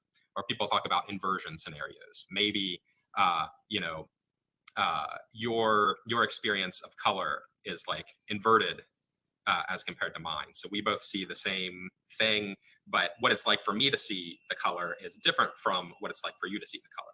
But it's sort of like your color spectrum is switched. So we're going to say all the same stuff. We're going to use the same words, but we're having different experiences, right? So people often are dualists because they think those sorts of scenarios where the physical is the same, but the mental is different, they think those are conceivable. And then there's some further argument that from conceivability to possibility, they think these are really possible scenarios. And because it's possible for the physical to be totally the same, but the mental to not be totally the same. I think I can't remember whether he said most dualists reason this way, or many physicalists reason this way. But if he said many physicalists think, then I just don't think that that's going to be true for like physicalists / naturalists in general, because they're going to generally be skeptical of the conceivability to possibility move. But maybe for dualists, I mean, they will accept this, and that's kind of partly why they've gone wrong, right? Well, the argument's framed in terms of epistemic possibility, so it actually doesn't matter whether it's physically possible. Or, sorry, whether it's possible. No, that's what I mean. But the point is that if you think that epistemic possibility is no guide to genuine possibility, right? Well, then the argument's not going to work, because you can't say these are in fact two different things on the basis of the epistemic possibility of them being different. It's only if you accept that the epistemic possibility of them being different is a guide to them being two different things, de re in it as things, right? That so you need that premise, and that's the one that like I at least reject. I don't know about. I think many physicalists and naturalists will reject that as well. Yeah. Typically, I'm wondering if you do need that. I don't know if they discuss this in the paper, because yeah, I'm trying to think. I've gotten muddled now about how Apologetics Squared presented it and how the paper presents it.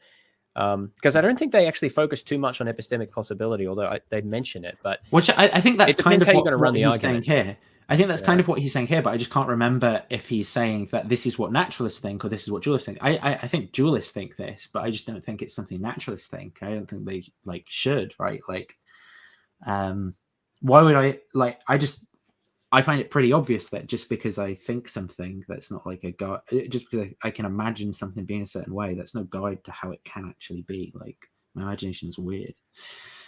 Yeah, I think that the argument here, because they're talking about I'm looking at the paper, they talk about a priori epistemic probabilities. I guess the question is what the relevance of these is to a posteriori epistemic but I think probabilities.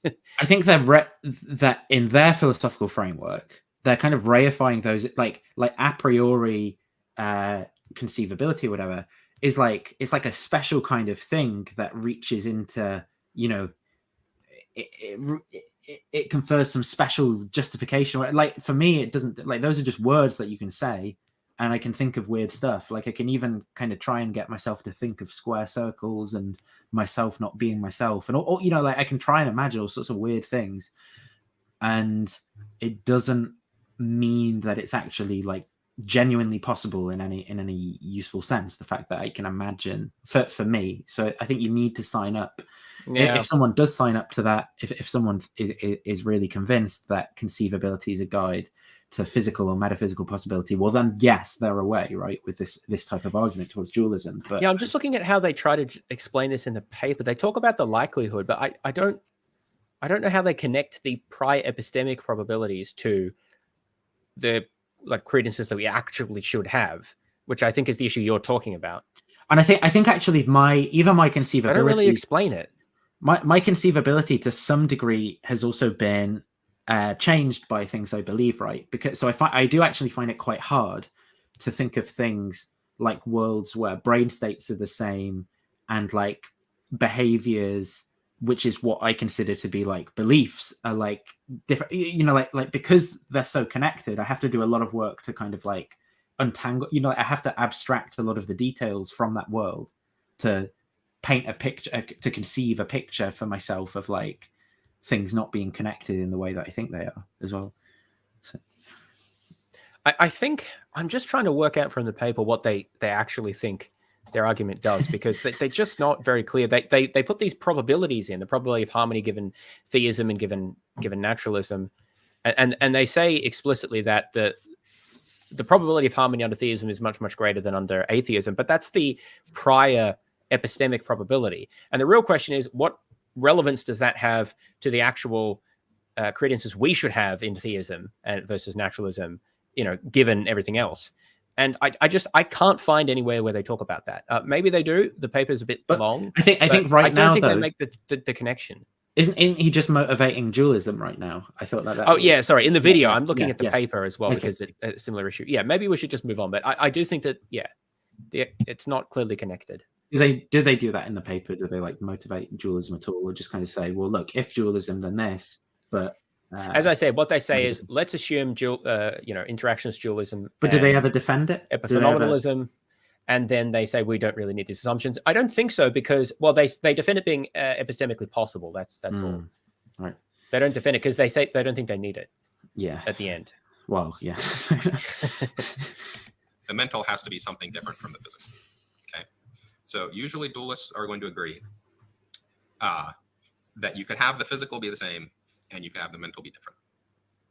And if we combine this with the claim that the mental doesn't make any causal impact on the world, then we can see what the problem is pretty easily.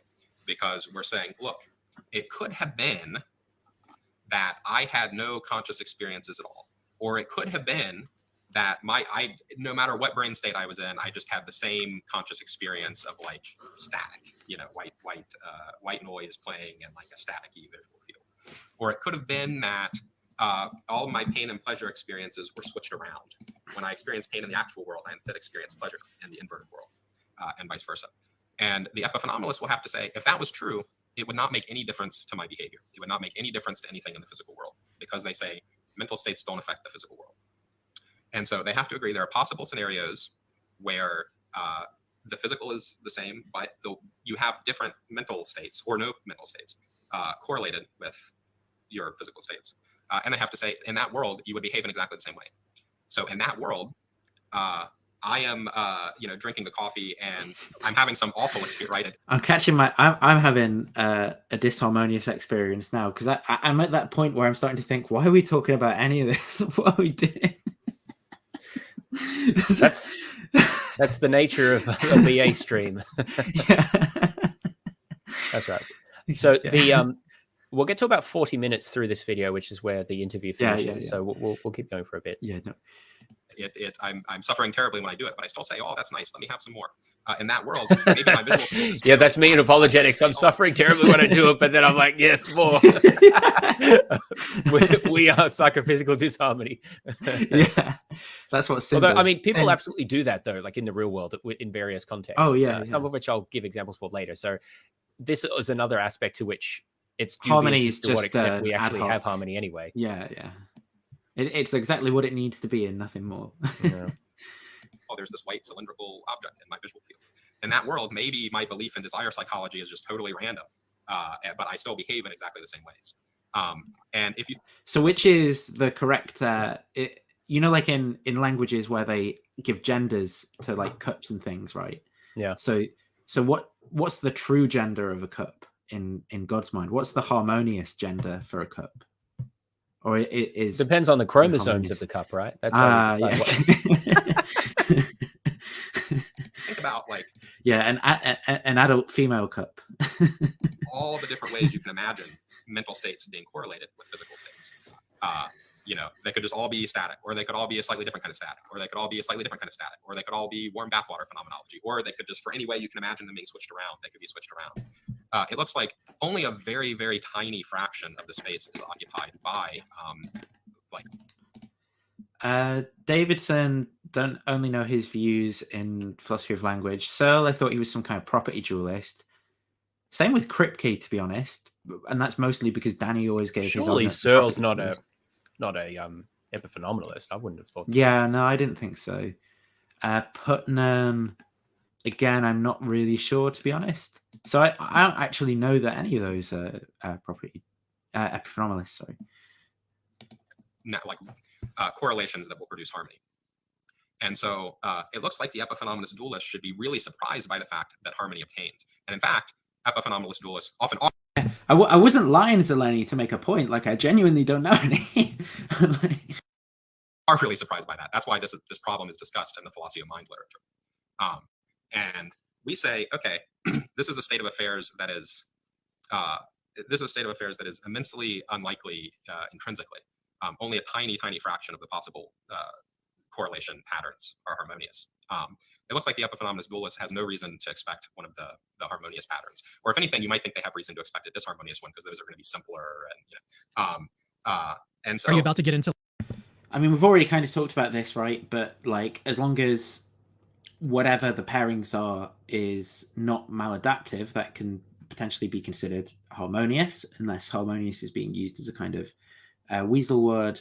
And the simplicity thing of like, well, I mean, I don't know that they're actually going to be simpler unless we use a kind of weird version of simplicity, which is like the length of the description that we can provide. So like how this might be evidence for theism. Yeah. Before we do that, would you mind if I give you I was, as you were talking, I was thinking about coming up with a kind of analogy that would help see what the problem is. So let me know what your thoughts are on this. So suppose that, like, I remember listening to this. I was on the train yesterday listening to this, and I was like, it's disanalogous because everything's physical, right? Everything is the same type.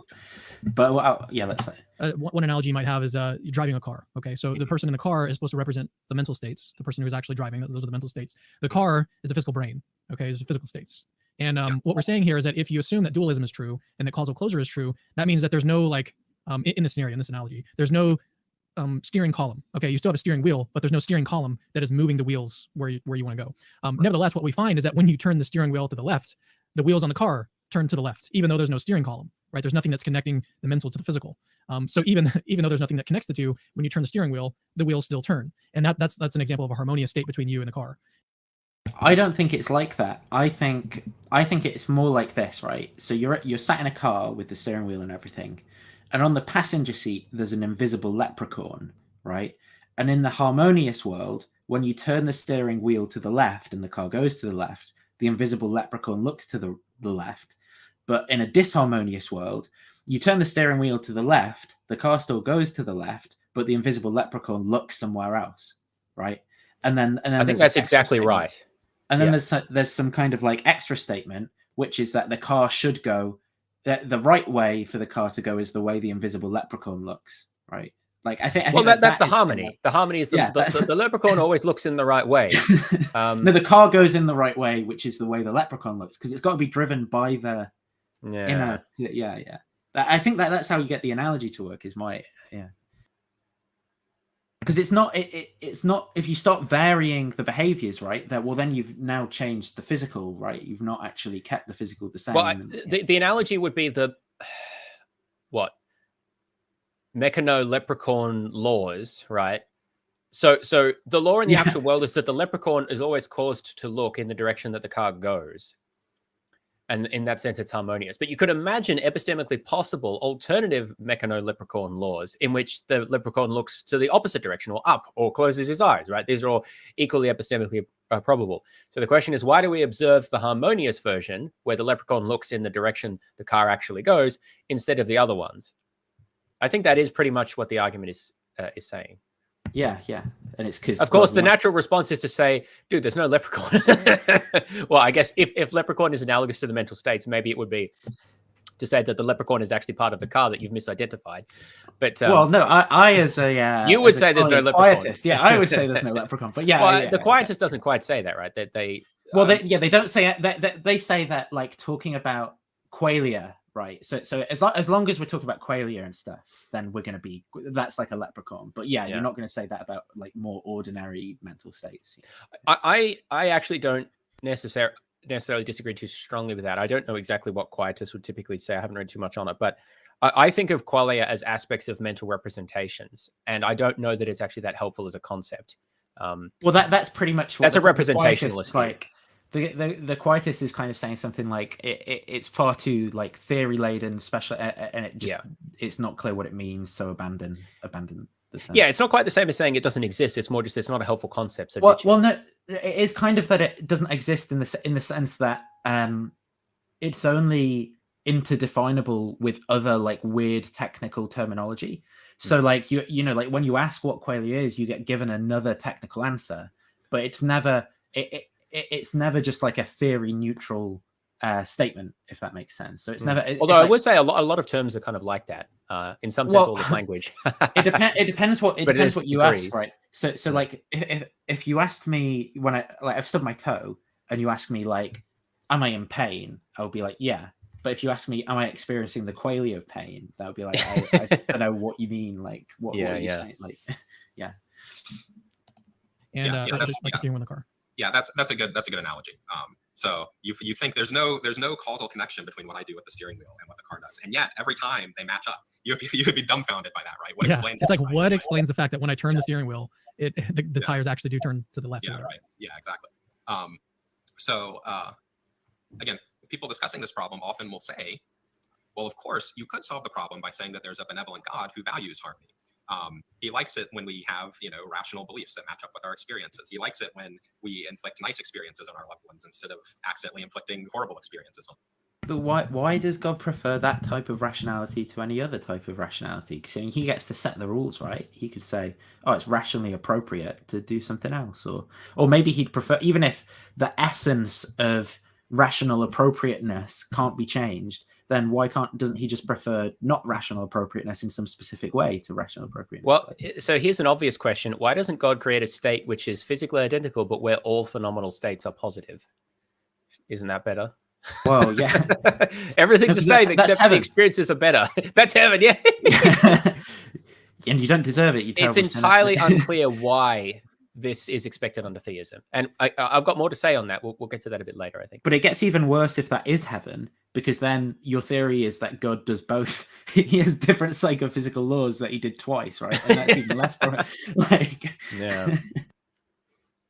Because now you've got to double up on your reasoning. So forth. If harmony is valuable in some way, then God would have at least some reason to want harmony to be instantiated. And so it's at least not wildly surprising that we see this on theism, but gosh, it sure does seem wildly surprising that we see it on epiphenomenalist dualism. And so it looks like if you think about this in Bayesian terms, okay, this is much, much, much more likely on theism than on sort of naturalistic or atheistic epiphenomenalist dualism, at least if we're talking about some standard kind of. What the hell is naturalistic epiphenomenalist dualism? There is zero people who are naturalist epiphenomenalist dualists. I don't know how you could even be a dualist and a naturalist at the same time, let alone. I just heard him say dualism, though. Was that was he misspeaking? Because he's talking about epiphenomenalist dualism, which is the point, but then somehow naturalism gets thrown in. We're not talking about naturalism now. I don't understand where that came from. Well, I don't know. Maybe some people believe it. Come on, you can't be a substance dualist, interactionist, epiphenomenalist, naturalist. You just can't. All right. I just don't understand how that makes any sense. No, James. Words don't mean anything. You can do what you want. This is postmodernist. We're postmodernists. Sort of naturalistic or atheistic epiphenomenalist dualism, at least if we're talking about some standard kind of atheism, right? Yeah, just that standard. Okay, well, he said standard epiphenomenalist dualist naturalism. It's just a standard. Maybe he meant to say atheism there, because you could be an atheist, interactionist, causal determinist, substance dualist, epiphenomenalist. You could be an atheist. You could believe everything that's wrong about every other metaphysical. Oh dear. Then it's going to be really powerful evidence for theism. And so that's where the argument comes in. And again, people in the literature who this possibility occurs to them, who are atheists, but that, like, kind of ironically, right? Like, from my point of view, watching the way that this argument's been adopted by atheists, I'm like, yeah, it's true. You can be an atheist and believe everything that's wrong about metaphysics and think the argument works, because that's all I see is people with like weird views of mind and stuff like that, like thinking the argument's great. Often grant that that's true. It's just that they then say, well, but of course, there's all this evil in the world, and that shows that God doesn't exist. And so they give some independent objection to theism, and you can talk about whether the independent objection is good or not, but they actually agree that, okay, this is good evidence. I just don't think, I think it's outweighed by something else. Yeah, and so you're saying that psychophysical harmony is something that you would expect God to do. So, given theism, psychophysical harmony is not too unexpected. The likelihood of that is fairly high. Baffling, right? Like, if God creates a person and then they behave. Just think about it. God's existing without the universe, completely self-sufficient and all that. What do you expect is going to happen next? Psychophysical harmony, obviously. Like, that's what you'd predict. Any rational person would predict it. Yeah, predict is, again, very generous way of describing what's happening. Post-diction. Behave in ways that make sense. Oh, no, one of my favorite ones I saw was on Closer to Truth, where because they invented a new one, retrodiction. So, like, in order to make the pseudoscience more scientific and not just use the words that are typically used to mean hypothesizing after results are known, they called it retrodiction. It's a new type of reasoning, retrodiction. Yeah, so in the literature, I think this is called accommodation. So it's the difference between prediction and accommodation. Yes. So accommodation is when the theory explains something that was known when the theory was developed, as opposed to prediction, which is something that was not known when the theory was developed. I think it would be better to be a bit more honest about this observation, because it's not being predicted. I know there is a live debate here, right, which isn't settled, but to give a biased statement, it is worth saying that every single supporter of pseudoscience in the world takes the accommodation side of things here, right? And it's like, that's kind of convenient and weird. That's just a weird fact for you, right? That people who are into astrology and crystals and faith healing and things like that all take the retrodiction side of things. It's just a weird little fact, nothing to do with anything, but yeah. they accurately report their mental states and stuff. You're not gonna be like, why did he do that? That's completely mistaken. Like you can see, okay, that's not so surprising. If someone designed the car, it's not too surprising that when you turn the wheel, that the wheels are going to turn too. I mean, it's a little tricky in the car case because if we stipulate that there's no causal connection, you wonder, well, how did they know when I was going to turn the wheel and stuff, right? Of course, epiphenomenalist dualism, it's weird because you say that there's no causal connection, but you can at least say, I think that this is actually a good analogy for, like the way that they kind of strawman physicalism with the C fibers type thing. I mean, they've not done that in this video, but like the fact that they're forgetting that there's a physical, like it's like steering wheel magically connects to the direction the car goes. And like, let's just do away with the details of the way that the steering mechanism's all connected up and stuff. Because once that is clearly in your representation of the way that like turning the steering wheel works, you can't imagine a way where everything physical is kept the same. You turn the steering wheel and the tires don't go in the same direction. So I think that this does actually illustrate the point, the point of the way that lazy thinking about these physical things can actually lead to, you kind of like have a magic black box mechanism in the middle, and you can imagine that being different ways just because of ignorance, basically. Yes, exactly, and that's essentially what I think is the case here.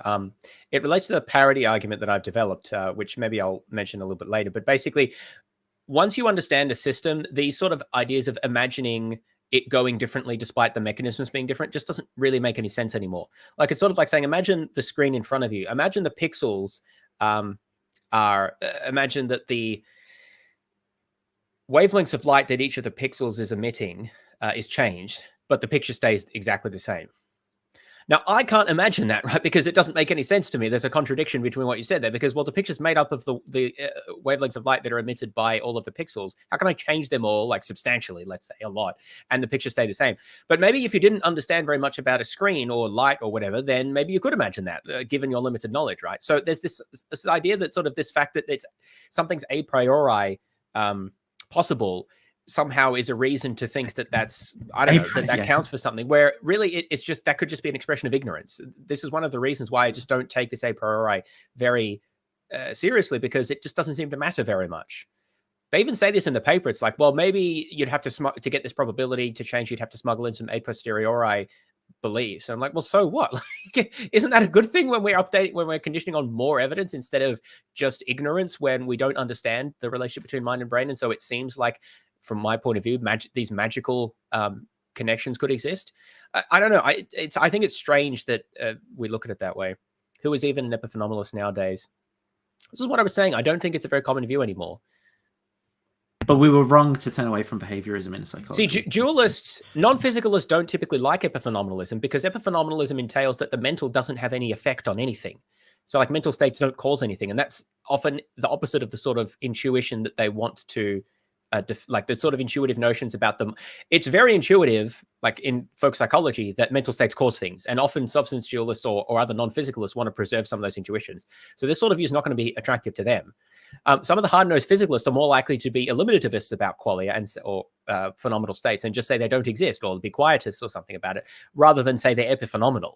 And then people like me who are functionalists or other types of identity theorists are likely to say that physical and mental are the same, or they are grounded in the same thing, or one is reducible to the other. Is the way she can describe that.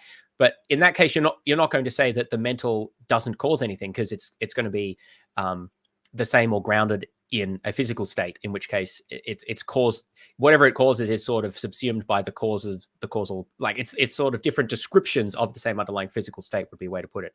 So anyway, the point is that the mainstream views that I see debated are just not, epiphenomenalism just isn't one of them, because I just don't know what is appealing that it offers. I think it's a bit of an older view, which was justified as a way to try to understand how the mental fits in.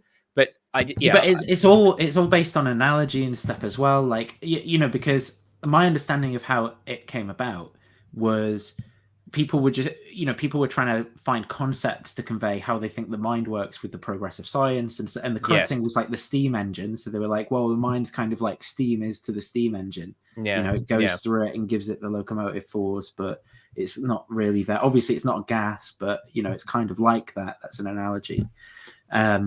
I don't see how you can contend that most functionalists are epiphenomenalists. The functionalist says that a mental state is defined in terms of its functions. Functional role.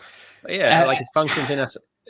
Maybe he just means like why there's an experience that the experience that accompanies that functional role happening is, you know, qualitatively different to normal physical stuff, and it just kind of floats above it like an maybe that's what he means. I don't know. Well, the functionalist doesn't say that the phenomenal state floats above the physical state. It says well, not floats above, like floats above is, but do you know what I mean? But it is. Yeah. Or is grounded in. There is different language that people use, or reducible. But I think the they don't say that it floats somehow separately from it. But I think that not separately, but I think what maybe Zeleny is assuming in there that probably a functionalist would deny is that like stark qualitative difference between, you know, it would be like those like China brain, or like Bernardo Kastrup talks a lot about water pipes. Like if you replaced all people's neurons with like water pipes or something, well, that wouldn't become conscious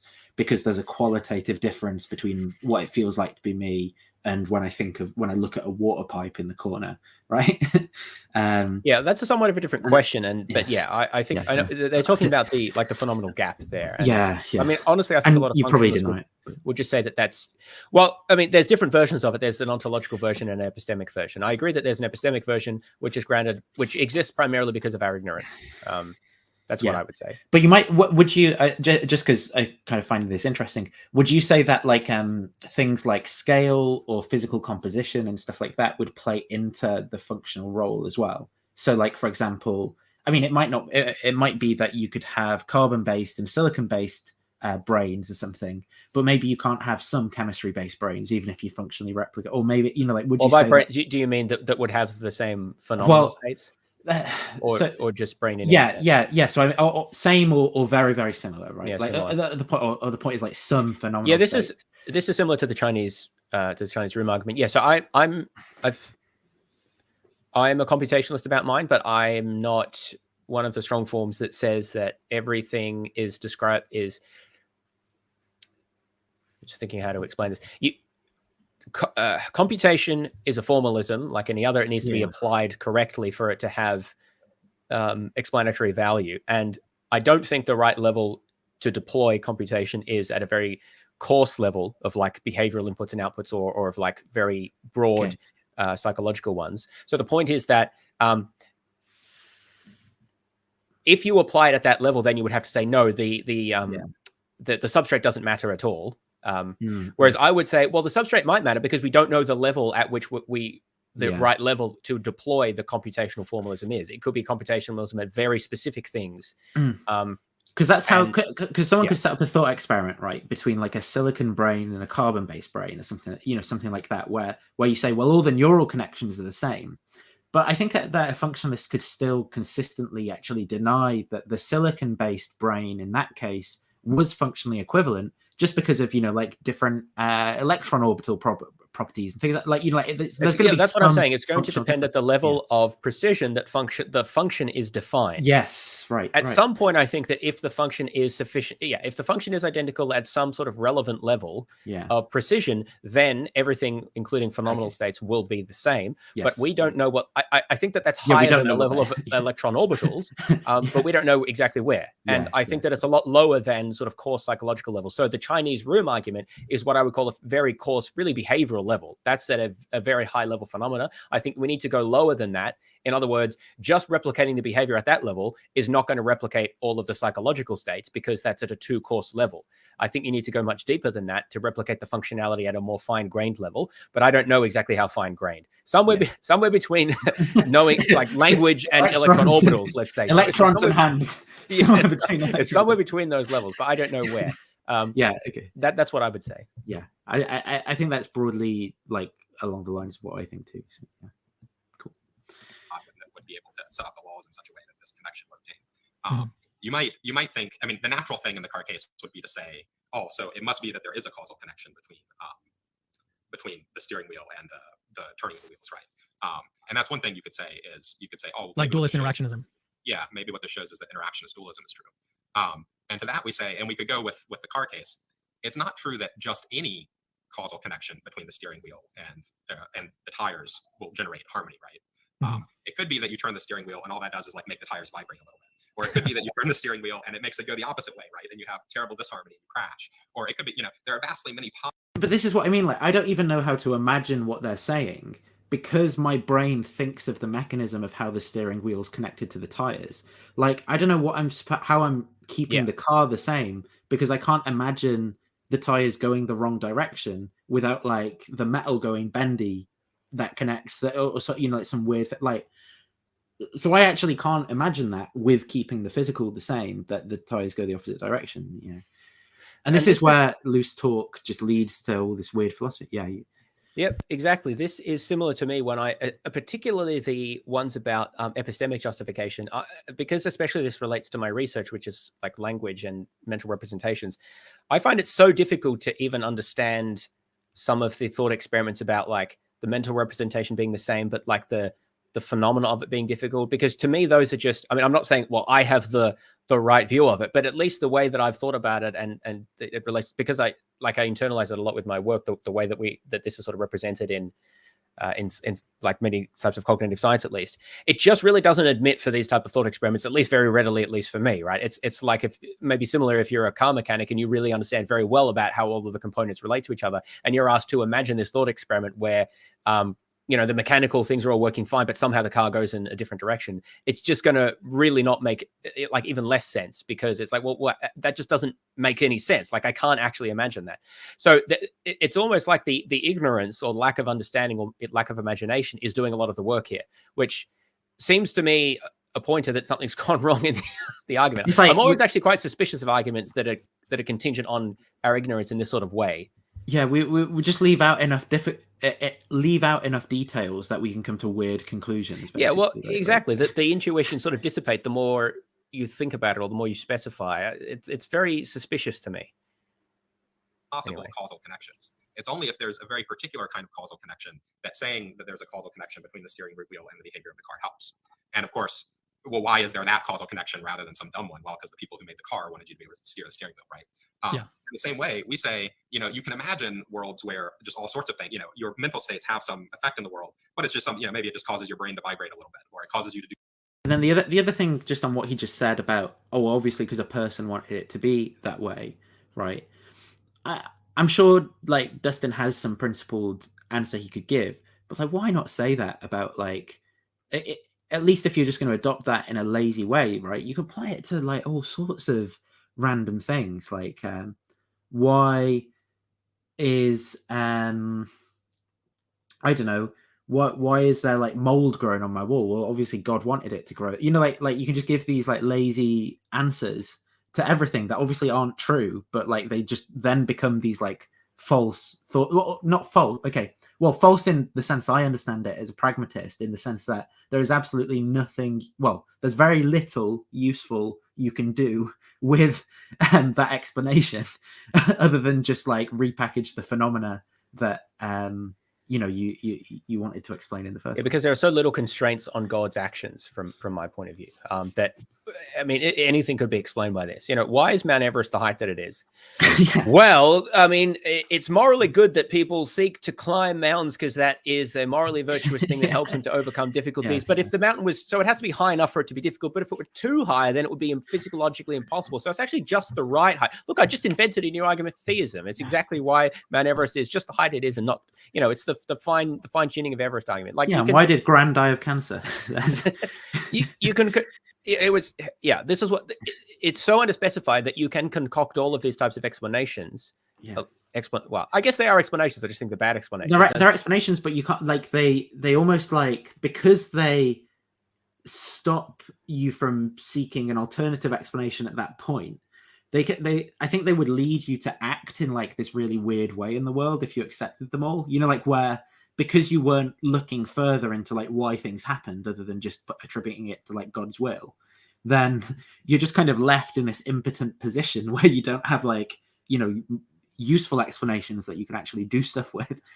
Well, I think they're bad explanations because in order to account for anything, in order to have any explanatory power, they require you to postulate almost exactly the effect that you're trying to explain. You just postulate it as something that God wants. You just take X, where X is any phenomena, and the explanation amounts to God wanted X, and therefore, because he's all powerful, of course, he can actualize that.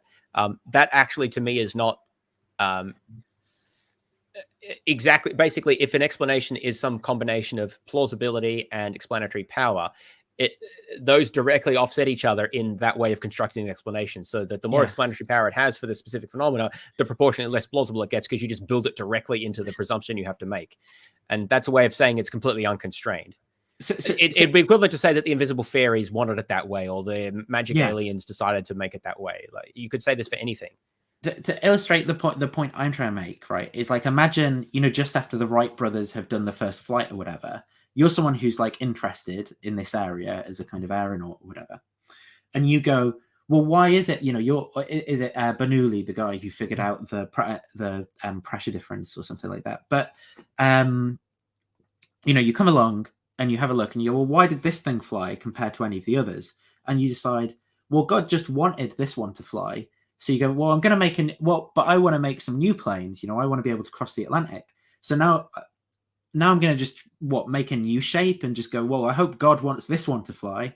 And then you go, well, okay, I'll just try a different shape, because maybe God will want this shape to fly. And it does, the explanation doesn't furnish you with the ability to go on and make better planes or anything, in the same way that, for example, a different explanation, like, for example, in terms of the way that air flows over a certain aerofoil in the wing, well, then now you've got some purchase. You can make some predictions that, well, if I increase the kind of like area of the aerofoil in this way, it'll increase the lift in this way. So now I can produce a different type of wing, and instead of the other explanation, the completely ad hoc one, which does nothing for me.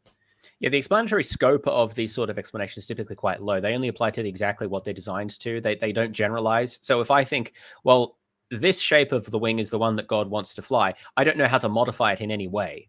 Because, like, well, if I change it, it's not the shape that God wants. So what do? Whereas if I understand if I understand aerodynamics, then I can use that to expand the scope. I mean, I might have to, do further experimentation, but I don't know where you go at all if your explanation is God wanted this one. Yeah, because why would it be like the aerofoil section that God likes, as opposed to looking at it from a different angle, or like so you could just produce some random massive like plane or something, do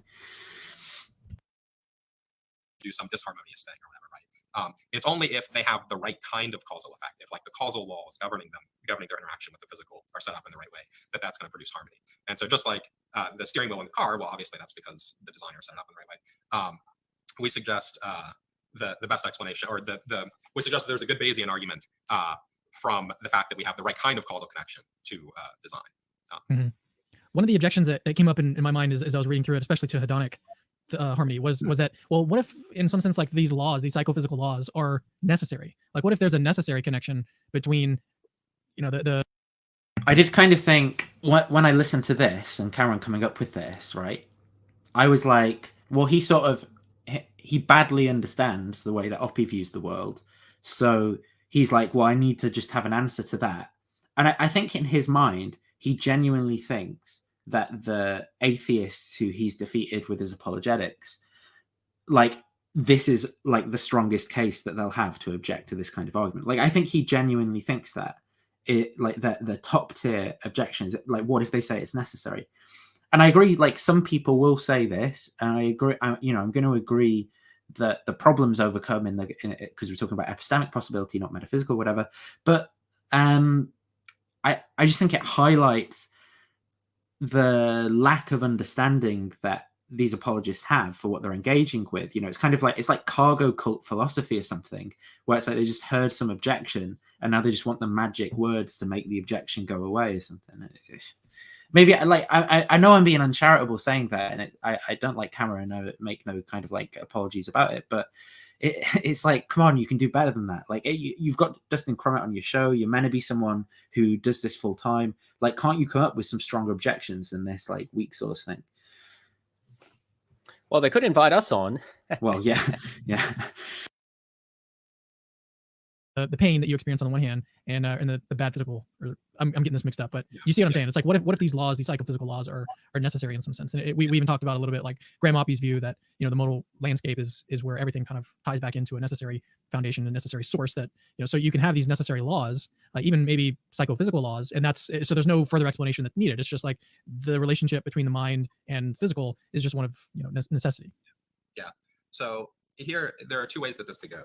you might say that there's actually like a conceptual a priori connection between these things. Like I can see, even if I I knew nothing about the actual world, I could tell that every time somebody displays avoidance behavior, they're in pain or something. It would be a little more complicated than that, but sorry. That's not, that doesn't sound correct to me as well, I'm just thinking. He says, even if I knew nothing about the actual world. Now that doesn't seem right. You don't technically know nothing about the actual world if that's correct. Well, he's talking about the a priori. So it should be if you only know things that are a priori knowable in the actual world. Well, but this is a nonsense. Well, the thing is though, like, how can you think anything if you're not in a world? Like, like it doesn't. Do you know what I mean? Like, I don't understand what. Well, yeah, that's another issue about. But I think that what he should say is, because he's talking about a priori epistemic probabilities, he should say, even if you know only what is knowable a priori in the actual world. Yeah, because there can be a priori truths that might be dependent on what world you're in to be knowable, right? But those that are knowable in the actual world, and that's not nothing, is the point I'm making. That's maybe quite a lot, like depending on what you think about a priori knowledge. Again, I think that the notion is a bit unspecified, but putting that aside, we've talked about that. It seems that as a naturalist, thinking, well, whether you're an a priori naturalist, I don't know, but like thinking about things, you might think, well, maybe it's all physical. And if it was all physical, what would that look like? Well, there'd need to be some kind of connection between the way things worked physically and the way they worked mentally. Now, that might not get you to like being certain about anything, of course, but it may lead you to reweight your probabilities about certain types of psychophysical laws based on your a priori commitments about relationships between, mind and physical. So he presents it as if it's an either or. It's like either you're committed to a priori naturalism, in which case other psychophysical laws just all have zero probability. Yeah. But he says that's implausible. Or they all, I don't know if he says equal probability, but at least they all get like, I think in the paper they basically say they all get equal a priori probability. But I don't know that you need to choose between those extremes, even, accepting the framework here. You can say that plausibly, I have access to knowledge in a priori knowledge in the actual world that allows me to weight the probabilities differently. Because, for example, I think that, well, my thoughts are at least somewhat ordered in some way, and therefore psychophysical laws which wouldn't allow that obviously don't exist. Obviously aren't possible, right? Because I can tell that when I'm not in one of those worlds. Again, buying into the other aspects of the argument. Yeah. So I don't. He presents that as really implausible, but I think that a slightly weaker version of that is actually quite plausible at just reweighting them. Isn't it? I mean, it's kind of like the fine tuning thing, right? Like, doesn't it get built into your background knowledge that you're in fact not in a disharmonious world, right? Well, that's what I'm saying about how we understand a priori. If we're explicitly excluding that, then you won't be able to appeal to that. But why would we exclude that? I think the only way that you would. That's what I was saying. The only way I can make sense of excluding that is if we're asking the question from a further kind of withdrawal, and we're just saying, what is the probability that we would find ourselves in a universe that enabled psychophysical laws that has psychophysical laws that enables life? But then what we're saying in the argument generally is like so redundant, because it's like if you imagine yourself with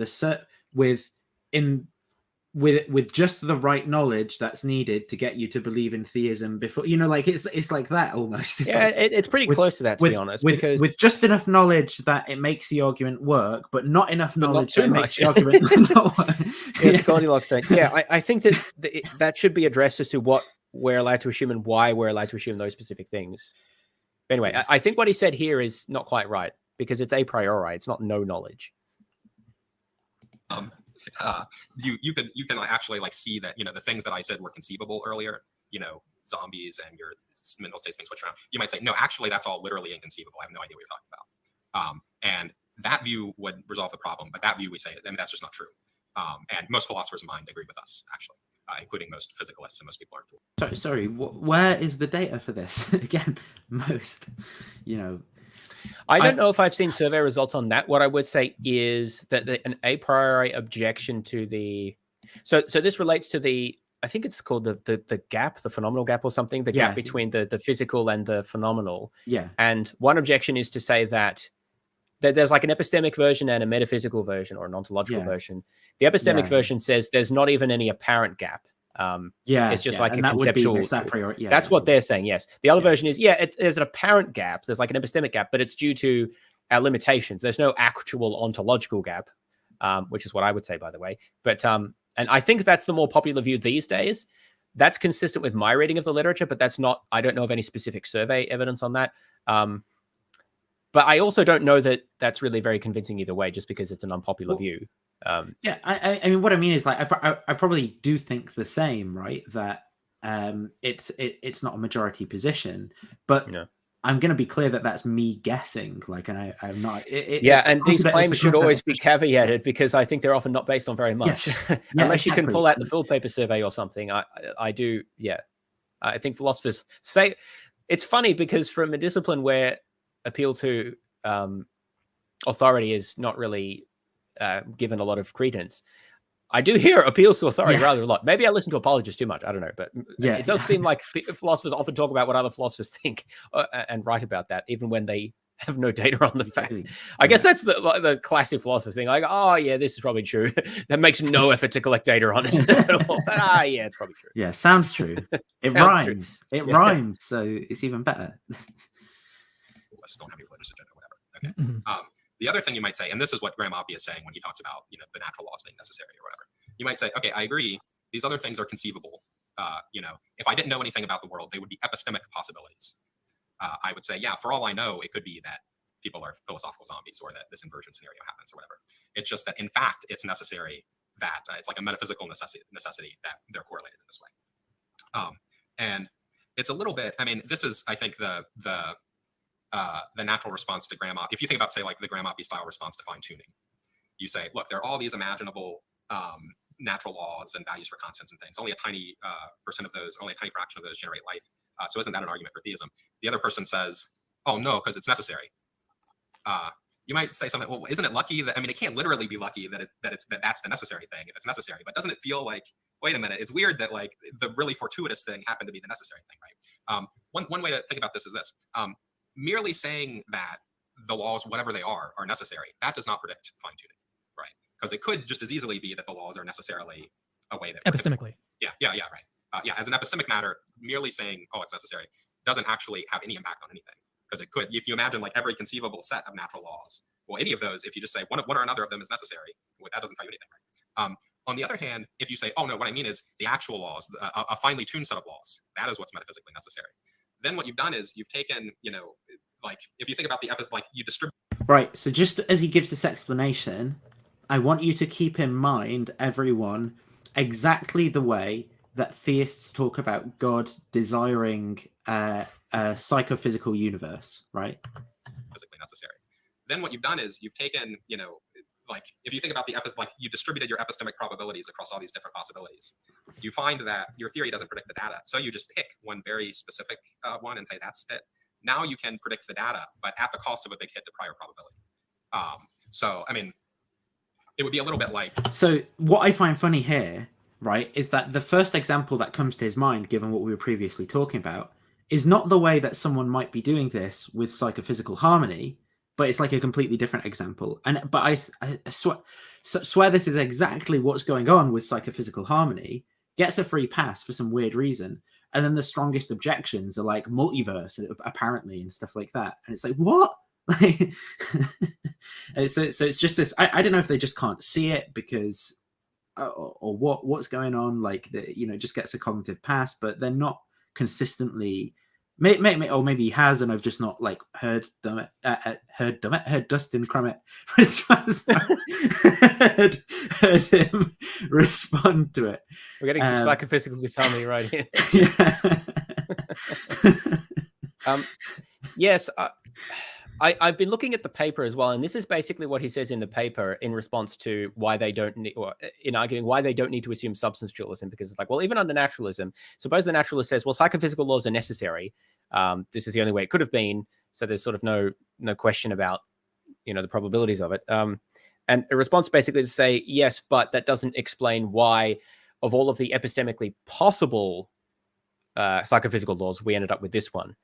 Now, we've already discussed the issue about epistemic possibility conditioning on what, and I think it's plausible to condition on certain very basic things that, like, well, we have apparently non-chaotic experiences. So that's an a priori consideration. But even putting that to the side, I just fundamentally don't think I agree with his characterization of what it's reasonable to believe in cases like that. So what he's going to say is it's not, Crummett says it's not reasonable to pick the actual psychophysical laws and say it was necessary, like these are necessary.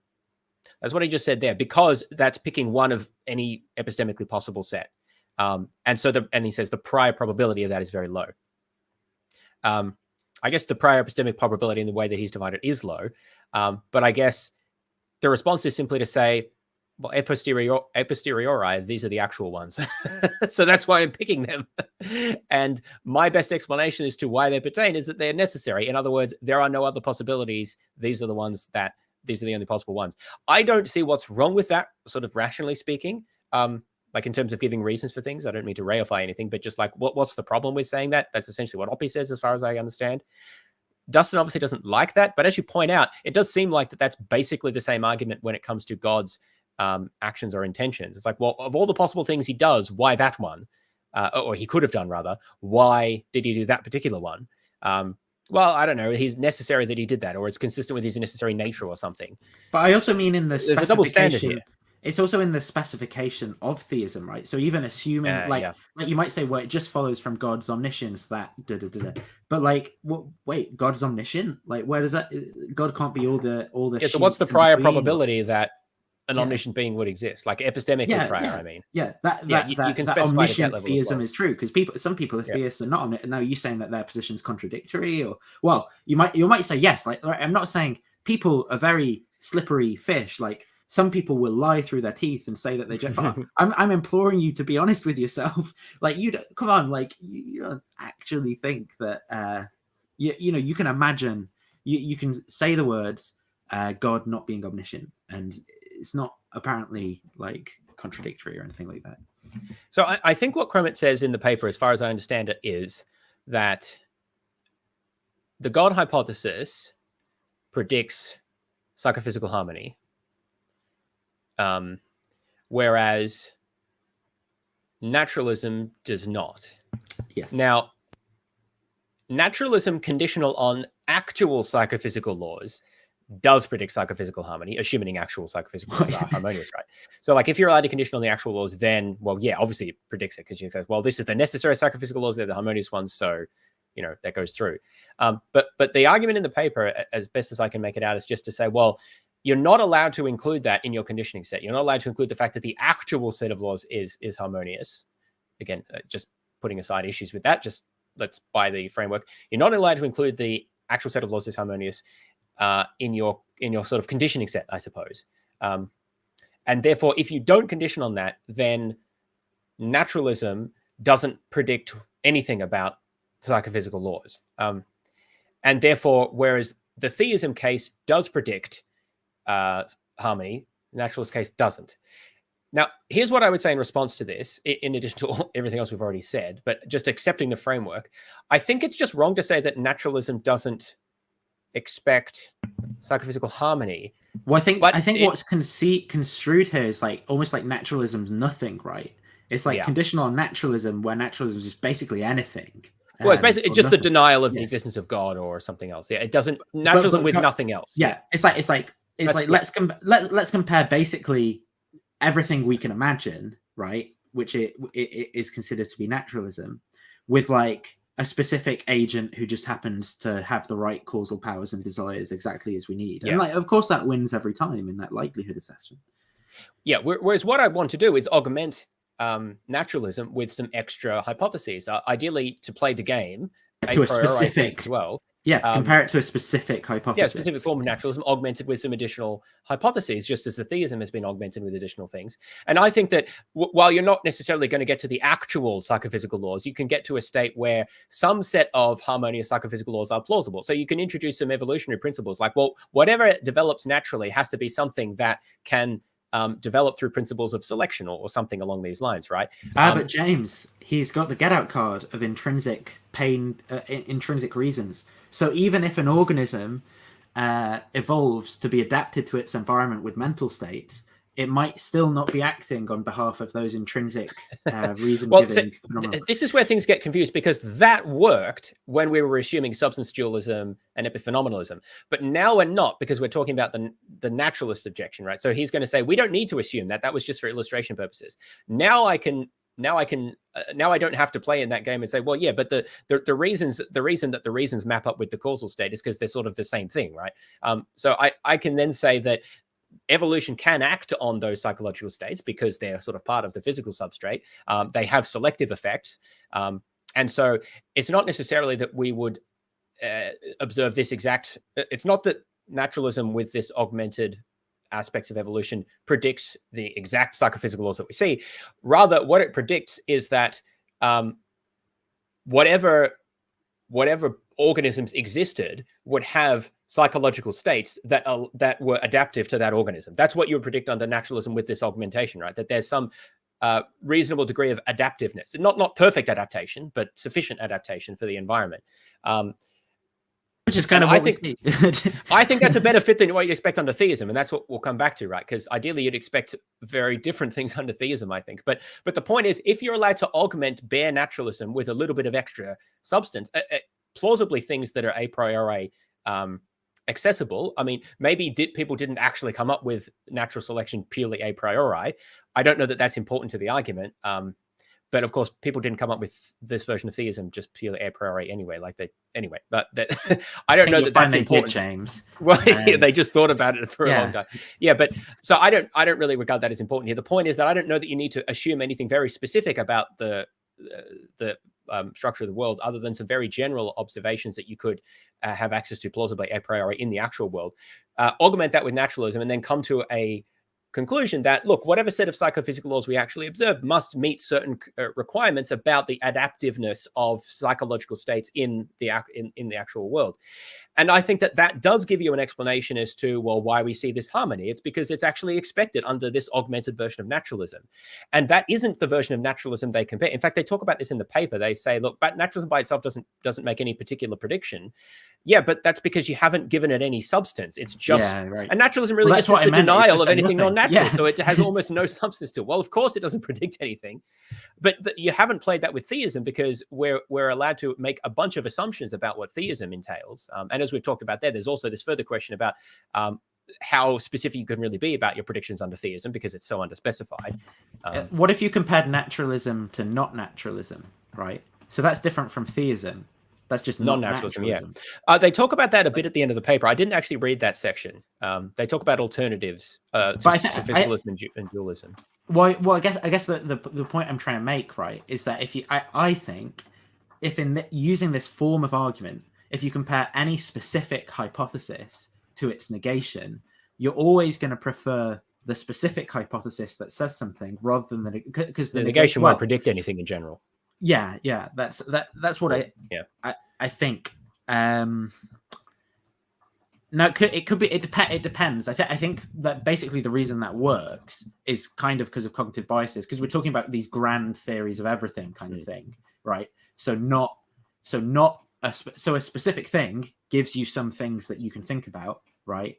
Even if it might be kind of hard to follow those predictions, but not that thing. It's hard to see any of the predictions because it's just like, well, it could be anything, like it's going to be a disjunction likely, because there's multiple possibilities, probably under not, because there'll be multiple things encompassed.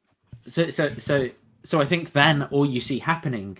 So the point I'm making is that so then almost the reason that the argument goes through, right, is because you're comparing like a specific hypothesis to just its negation. Basically, you're comparing theism to not theism. Yeah, and then you're going to say, well, the alternative doesn't predict anything, and so the a priori probability of the actual set of laws is very low. Well, yeah, you need to give it a bit more substance than that to have it make any predictions. But I think it's not hard to do that under naturalism, and it doesn't have to be to the extreme of like assuming that all other possibilities have zero epistemic prior probability. Like compare the theory of phlogiston and calx to not the theory of phlogiston and calx. That's a good example, actually. That's not how. Yeah. Obviously, it wins that. Like it makes it okay. It's not perfect phlogiston and calx, but it makes some predictions, right? It gets some of the stuff right in the world, and not phlogiston and calx. Like it could be anything. It could be like literally, it could be anything that happens in the world.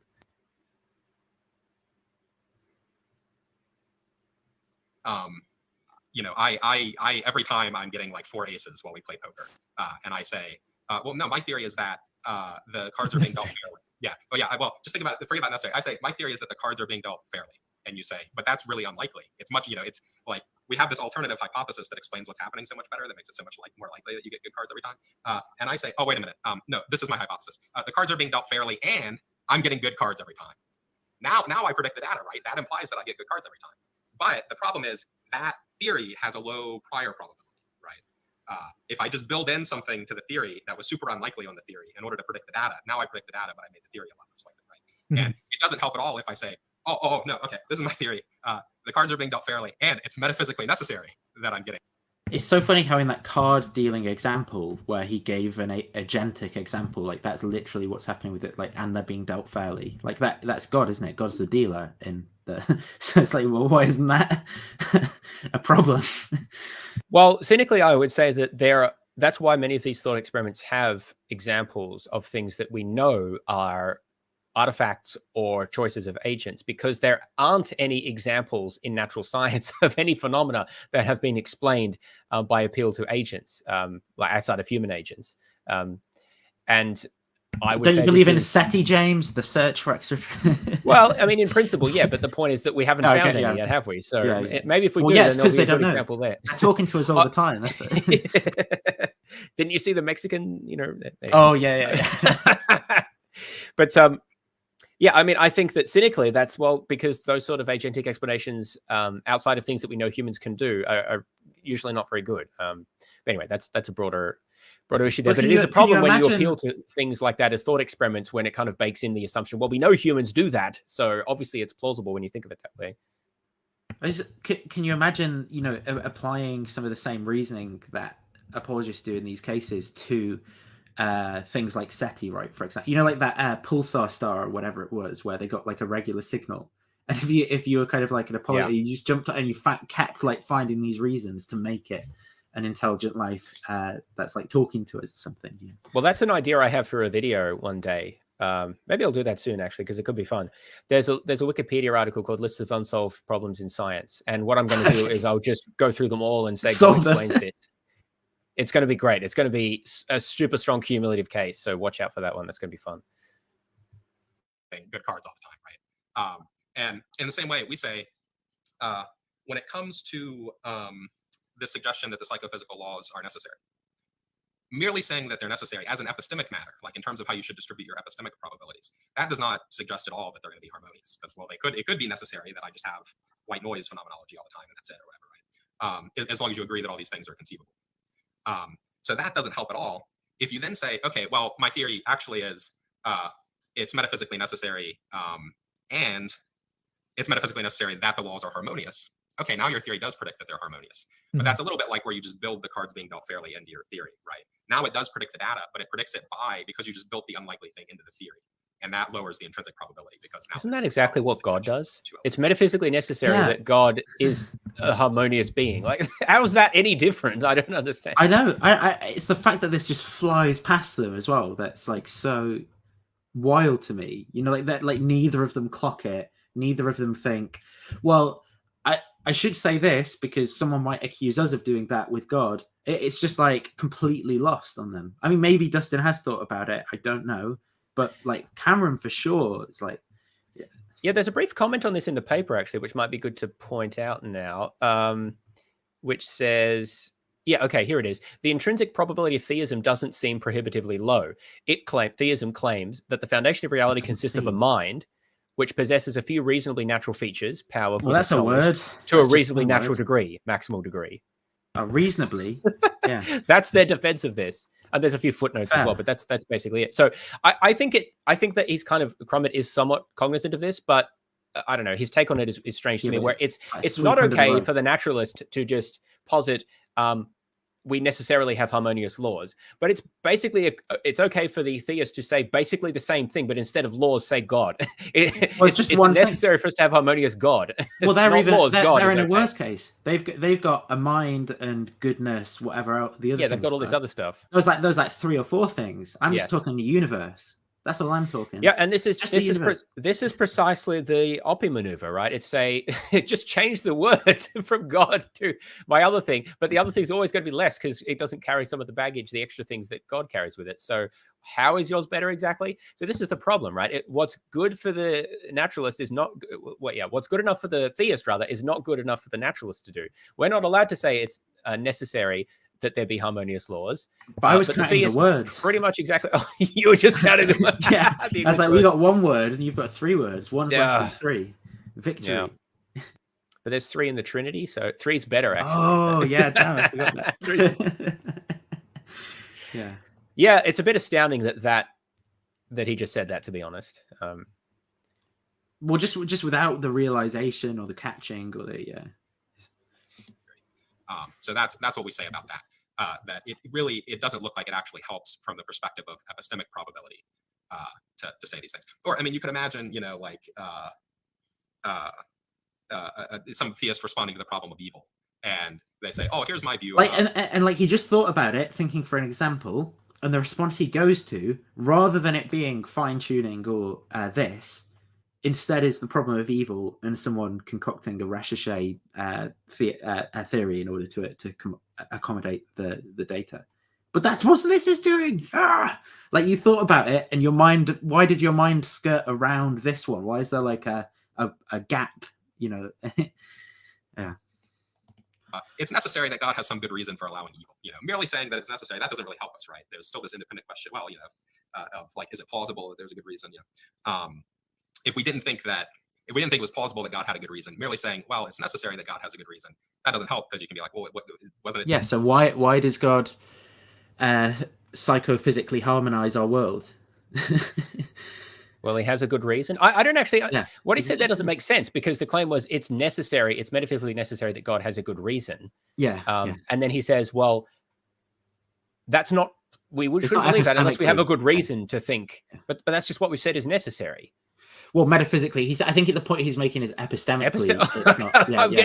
I think that's probably what he did mean. Yeah. Yes, but yes, that's strange as well, because in order to think it's, I'm not even sure. So he's saying the objection would be epistemically, right? And then if someone responds to that epistemic objection by saying, yeah, but God's reason is metaphysically necessary, well, it just wouldn't rebut the problem of evil objector, because the point that they're making is that epistemically you can imagine God being all these other ways and not creating evil worlds. Even if it is metaphysically necessary, the epistemic objection goes through. Well, the thing is that theists always argue that anyway. They always just say, it's metaphysically impossible for God to do different things other than his nature, right? Or whatever. Well, so Well, I think this is Dustin sort of trying to, he's appealing to atheists with this argument, right? And he's saying, look, I agree, like this isn't one of those bad I'm not saying like Dustin that he has to commit to that, but theists say that all the time, including Craig. That's famous for this, but that's saying fair, but he's saying I would call out those theists. And Oh, well, fair enough. Because I'm a consistent guy and I'm being consistent with my. I think that's what. Just as likely that it was necessary that God didn't have a good reason.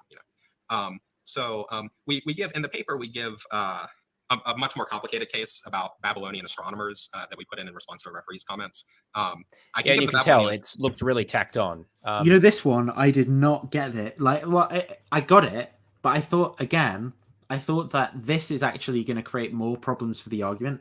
So it was kind of like, I was thinking like, so shouldn't this actually mean? I'll let him say it, and then I'll get at the point. I'll say astronomer case if necessary, but maybe what I've said already makes. No, let's do it. Yeah. Okay. Let me see if I can remember. Okay. So the Babylonian astronomers, they noticed that they have the morning. They have a bunch of elements in their ontology, right? There are a bunch of different astronomical objects that they have that they've tracked, right? And one of them is the evening star, and one of them is the morning star, and they noticed it. This case was in the paper because the referee had given an objection involving the identification of the morning and the evening star. Those are the same thing in the real world, right? The Babylonian astronomers, they noticed that two of the objects in their ontology, the evening star and the morning star, they have a bunch of the same properties, right? They show up at different times of the day, but like they reflect light in the same way, they seem to be the same size, et cetera, et cetera. Now, ordinarily, the correct conclusion would be, okay, so they must be the same thing, right? The evening star and the morning star must be the same thing. And that's true in the real world. So just remember, like, so the form of the argument he's giving here, right, is like, there's something we would think ordinarily is true, and here's a form of reasoning that allows you to go against what you would ordinarily think. I think that this is like a kind of cognitive Freudian slip, the fact that this like story made it in. I'll make the point as he elaborates it. But he's saying ordinarily, you'd think in an ordinary context, you'd think this, but we need a special way of reasoning to a special conclusion. Like, yes, both of their examples are like this, that what they're saying is that the example of the way that they are reasoning in their paper is the example leads you that to a false scientists conclusion. would never reason in reality and would have led you to a false conclusion. Yes, it's odd. And this is what I was saying before, because there aren't any examples in the history of science where this type of inference has gone through for any natural phenomenon outside of things that humans are known to do. And so you have to make them up in ways that run counter, which, yeah, I think is but that's what I'm saying. It's awkward. like it's like so you should adopt our reasoning because it would lead you to the wrong conclusion. Like, how is this like? Why is this being included if you're trying? Well, they want you to think in this case. I guess I should have reasoned different. Yeah, it's weird. Yeah, I don't. It would lead you to be trapped with the belief. Yeah. That like what? But that's the wrong belief. It's like the thing Swinburne did. Do you remember with the examples of he gave examples where people assumed that something was either zero or infinity, right? And then it turned out to be wrong every single time. And then he gave those as examples in order to encourage people to adopt his framework of assuming that things were either zero or infinity. And it was like, I don't remember that specific example, but it sounds like the sort of thing he would do from what I remember listening to him. It was in because he was arguing about certain values being simple, right? Like whether you make a certain assumption it's simple or not. Yeah. And the reason that he gave for you to assume that infinity would be a simple assumption were like two examples from the history of science where people had assumed that something was infinite in value until it turned out to be wrong. Wasn't it one the universe or something? Yeah, it was something like that, and but they both turned out to be wrong. So it was like, so the example. So you're like telling us to think in this way that is wrong. Like it doesn't. It's not. Like what? Yeah.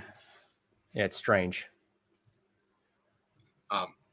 Suppose though that they had, they give some credence to their religious beliefs, and their religious beliefs say that actually the morning star and the evening star, and this was a prophecy made long before. It's not ad hoc in response to this data. The prophecy says, or the religious teaching says that the morning star and the evening star are actually two different planets that were made by the mother goddess and the father goddess, and they were given the same properties because they wanted to express that they are united in will, or something like this, right? So there's a kind of harmony between these two objects. And one theory is just that's because they're the same object. Another theory, though, is that our religion has predicted that they're different objects, and there's this other explanation of why they have the same properties. In that case, we think it would actually maybe be reasonable for the Babylonian astronomers to conclude that they're different objects. It's just that our religion has turned out to be correct, because the mere hypothesis that the evening star is the same object as some other thing in their ontology, that doesn't itself predict that it will be the same object as the morning star, whereas the religious hypothesis does. On the other hand, the more specific hypothesis, all the evening stars and the morning star specifically are the same object. That gets only a little bit of the initial prior probability, whereas we're supposing that for the astronomers, the religious hypothesis had some non-trivial amount of prior probability. And this selective a priori, right? So it's like, a priori is just where I want to start because it can be, right? And in fact, I think that what's going to be said is that in the sense that the word prediction is used, which is this sense of logical prediction, like one proposition predicts another proposition, or another proposition is the degree to which a proposition is an entailment of another proposition, the sense in which he's going to say that the God hypothesis, predicts psychophysical harmony. Well, in fact, he's just provided a really strong argument for him to become like Babylonian goddess, right? Because it's the exact same form one hypothesis really strongly predicts the data, he should now deny that Hesperus is that the morning star is the evening star, right? Because if he's being consistent and applying the argument in the same way, it doesn't matter whether or not one adopts the particular religious framework, because we're talking about our a priori possibility, right? So if it works in the one case, it works universally for the. I mean, I know it doesn't, but I'm talking about the special way that Bayesianism is being used. I know we should just be conditioning subjectively, but we're talking about like pure priors when it comes to. So the argument goes through. So why not just say, yeah, they've got a pure prior, and the argument goes through, and now it applies it, and it's so massive the degree to which one of these hypotheses, the difference between the degree to which one of these hypotheses predicts the data and the other one does, that's just overwhelmingly confirms that hypothesis, right? Like it's the exact same in my view. It literally is like the exact same, but yeah. Yeah, I mean, I think that the implication is that the theist has a similarly strong a priori prediction about the nature of psychophysical harmony, which I think is not the case. But I guess that's what he's trying to appeal to in this. No, but even if example. they do, right? Like the point is, what? So why are you not a Babylonian goddess? Like, isn't the fact that the morning star appears to be the evening star this really strong evidence that this is true? Like, it's the exact same argument. Yeah, I'm not sure. I find it confusing exactly what he's trying to do with that. There's a couple of others as well that they've thrown in there. I think the section is hard to follow. But that's why I thought this has got to be a troll. By that, like, there's got to be some atheistic commentator, referee on the paper, who's like, "What can I throw in there that'll, to try and get them to realize how stupid this argument is?" But then they've like not gone and realize and just put it in any. Like, I was honestly thinking this was a troll, but apparently it's not. Yeah, I don't know. It's hard. And so we suggest that in that odd sort of case, the correct response might be not to make the metaphysical identification, but instead to say, oh, there's sort of a design inference here. And we suggest something similar might be going on if someone says, oh, what harmony shows is that the mental and the physical are the same thing in this a posteriori way. Yeah, maybe that would be a reasonable assumption, except that we have this non-crazy design hypothesis that actually predicts that much better than merely the assumption that did he say non-crazy design hypothesis? Of this non-crazy design. Yeah. Well, yeah. I think he said, the saying the quiet part out loud, like hypothesis that actually predicts that much better than merely the assumption that there's an identification between the mental and the physical. This case is much more complicated, so people can go read, if that doesn't make sense, people should go read the paper to see what's going on. I think the way that I phrased it before is probably the more intuitive way of getting at what's going on. It's just this way we put in to try to respond to a certain fairly abstruse objection given by one of the reviewers. But what I was going to say is that what we can do is instead of like go through all of the different theories of mind and how this is still a problem under those different theories, I'm just going to tell you guys, go read the paper. Like, it's free. But they don't do that in the paper either. Not really. To kind of get through, if you're unfamiliar with philosophy of mind. If you do have familiarity with philosophy of mind, then it's more or less like a breeze. You're going to be seeing a lot of concepts that you already know about. But they do a good job, I think, of explaining what the problem is, explaining how this is evidence for theism, and then running through the different possible responses that you might give as a naturalist, and showing how there's still a problem and that this is still nevertheless evidence for theism. And I think I was going to say, I think what we should do, focus the rest of our time on, is instead of going through like the other parts of the paper, just turn to some questions, because we've already had a few sent in. Do you remember if there were any of the questions you wanted to go into? Or I didn't listen to the questions, but I also don't really want to go into them. Yeah, I think I just want to touch on a couple of final points from the paper, and then maybe we can finish up. Yeah, sounds good. So maybe I'll just share here. So a lot of these we have already talked about, so no need to belabor the point. Could you zoom in like a bit more, by the way, just because, yeah. Is that all right? Yeah, looks good. Sorry, I realized you obviously are looking at that screen, so you couldn't see me putting my thumbs up. Oh, yeah. yeah. Savage. So this, hang on, where am I at here? Yeah, so here's the bit on we don't need to assume dualism. So this is where they sort of address naturalism directly. It's most of the way already through the paper. And this is talking about the difference between an ontological versus epistemic gap between the mental and physical, which I talked about. And that just is just kind of definitions, blah, blah, blah. this is important here. There is no a priori guarantee that the psychophysical grounding laws would turn out to be harmony-inducing. So this is what they're saying about the naturalist who says, well, look, there's laws that are just necessary or metaphysically necessary.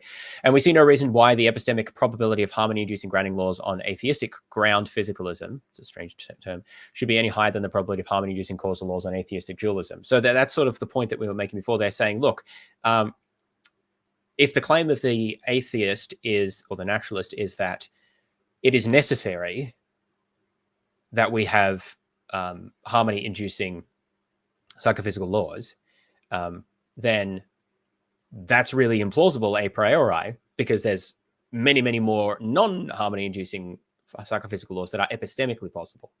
And we've talked about the issue there, which is twofold. One, plausibly, you can augment this bare naturalism hypothesis with other a priori accessible knowledge, which renders it actually quite plausible that we see this harmony. Remember, because under naturalism, we're allowed to now introduce the idea that mental states can have physical effects. And so if we just give some sort of selection explanation, so instead of a design hypothesis, as Drummond said before, to account for the harmony, we give a selection-based hypothesis that the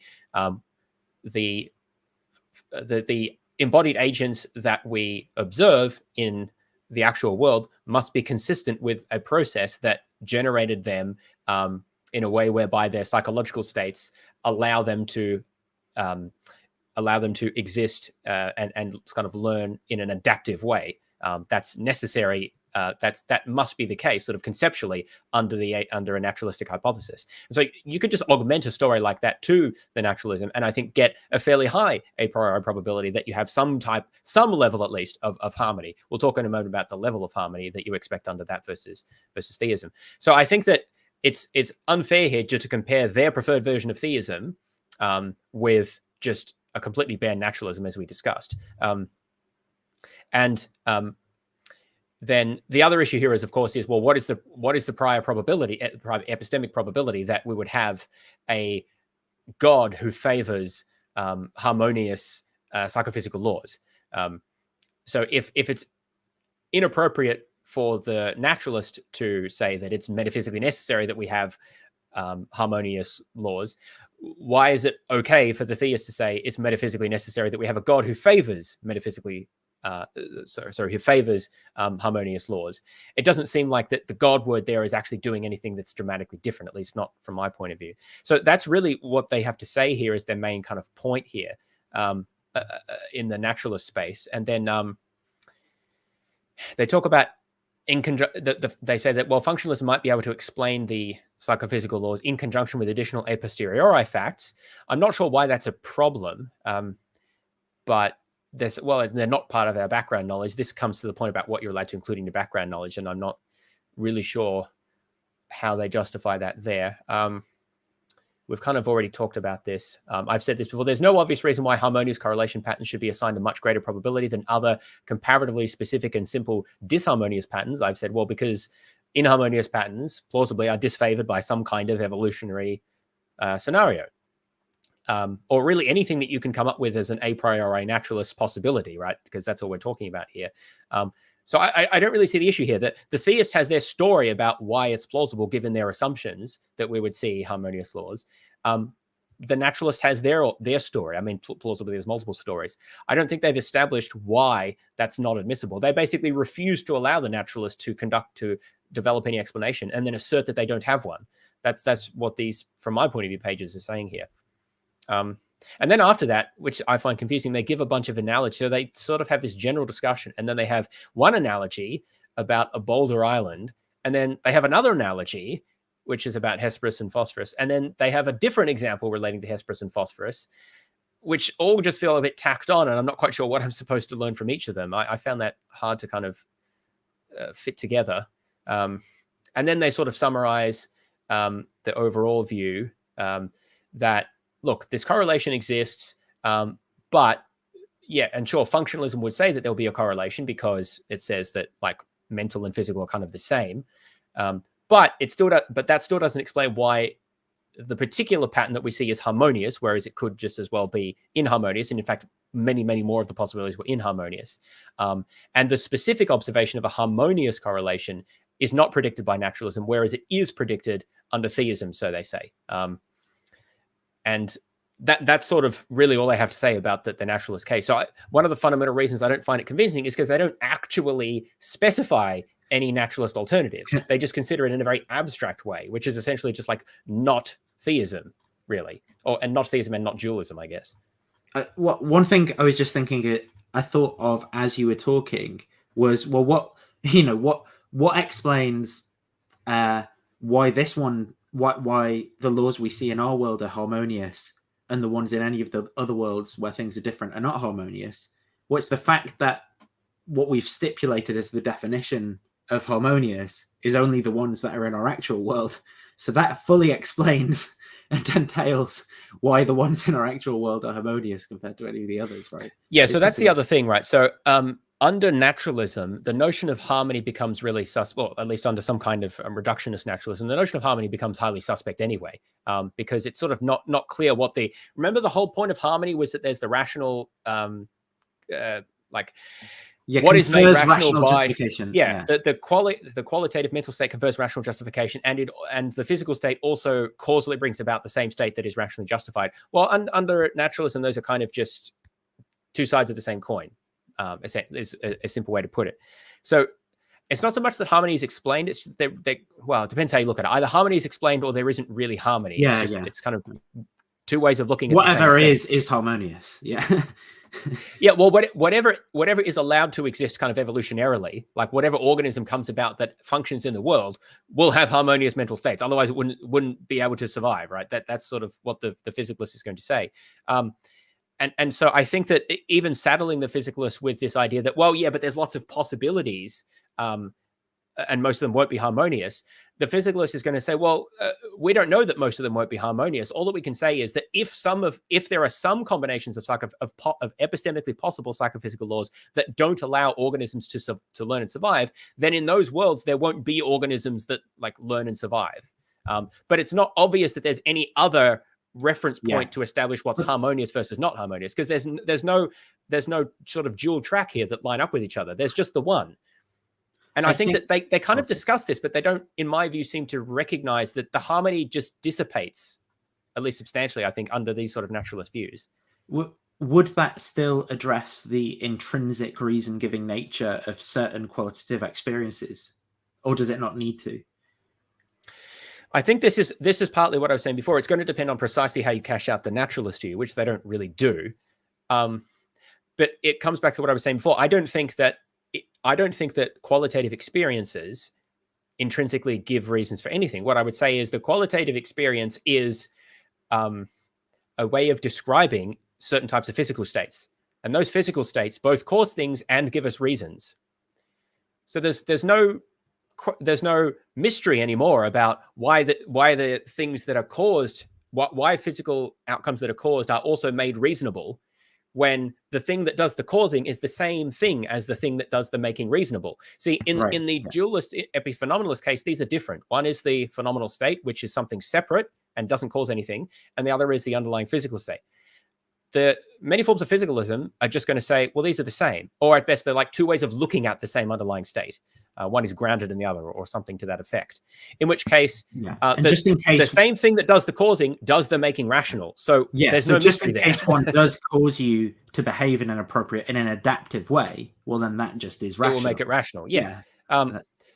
There are two forms of the same like the mental representation that causes you to stay away from the dangerous substance also produces the phenomenal state of pain or whatever. But let's put it this way, also, right? So assume some type of like physicalism, where like a certain neural state that an organism is in feels very pleasurable to that organism, and that physical state is functionally related to behaviors that are adaptive and cause the organism to survive in like what we would call a pain response, but maybe the organism doesn't have to have words, whatever. But the point is that it doesn't have the human mental state that we're saying rationally confers justification. Like animals or something. Yeah. Well, just it doesn't matter. It it has like a feeling, right? That's the point. Like it has a, I don't want to say qualia, but it has there's a private sort of aspect to the feeling, and the feeling is one that if we were to have it, and again, I don't know really exactly what I'm imagining here. If we were to have it, but be us, but not be us, we we would call that a pleasure state or something, but it's functionally, even though it is that physical state, it's functionally associated in that animal to this, like what we'd call pain behavior, right? So it's like, it withdraws, avoidance and things like that. I guess, do we just have to say, well, yeah, they're not rational, that's disharmonious, but so what? Or I don't know, because they don't have the reason giving nature. There isn't a reason given by the feeling, even though it's still appropriate. The behavior is appropriately linked to, I don't know, we could call it an inappropriate feeling or something, but it is appropriate because it still plays the causal role of of motivating and moving the animal away.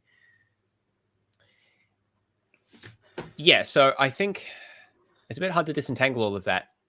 It's like you're saying something like, I guess maybe it's like a contradictory state of affairs that's being described that I'd have to get to something like, because when you're saying it feels pleasurable to the in functionalist own terms, you're saying something like, well, plays the causal role of being associated with behaviors like wanting more of and stuff like that. And then, that's part of it. I mean, there can be a lot of functional aspects there, as we discussed before. I'm being overly reductive, fine-tuned, but yeah. But then but then when you say it and is related to the functional role of withdrawal, so there's like a contradiction, right? It's that you're actually describing an impossible state of affairs almost. Yeah, that's one thing that I suggested before, and particularly I think so. I think this is why they introduced the idea of epiphenomenalist interactionist dualism, is because you can explicitly just change out the mental states while keeping the physical state the same, because you've sort of defined it that way without causing anything different in the physical. But for a physicalist, you can't actually do that. That doesn't make sense conceptually. Now, that doesn't mean you can't have different combinations of physical states with different mental states. If the physical states are like, there could be organisms that are physically similar to us, but a bit different enough to have different mental states. What you can't have is a physical duplicate that has a different mental state. That's going to be ruled out because they are directly like supervene, the mental supervenes on the physical, or is grounded in it, or identical in it, whichever way you want to phrase it. But you could say, look, there's an organism which is sort of behaviorally very similar to us in a certain context, but their phenomenal experience in a certain state is quite different. And I think that is, at least from my point of view, quite possible physically.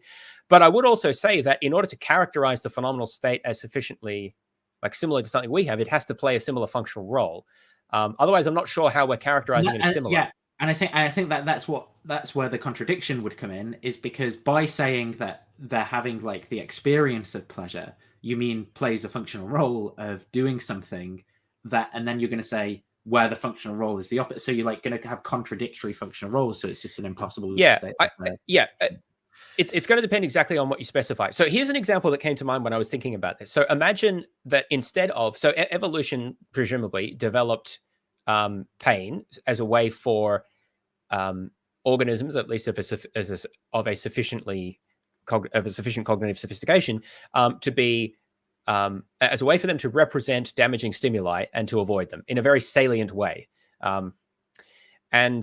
Okay, so, that serves a clear function there. But here's an alternative possibility. Instead of doing it that way, when I stub my toe, instead of feeling a pain there, when that's a representation of the damage that's being done, and I learn to avoid instead of that happening, what I get is an analgesic. So I get a nice painkiller there, and a big sign flashes up in front of my vision which says, "Don't do that again. That's hurting you." Right now, obviously, you have to be able to understand that, but which is why it didn't evolve that way. But the point is, theoretically, if I sort of understood that and was motivated enough to follow it, which you can argue about, but maybe I could learn enough from that. And we kind of do that in, like, as humans, right? There are things that might be like drugs, pleasurable at the time, but we kind of know, oh, I should avoid that because I know that it's sort of harmful, right? So this is not that far-fetched. I'm just sort of simplifying it a bit. The point is, could you imagine a scenario in which creatures had developed, which learned to avoid bad stimuli in this slightly weird kind of way. Well, maybe like if things were worked out in just the right way. But notice that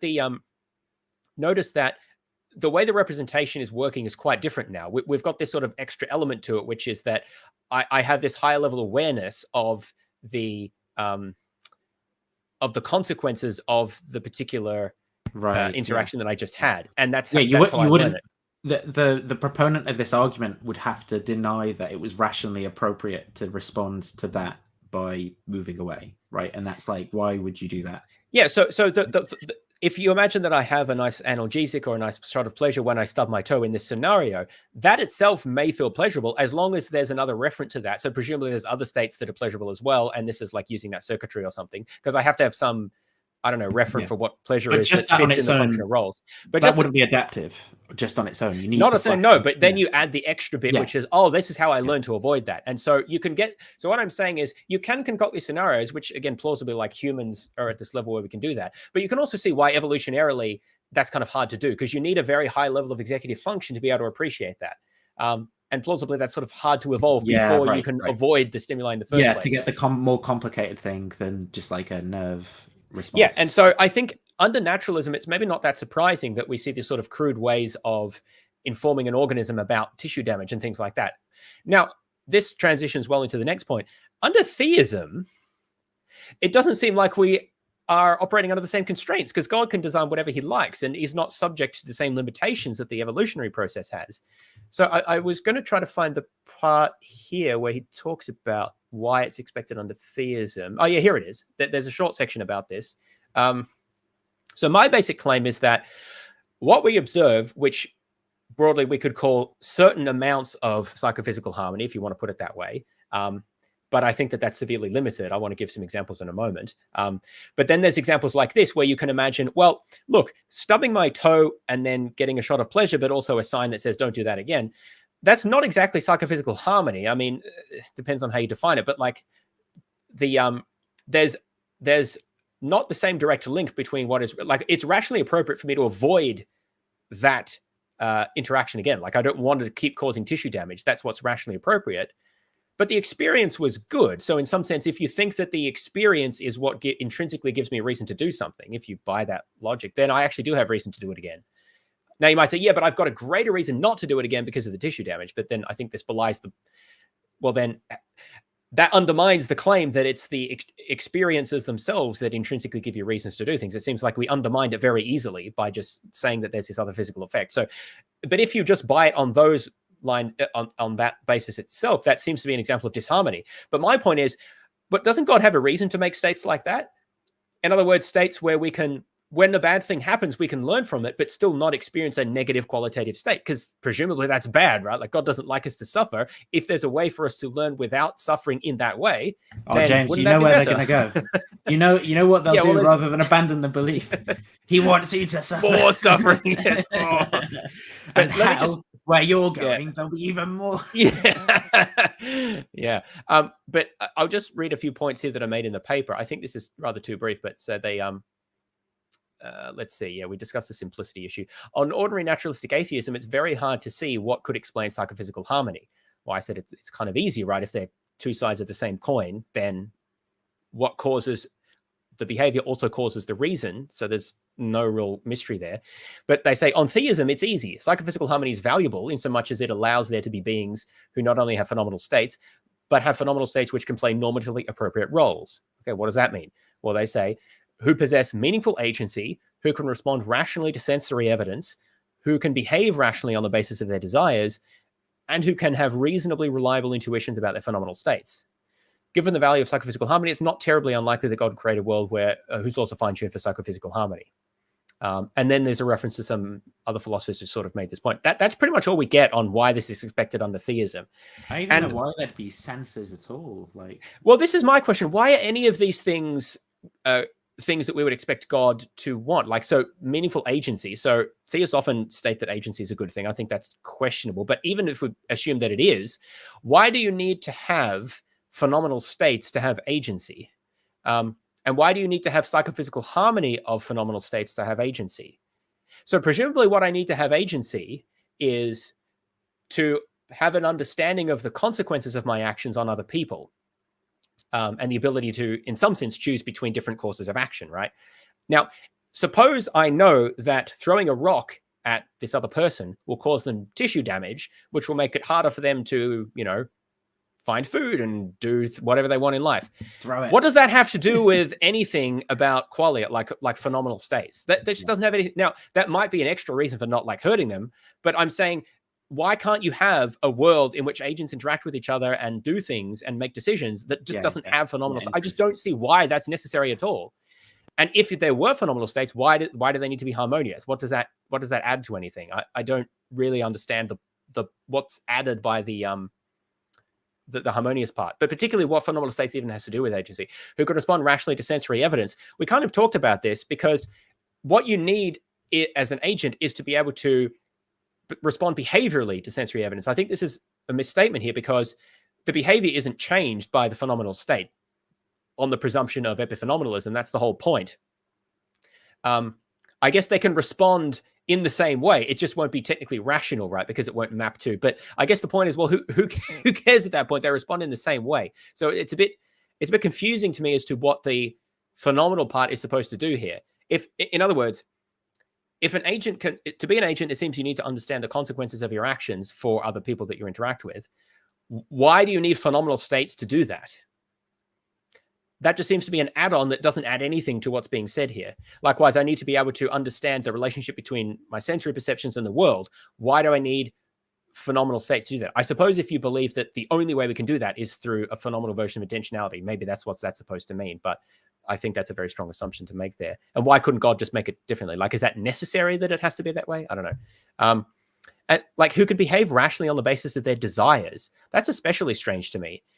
Why do I need a phenomenal state of having a desire? What isn't desire something internal that kind of just motivates me to act in a certain way? Where does the phenomenal state? What does the phenomenal state add to that? So what I'm not understanding is why God can't create agents who do all these things without having phenomenal states. Like, you could call them p-zombies if you wanted to. But why does that mean they're not agents? It means they don't have any internal phenomenal experience, by assumption. But does that mean they're not agents? I don't know that follows. And I don't know why we're assuming that that's a good thing, that God makes them that way, like to have the phenomenal states. It just seems it's not explained.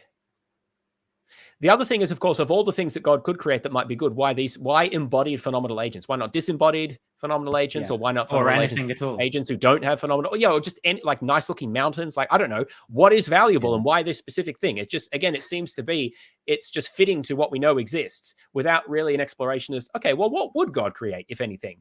And would it be this specific thing? Yeah, but it really, says it's that, James, so it must be that.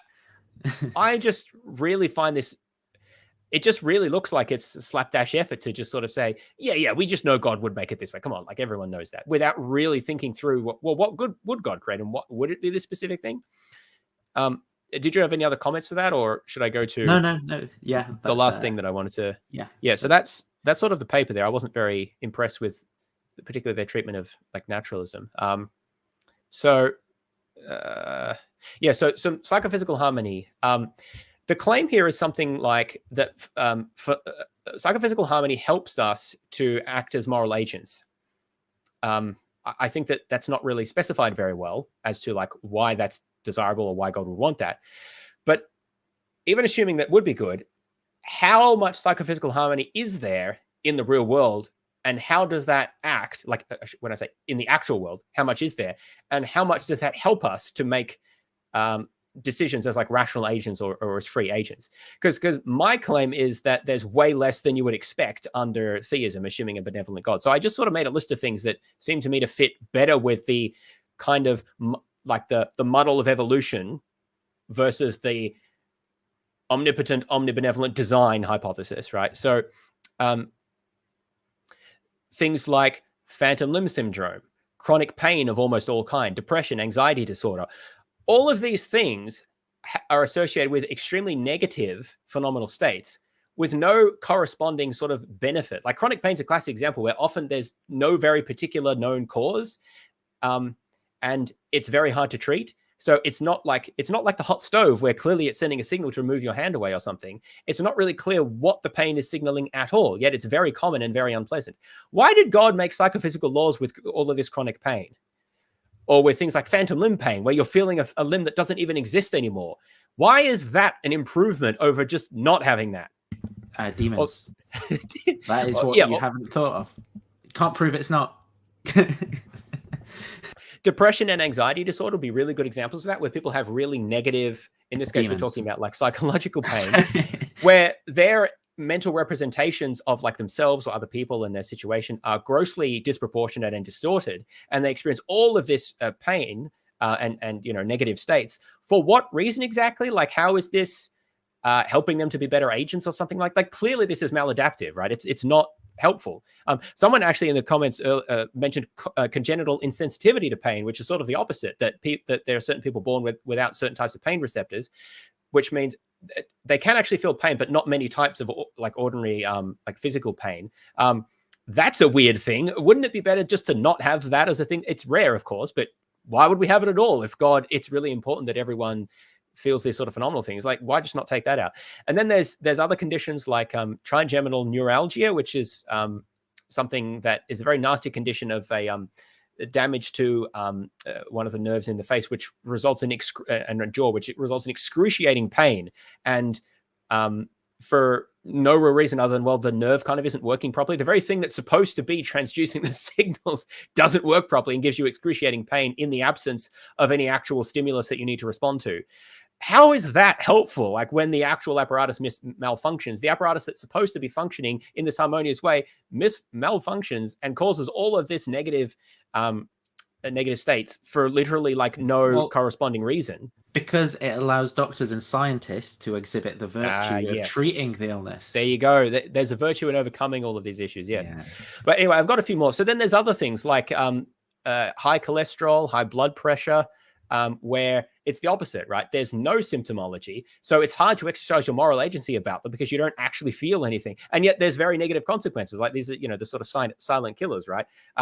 Now you might say, well, we know about them now or things like that. But the point is, but you could say that about lots of other things. Like, why not make it easier to detect in the way that other things are easy to detect? Another example would be, why is it that a huge killer throughout much of human history and still today are microbes, which are organisms that you can't see or detect in any ordinary way? Wouldn't it be better to exercise our agency towards ourselves and others if we actually knew that these things existed and caused disease, and then we could take appropriate, rationally informed steps to avoid it and help ourselves and others? Or we could not, right? Like, that would be our choice. But how does it improve our agency to not be able to know these things exist and therefore not act in accordance like with them? It doesn't really fit with the supposed harmony thing because we can't actually detect them until recently, obviously.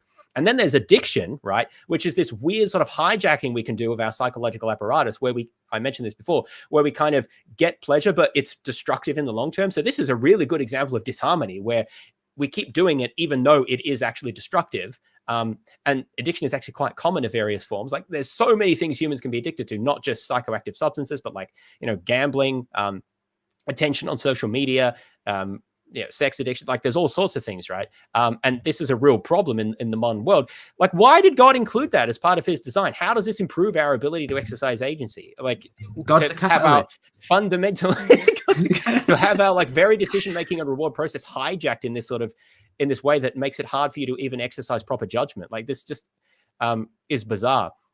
Then there's other things which are more on the perceptual realm. Like, what about dreams?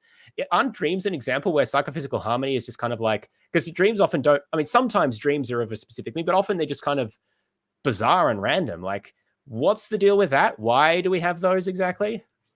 Why are they part of God? Wouldn't it be better if dreams actually like told you something informative or helped you to remember something that was useful for your day? Like, maybe sometimes they do, but often they're just bizarre, random nonsense. I don't know. Seems like we could do with an improvement there, like a patch to make dreams a bit more useful. And then, of course, there's various optical illusions and cognitive distortions that we have, which is, again, a type of disharmony about, well, look, I'm just trying to see which line is longer. And I can't even get that right because, like, there's a bias to seeing the vertical as longer, or like, the lines that look like they're bent but they're not, and all of this other stuff. Like, why make those? Surely humans are going to be better at making informed rational decisions as agents if we don't have all of these distortions, perceptual and otherwise. And then there's conditions like schizophrenia, and other various types of like hallucinatory conditions where we like fundamentally lose connection between ourselves, like between reality and how we relate to that. Surely it's going to be better for people's agency and ability to make moral decisions if we didn't have conditions like this. They just didn't exist.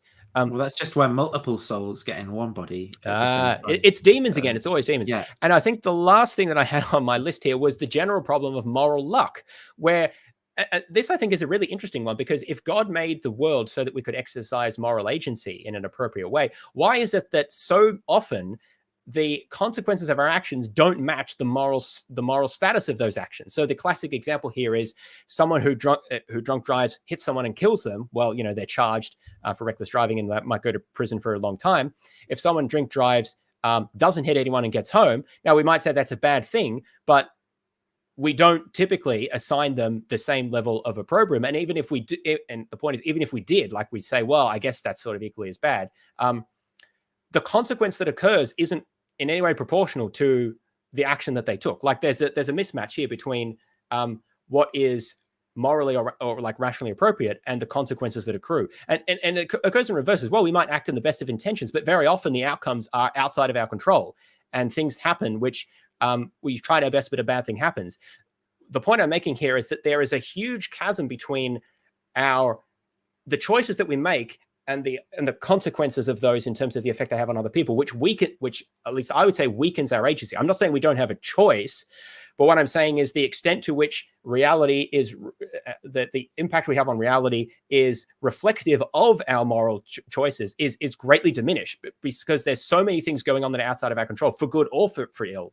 And if God's purpose in making the world was so that we could actualize our sort of moral agency on the world, then why is it so many things like so arbitrary and random in this way? It just, I don't know, doesn't seem quite right to me. It seems a bit incongruous with the idea that he set up this psychophysical harmony at the same time, just to make sure everything was neat and rational, when like just things aren't like that. Anyway, so this is a bit of a grab bag list of things. Not all of them directly relate to psychophysical harmony as directly as each other. But the point is, when I look at all this stuff in the world, I just don't think it's well designed for us to exercise our moral agency. But there we have it, you see, because it's not, this is unrelated from psychophysical harmony. Now, it could be that this is a pastoral issue, you know, maybe you've got to pass with religion, but really I would say this boils down to the problem of evil. And now the logical problem of evil, no one believes that's been dismissed. And you know, God has hidden reasons. You just need skeptical theism, or maybe we just have different it's the axiology of theism that can fix this for you. So yeah, this is just simply the problem of evil. Oh yeah, these are claims about axiology. Yeah, this is just simply the problem of evil. It's been dealt with by professional philosophers of religion, and has so don't look at this as being related to psychophysical harmony. It's just the problem of evil, just the problem of evil, just the problem of evil. Yeah, I mean, I think that's typically what the contention would be. Oh, this is just all problem of evil. I think one of the issues is whenever the theist says, God designed the universe or the world or whatever in such and such a way for this purpose, and then you point out, well, how come then all of this other stuff exists which isn't consistent with what you would expect under that assumption? It's just all bundled into problem of evil. But that just doesn't work, because it's not changing the point is not that I'm saying why the Holocaust. I'm saying, no. You've said God designed, you're saying I can explain psychophysical harmony with this hypothesis. And I'm saying, but that hypothesis would predict that we wouldn't see these things. Yes. Just saying, well, it's but the way isn't the reason an answer. that happens though is because it's like, well, problem of evil is one thing, but we've got lots of teleological, psychophysical. Yes. Yes, and then they'll say, well, that's been addressed by these other answers. But while those may deal with certain aspects of the problem of evil, they don't actually address it, or in general won't address it in the context that we've raised it here. And those problem of evil answers, those problem of evil answers aren't going to tell you why you would expect this degree of psychophysical harmony. That, like, okay, so we can talk about axiology with respect to what we value and whatnot, and why that's in the world. But like, what psychophysical harmony is making a specific prediction about the match between our cognitive architecture or our experiences and the world, right? And so you can kind of take out the value-laden parts of the problems that you raised, like, oh, they're bad things. Just leave that to one side, so it's not problem of evil, and just talk about the fit of the of mental experiences to the world, right? Yeah, exactly. And that's really the point that I'm raising, is to, it doesn't seem to match expectations. And, that was just a grab bag list of things that occurred to me. There's probably a bunch of other stuff as well. And this is one of the general points that I dislike about these types of arguments, is that they make extremely sweeping claims about like harmony between perceptions and reality, or harmony between, the rational, what we have reason to do and what we're behaviorally caused to do based on physical states. And, then a couple of cherry pick examples are given, but like, surely the better way to do this is, let's try to pick a representative range of aspects of the human experience, and like maybe animal experience as well, and then see how well those fit with different hypotheses about God in particular contexts. Like, okay, let's talk psychophysical laws. So what would we expect here? If God wants us to act on the basis of to be good moral agents, in the sense that we're able to have maximal kind of agency, what might we expect there? And I'm saying there's a whole host of stuff that just doesn't fit with that very well. It's got nothing to do with whether it's really good or bad. It's just, it doesn't fit with the hypothesis. Now, the alternative hypothesis, which I would say is something like naturalism with principles of natural selection, is you're going to see a sufficient fit between mental and physical, so to speak, such that that organisms can learn and respond reasonably well to their environment, sufficiently adaptively to their environment. But it won't be optimized. It's not perfect. There's going to be lots of weirdnesses and imperfections that come up because organisms compete against each other, because evolution doesn't optimize, and all of these other factors, right? So you expect some kind of grab bag mishmash somewhere in the middle. It's not going to be complete chaos, and it's not going to be perfect harmony either. And I think, although that's kind of vague, I do think that fits much better than what the theist would allegedly predict. I think if they actually follow through the logic. And they just don't do this. They just make very broad sweeping statements and then a couple of cherry-picked examples. It's consistently, whenever they talk about stuff like this, it really frustrates me. They don't try to okay, let's take a nice representative collection of aspects of human experience and see how well this fits with the data. That would be a more empirical kind of based way to do it, which I think could be quite interesting to see how well these things fit. But they just don't do it. It really frustrates me. I was wondering, like with the word harmony, how they arrived at that as well, because you get this problem that happens with fine tuning, right? Yeah. Where the idea of tuning almost biases people as well to think of like an agentic explanation. And I wonder if harmony is doing something like the same. I don't know if why that was chosen instead of maybe like synchronization, but then maybe that's too agentic still, or something that like maybe isomorphism or something would just sounds mathematical. Yeah. But then maybe people would think of Platonic explanations or something instead of theistic ones. But what I'm wondering is like how, because this word harmony, I think is doing so much work in the argument, because it's like, oh, there's a feature of reality that reality is such that it's harmonious, and obviously a harmonious reality is the result of what a divine agent would do. Like that's kind of the broad form of how the argument's working, at least at a popular level. And I wonder whether more neutral language would avoid some of that, but I don't know. That's a separate point to all the points you just raised, though, as well. Yeah, I think that's fair as well in terms of description. Maybe if you called it correspondences or something, it would be a bit. Like a bit more sterile kind of thing. Yeah, I mean, and just I think when you do describe it like that, it just becomes more plausible than naturalism being a monistic theory. That is, it doesn't say that mind and the brain are like separate things. They're kind of one thing. So not surprising there's correspondences. Again, we discussed the particulars in response to that, but just the overall kind of structure of the argument. And that raises the question, well, why did they decide to present it throughout most of the paper with the assumptions of epiphenomenalist dualism and what was the other one? Oh, those are two. Yeah. You said them as one. You said dualism and epiphenomenalism. Yeah. Why did they decide to present it like that? Well, I think it's because they say that it's easiest to see or easiest to understand. Well, I think that that's a bit revealing as to, well, why is it easier to see and understand? Maybe because it doesn't actually make that much sense if you try to articulate it straight out on other views. It's easier to argue it on the view where it makes more broken sense, views, and then just say, and it extrapolates essentially, and not directly deal with it just front on as, okay, let's take like leading views of naturalism or something, or even other views, and explain just directly from that. Like, it's a very strange way to go about it, I think. To start off with views that basically no one holds and say, well, it works under these views, and then say, it also works under others, by the way. And that's like almost, it's not fair to say completely it's an afterthought, but just if you read the paper, it's like not nearly as well developed and clearly structured. And it's much less of the paper that actually argues for their view in the context of, in relation to views that people actually hold, as opposed to the views that people don't hold.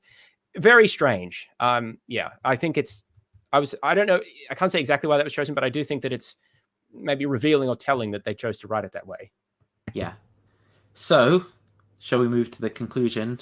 Yeah, let's finish up. I'm getting tired. I don't know that Psychophysical disharmony is building.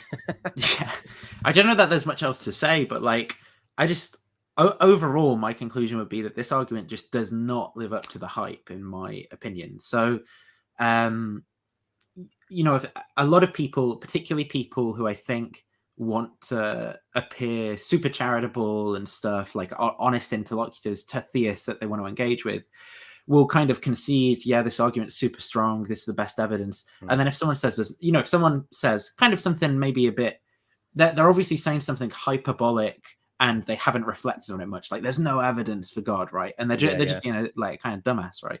Well, then in order to show allyship with the theists, some atheists will go, well, they know that the person doesn't know what psychophysical harmony is and hasn't engaged with it, but they go, well, obviously psychophysical harmony is super strong evidence of, and like, look, I get that what they're doing is they're providing pushback on a person who's behaving in a stupid way, like their intellectual capacity doesn't match the like confidence with which they're asserting there's no evidence and all that.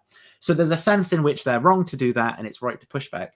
But I do think that these people are over egging the pudding or overstating the case, the subtitle from a famous book on counter apologetics. It just, I don't think it lives up to that. Like there's so many, I would say, sort of fringe assumptions that you need to make in so many different fields to get this thing to work. And then it's not even clear, even if you do sign up to all those things, how it actually works for you, because it applies to this idealized person with weird priors that isn't you. And so it's just, and all of the other most plausible candidate naturalisms like don't suffer from psychophysical harmony being a mystery, right? The mystery just kind of like dissolves because there's either selection mechanisms or everything by virtue of it just existing is a harmonious state and things like so I just think it's a non-problem, and it's really weird how it's not weird because I think the social effects explain it, but just how popular it's become and how unassailable it's being presented as by some people, because it's just like a really problematic argument in my view.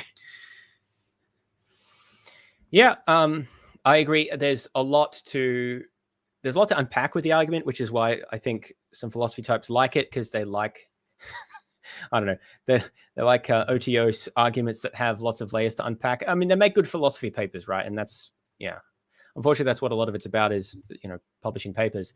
I think philosophy should be about understanding the world better, and that is what I try to do with philosophy. And that's why we can't do it as professionals. Yeah. Well, yeah. I think the way to try to do it is to get a degree in the sciences and then do like philosophically informed work, which is what I hope to do. But anyway, that's a bit of an aside. But because it's not like scientists have great philosophical views either necessarily. But in terms of the argument here, that there's a lot that you have to unpack and a lot that you have to kind of assume or just allow for the argument to work. So just to review a couple of things, we talked at the start about epistemic probability and the way that Bayesianism is being deployed. This was clearest in the Apologetics Squared video, but it's sort of mentioned in the paper as well. That framework is dubious, especially the way that it's been deployed, like the very idea of treating probabilities as subjective like this and that they can be deployed to anything. I mean, that's a particular approach. It's also not clear that that appealing to the formalism is very relevant here because they don't actually do any calculations. So why even talk about it? It feels like it's trying to add extra weight to it that is not really substantiated. It's particularly confusing when appeals are made to what the right probability, the right or the correct epistemic probabilities to have are, when kind of by nature of epistemic probability, those are subjective and could theoretically be anything. It seems that what they need to appeal to is also some kind of principle of indifference or other assumptions about how you should assign those prior probabilities, but that's not really developed very well, and I think that is important.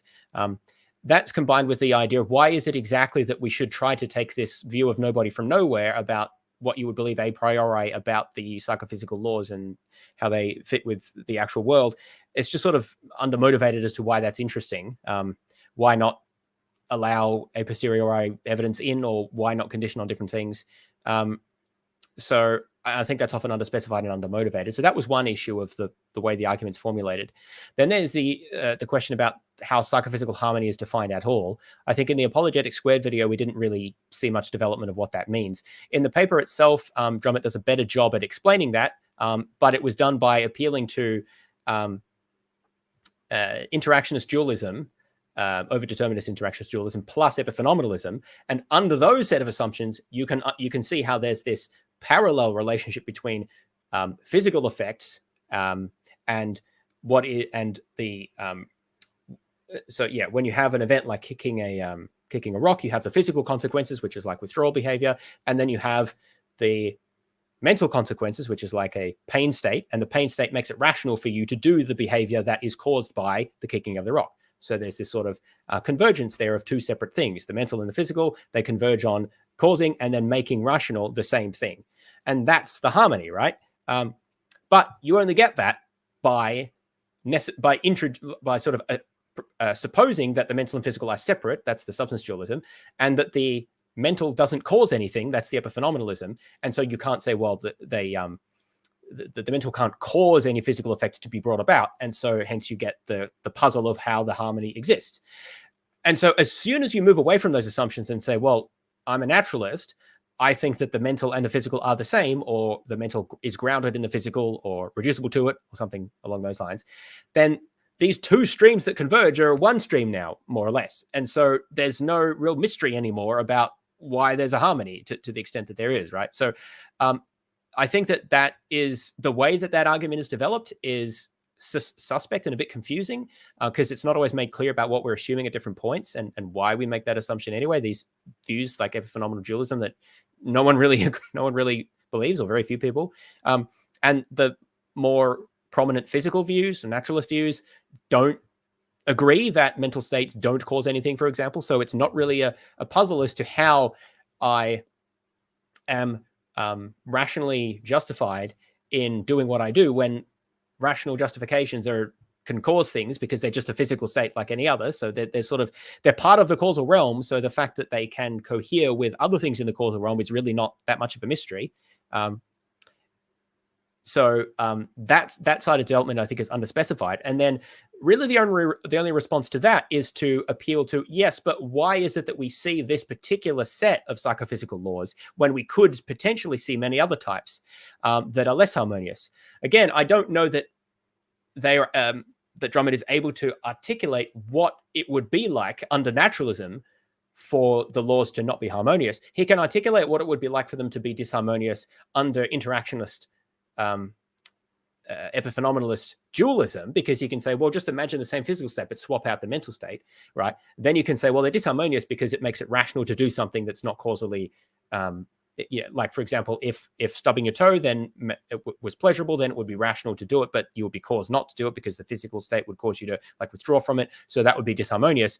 But you can't appeal to those possibilities under naturalism. So it's a bit unclear to me how we can even motivate the problem under naturalism in the first place. But I think the argument is simply, well, but it's epistemically possible that you could have different psychophysical laws, even though, again, I think that the notion of, well, but how many of them are going to be disharmonious? What does that even mean in the naturalist case? Because you can't have a case where you just swap out the mental states and keep the physical states the same. That's disallowed under naturalism.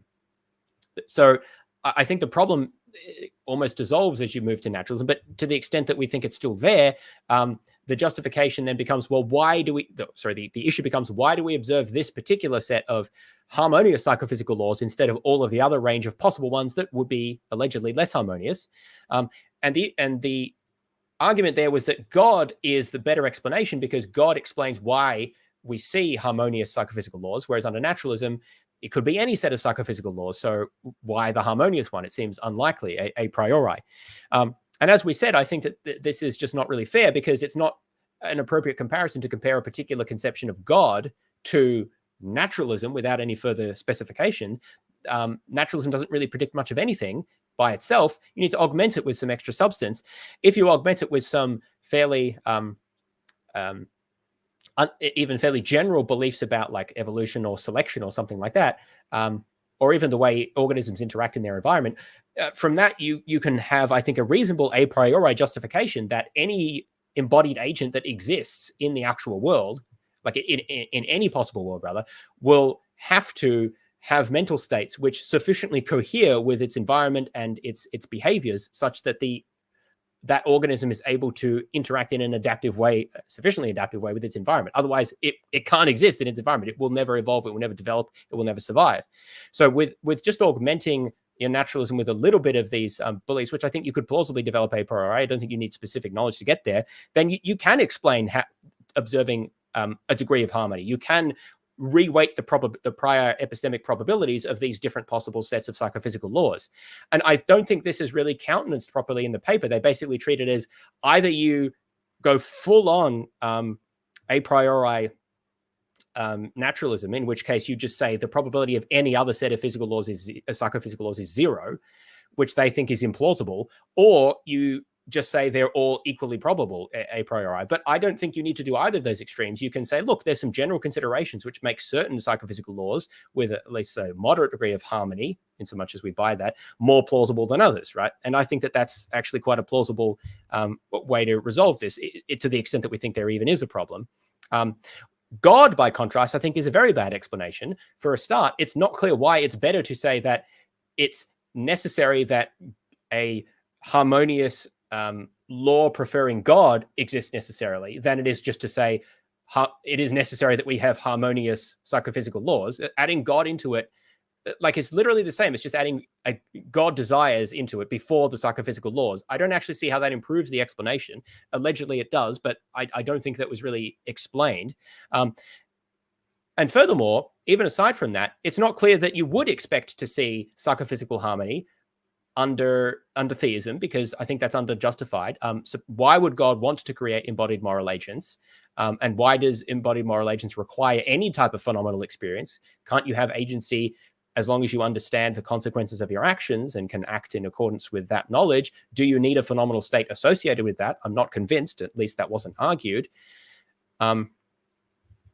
So I think that if you actually compare naturalism, like an augmented version of naturalism versus the version of theism that they defend in the paper, you actually find that naturalism does a better job than theism, because it's not really clear why theism predicts harmony, whereas I think naturalism, you get at least a moderate degree of harmony without having to presuppose very much.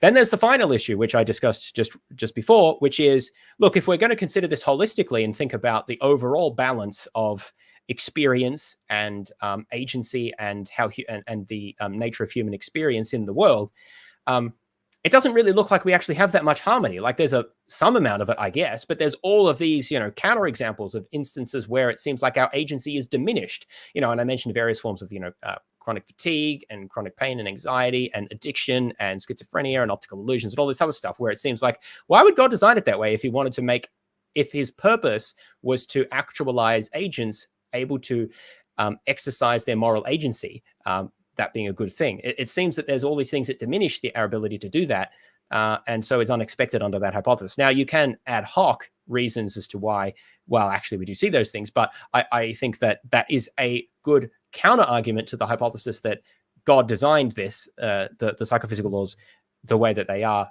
to be harmonious, right, to promote agency, whereas the naturalistic explanation, which is that, look, psychophysical laws need to be sufficiently harmonious for organisms to evolve and survive, but evolution isn't perfect. It doesn't optimize. There's competing interests of different organisms. There's limited resources. So there's naturally going to be,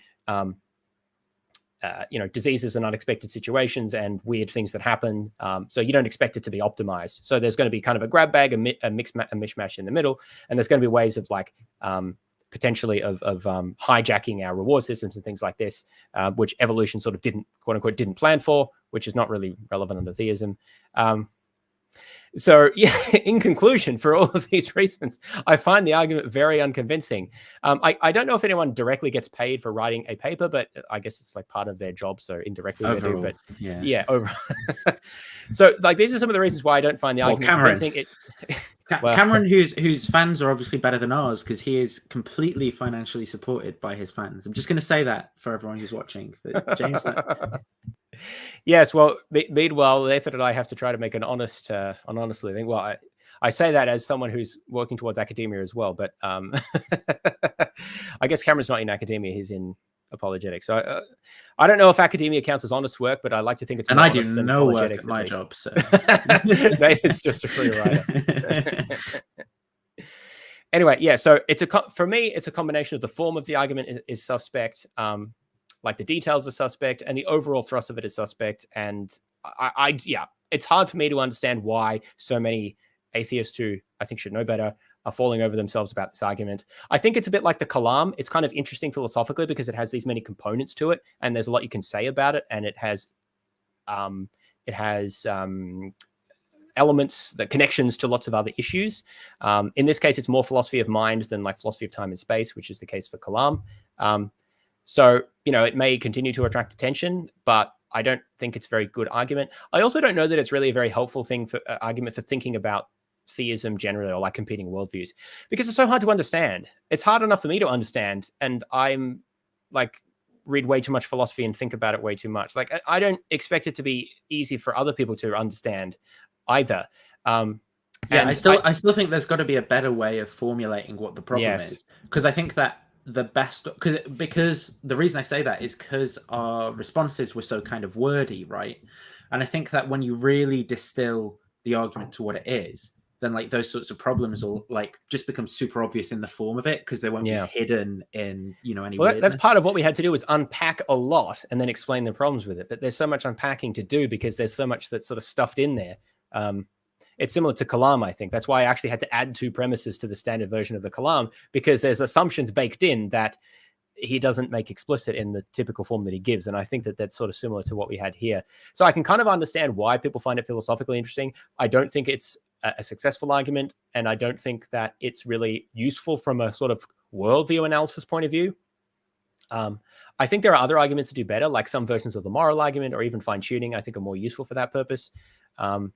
And I think that you can do this. Like the way that I think would be more interesting is take different aspects of reality. In this case, it could be like aspects of human experiences and decision-making, and see how well different theories seem to accommodate those. It's sort of more empirics driven, I suppose. It's like instead of starting with a theory and then cherry picking a few examples to fit with it, like try to collect a basket of phenomena and see how well different theories account for that. So I don't know. I find that kind of an interesting approach. That's kind of what I do with the resurrection as well. Like okay, here's a bunch of facts and what theory overall best accounts for that. But I find that that's not a lot of philosophers don't do it that way, especially well, because the conclusion's already settled. Weird. Do you know what's weird? What's weird is that it's the Christian philosophers who came up with the psychophysical harmony argument. It's just weird that they came up with it and not the other people who were just thinking about, like psychophysical harmony on their own. Yeah, well, I was just thinking before, what if this was a really good argument, right? And it started to convince lots and lots of people, like smart people, to convert to theism, whatever the hell that means. But or just that it's true would be enough. Yeah. Just that it's true. Maybe even if they don't convert, like who can. Well, no. What I want to say is, you want to make. Yeah. This is.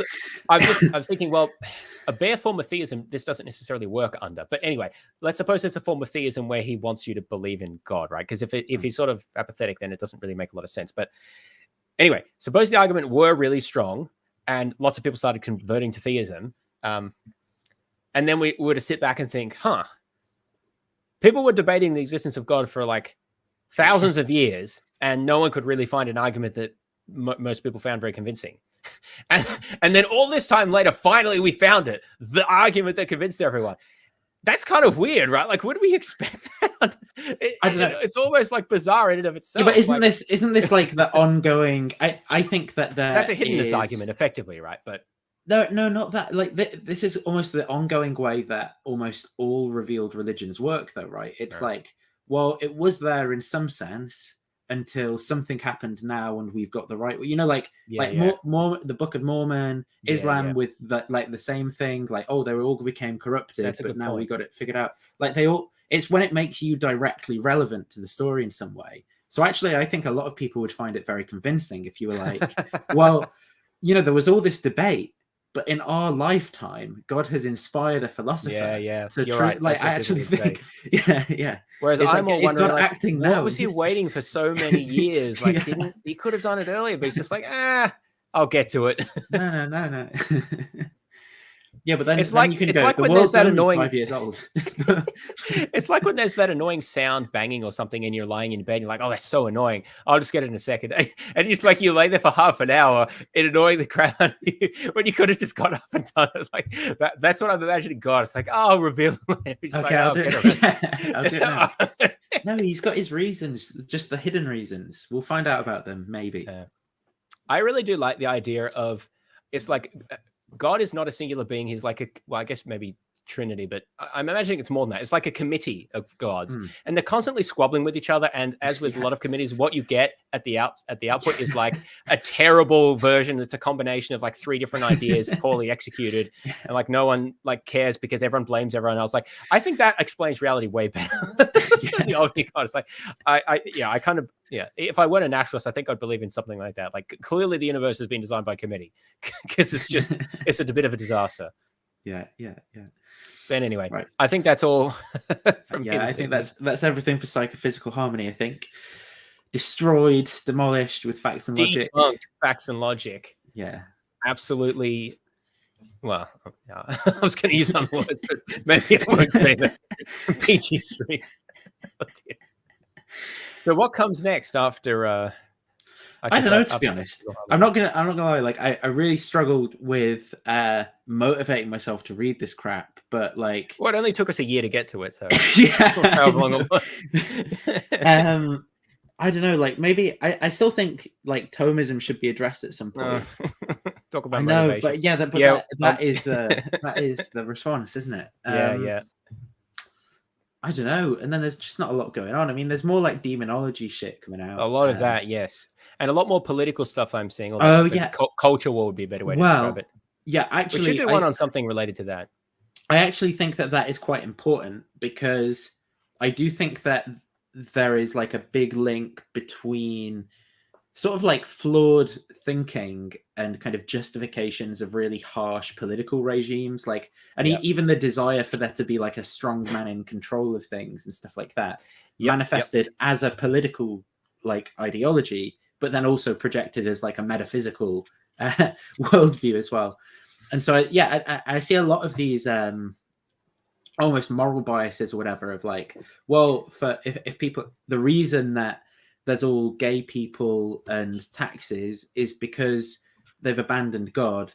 And so really, you know, if we believe in like that's like Vivek Ramaswamy, you know, he's like truth, the nuclear family, God exists and stuff like that in a list. We need strong masculine men with guns who are willing to defend, you know, God. And willing to, you know, do what's needed with the gays and all the other people. So that there's an association there, and I think even a lot of the gurus like Jordan Peterson and stuff, you know, that I think they're heavily leaning into that, like their political ideology is really about like, well, because we've got rid of God, it's you know, like, and so I think doing an unpacking around all that stuff could be quite a good, but just figuring out how to make it precise, like the relationship between, I don't know, like lazy religious thinking and lazy political thinking or something. I don't know. Yeah, there's a lot of. I'm actually really worried about this sort of stuff and about the appeal of Trumpism and the intersection of Trumpism and Christian nationalism and this stuff. Yeah, we should talk about that. There's some interesting examples I've seen recently, and I noticed that Doug is now offering call-ins not just for Christians but also for woke atheists. Yeah, well, do you know what? I just got a text. It's an interesting juxtaposition. A text from Reed Nicewonder, because he's here with Peter Boghossian in London, saying if in 2.5 hours I want to go and talk to Peter Boghossian, I can. But like, did you see? So Peter Boghossian's anti-woke, but did you see the video I did on him and Viktor Orban, where he's like, well, actually, I just came back from Hungary, and Viktor Orban's kind of a nice guy. And then the guy's like, And then the guy's that like, video was what? So he insane. paid? And he's like, well, yeah, he paid for me to go around, but he's a nice guy. Like, people have got the wrong ideas. It's like going to these like Potemkin villages. Yeah, it's just like, dude, what you idiot. What? How can you take that seriously? But then Like, he comes back to America and he's like, free speech is under threat from the woke. Meanwhile, in a country where there's actually like people being put in prison for like journalism of the wrong sort. And stuff. He's like, yeah, good guy. I don't know what type of. How do you What a be Peter moron. Boghossian and then still lap up that kind of obvious? I think there's a lot of. I think that is probably actually the most powerful force in the world, cognitive dissonance, that explains a lot of it. No. Because I think he's probably so invested in building, like he even quit his job as a professor and so forth over this issue. Like, that it's probably so painful for him to start thinking some of his ideas about the woke and stuff are wrong. Like, it just drives him to accept more and more, like, bite more and more bullets. But that's my take. Yeah, there's definitely a lot to talk about there. I've been increasingly concerned about this and found it hard to understand some of the positions that people are being pushed towards. Nothing makes sense anymore. Things used to make sense. Like, Republicans used to be like, yes, we need to. No, Russia are the good guys. Yeah, now somehow Russia are the. How did we get here? I don't understand. Yeah, we need a strong Russia to defeat the woke. Anyway, yeah, so that would be interesting. I mean, so one of the things I really don't understand is a lot of woke politics and commentary and stuff I don't really like either. But what I don't understand is why a bunch of people who are like, this woke stuff is too far and they say some crazy stuff and they're annoying and cringe, whatever. But then somehow like pro Putin and pro Orban and like pro Trump, like what does that have to do with anything? Why does one mean you go to the other? Like, because the only way what kind of thinking is that? The only way of making sense of all the conflicting information stuff is just for a strong man to tell me the truth. Tell me what's really. Yeah, there's something. Yeah, there's something going on there. That's an odd thing for a free thinker to. But that's like it's all of these pro like autonomy, freedom, American way types who are like, Trump tell everyone what to do. But actually, please, like, can we just have a strong state that makes me join the army and go to war? Like, it is like actually I actually have examples of this sort of thing that I can talk about, so we're not just like straw manning. But anyway, yes, that might be an interesting one to talk about. Just a classical liberal, bro. It's just classical liberal. But this is the thing. I am a classical liberal. I can't say anymore because they've ruined it. Like classical liberal means like Trump adjacent these days. It's like, what the hell? How did this happen? Yeah, classical liberal means like actually the Jews do own a weird amount of money. There's no words anymore because everything's just nothing means anything. Oh dear. Okay. All right. Well, let's end it here before I completely lose my mind. Yeah, that'll be fun. Cool. Yeah. Thanks, everyone. Right. Take care. Maybe we could do it for the next American election. I don't know. Wait, yeah, we'll see. Cool. Right. End it there. Thanks, everyone. Bye.